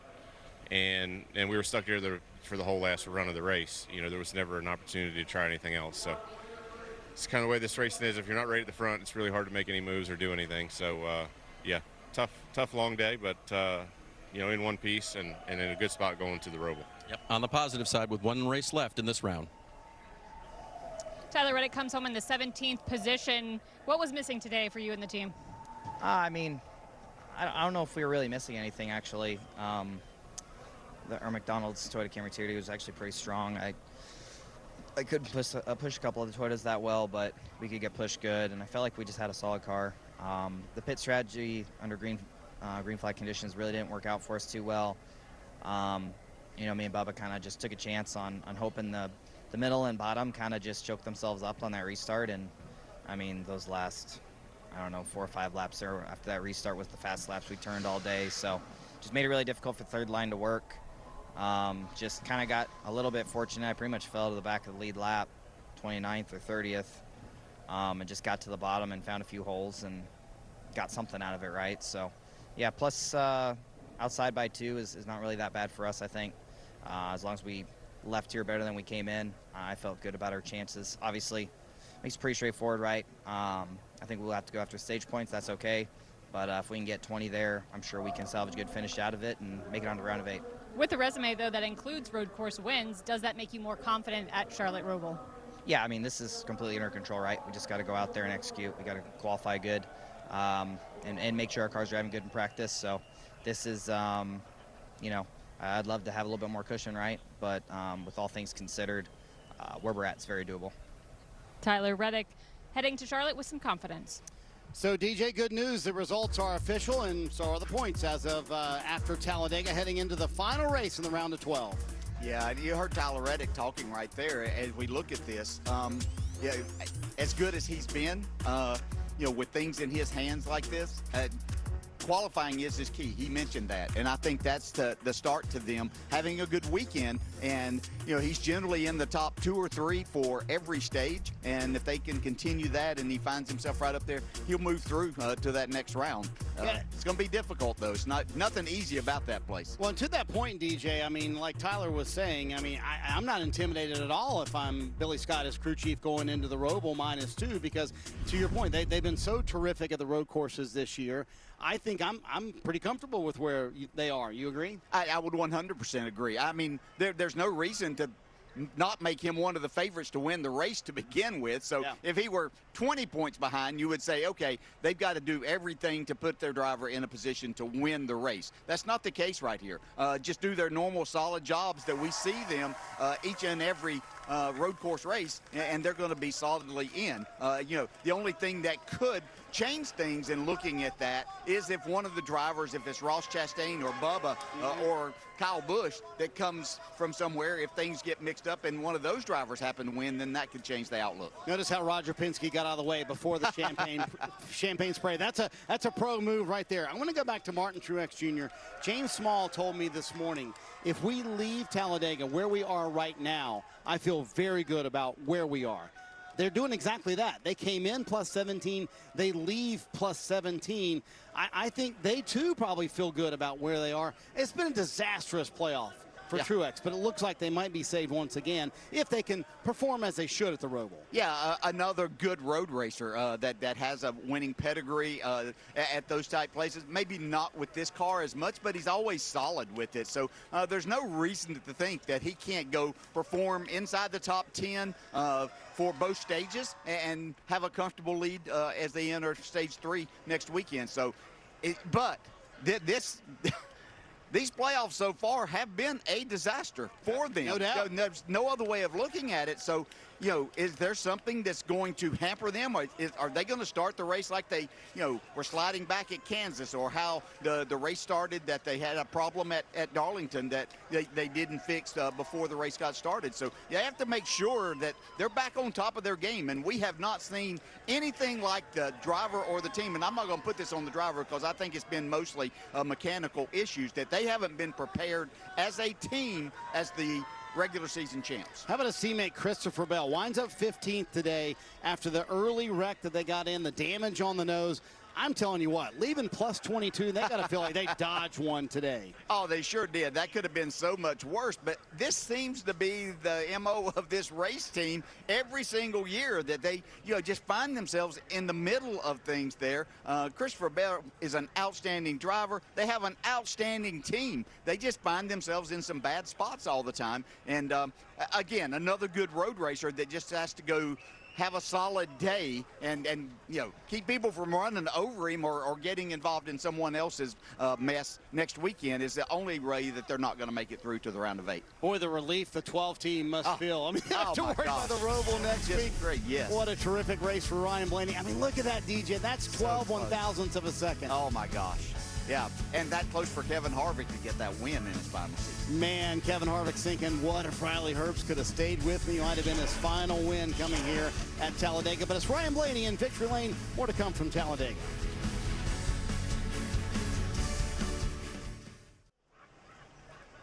NASCAR America Post Race is brought to you by Progressive Insurance. Save when you bundle auto, home, or motorcycle insurance.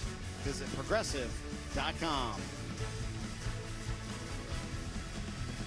Ryan Blaney in victory lane here at Talladega. Dave Burns is caught up with the captain, Roger Penske. By the way, Dave, tell Roger that Del Jarrett gives him an A+ for missing that champagne bath a moment ago.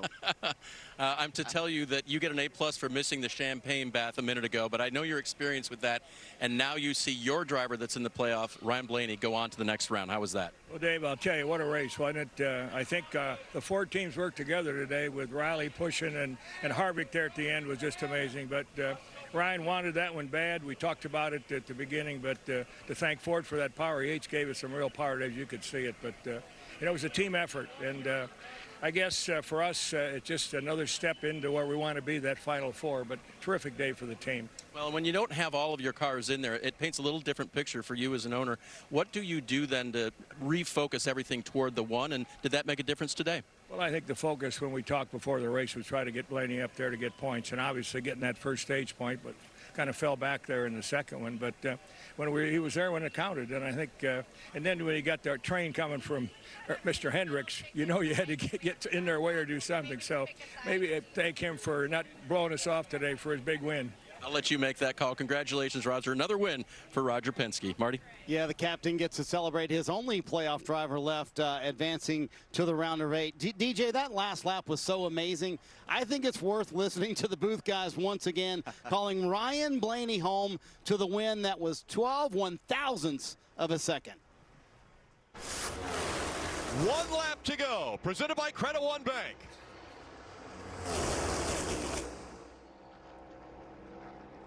Oh, Oh, he almost spun to 12. Herbst get to the back of Blaney. That cleared Harvick. Harvick is clear of the 12. Now he's got to have to block both lanes. The 12's going to have a little momentum here. I think Harvick can hop back in front of the 12. Big run coming. The 12 to the inside. Shuffles the 4 out. Now Blaney and Harvick down the backstretch for the final time and into turn 3. Blaney with a push from the 24 of Byron. Here comes Harvick on the outside. Can the 36 get to the back bumper of the 4 and give him a big push? Momentum coming. They're side by side through the tri-oval. Blaney, Harvick, Blaney, Harvick. They spin behind him. It's going to be Blaney. Yes!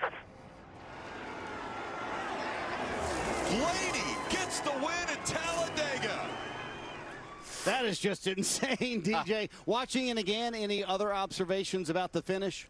I think it's just the know-how, knowledge of Ryan Blaney, watching him perform right there. Kevin Harvick did the right thing of moving up in front. He was going to, thought that he had gotten there, didn't realize that there was enough gap for Blaney to get to the bottom because he couldn't have made that left to get to block that move as much. I still believe that if Riley Herbst doesn't get hit in the tri-oval there in turn, might have been Kevin Harvick's day. Harvick might have been the one that was going to get there. But you really have to give it to Ryan Blaney. He does this all the time. He finds a way. Think back to last year right here as he was trying to make a pass on Bubba Wallace. It's just you find yourself. He finds himself in that position enough and knows what to do when he does. Even with damage at the end of the race for Chris Buescher, it winds up being one they maybe missed the bullet today. He is plus 19 above the cut line. He's with Dave. Well, Chris Buescher found his way to the front and at the end found yourself 20th. So where were you trying to go and what was stopping you there at the end? Trying to go anywhere, but that was the problem.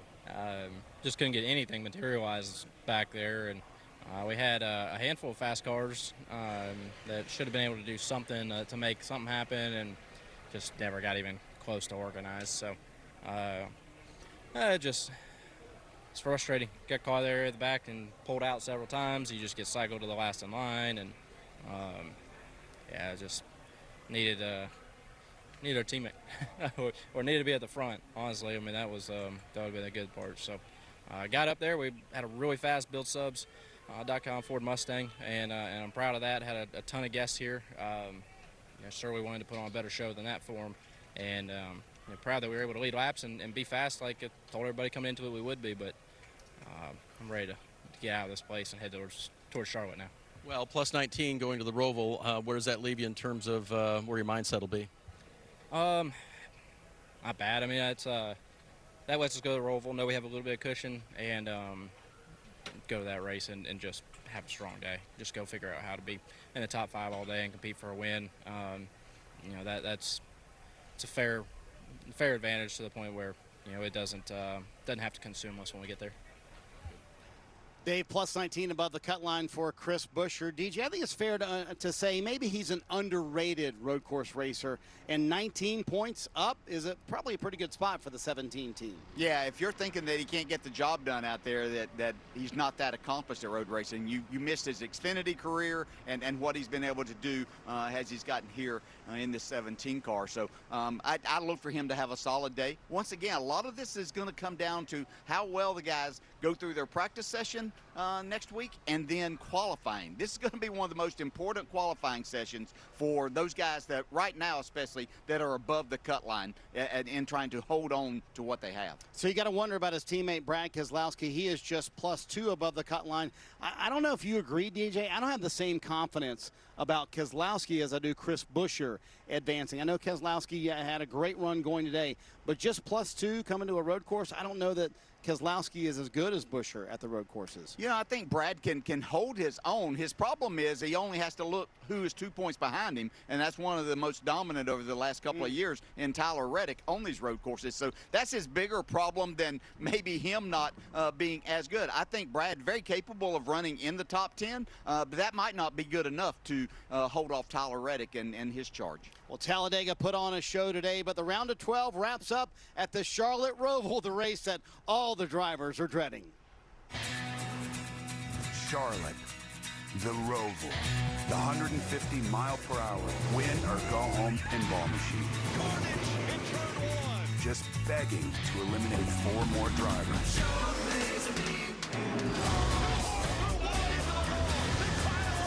can't win a Cup championship here, but boy, you can lose it. What will you do to get to victory lane? The NASCAR playoffs continue in Charlotte on NBC. DJ, if I'm a driver watching that, I'm like, man, I just finished Talladega. I don't want to see all the chaos coming next week at the Roval. The Xfinity Series back in action on NBC next Saturday, and also the Cup Series on Cup Race for both series here in NASCAR. So, DJ, as you look at the points, what other drivers are you worried about the Roval next week and how they might perform? You know, as I look, the drivers that are 1 through 7 right now are solid. You know, Kyle Larson, very capable of not only running well, but possibly winning there. And we know just how good he really is. So when you really look at this, it's what's going to happen between Brad Keselowski and Tyler Reddick there. And then, you know, can Ross Chastain hasn't been that great on the road courses this year. It's been a place that Bubba has been solid, but solid may not get it done next week. And then Kyle Busch is just going to have to throw a helmet. I mean, obviously he's going to have to win. But he's as capable of doing that. If you're Ross Chastain, you got to be scratching your head because they were so good, DJ, on the road courses last year, but this year it's just been missing. And Ross was asked about it this week, and he said, I have no idea what we're missing. I just know we don't have the speed. Yeah, they don't have the speed, but, you know, I will say that one of their cars won on the street race. So, you know, that's one thing you have to look at and lean on, and can they make an adjustment that will help them to be better. Yeah, today at Talladega certainly was a show. Ryan Blaney making the very last-second pass on Kevin Harvick to get the win to advance to the round of 8. We saw a little bit of everything today, DJ, here at Talladega. Yeah, you know, we know coming in that it's going to be just an intense race throughout the day. It wasn't the crashing, but it was just skillful driving, and that's what ended up winning Ryan Blaney the race. Well, coming up next on NBC, local news, except on the West Coast, and later tonight, Sunday Night Football, the Chiefs at the Jets. Thanks for watching our post-race coverage on NBC Sports. We'll see you next week from Charlotte.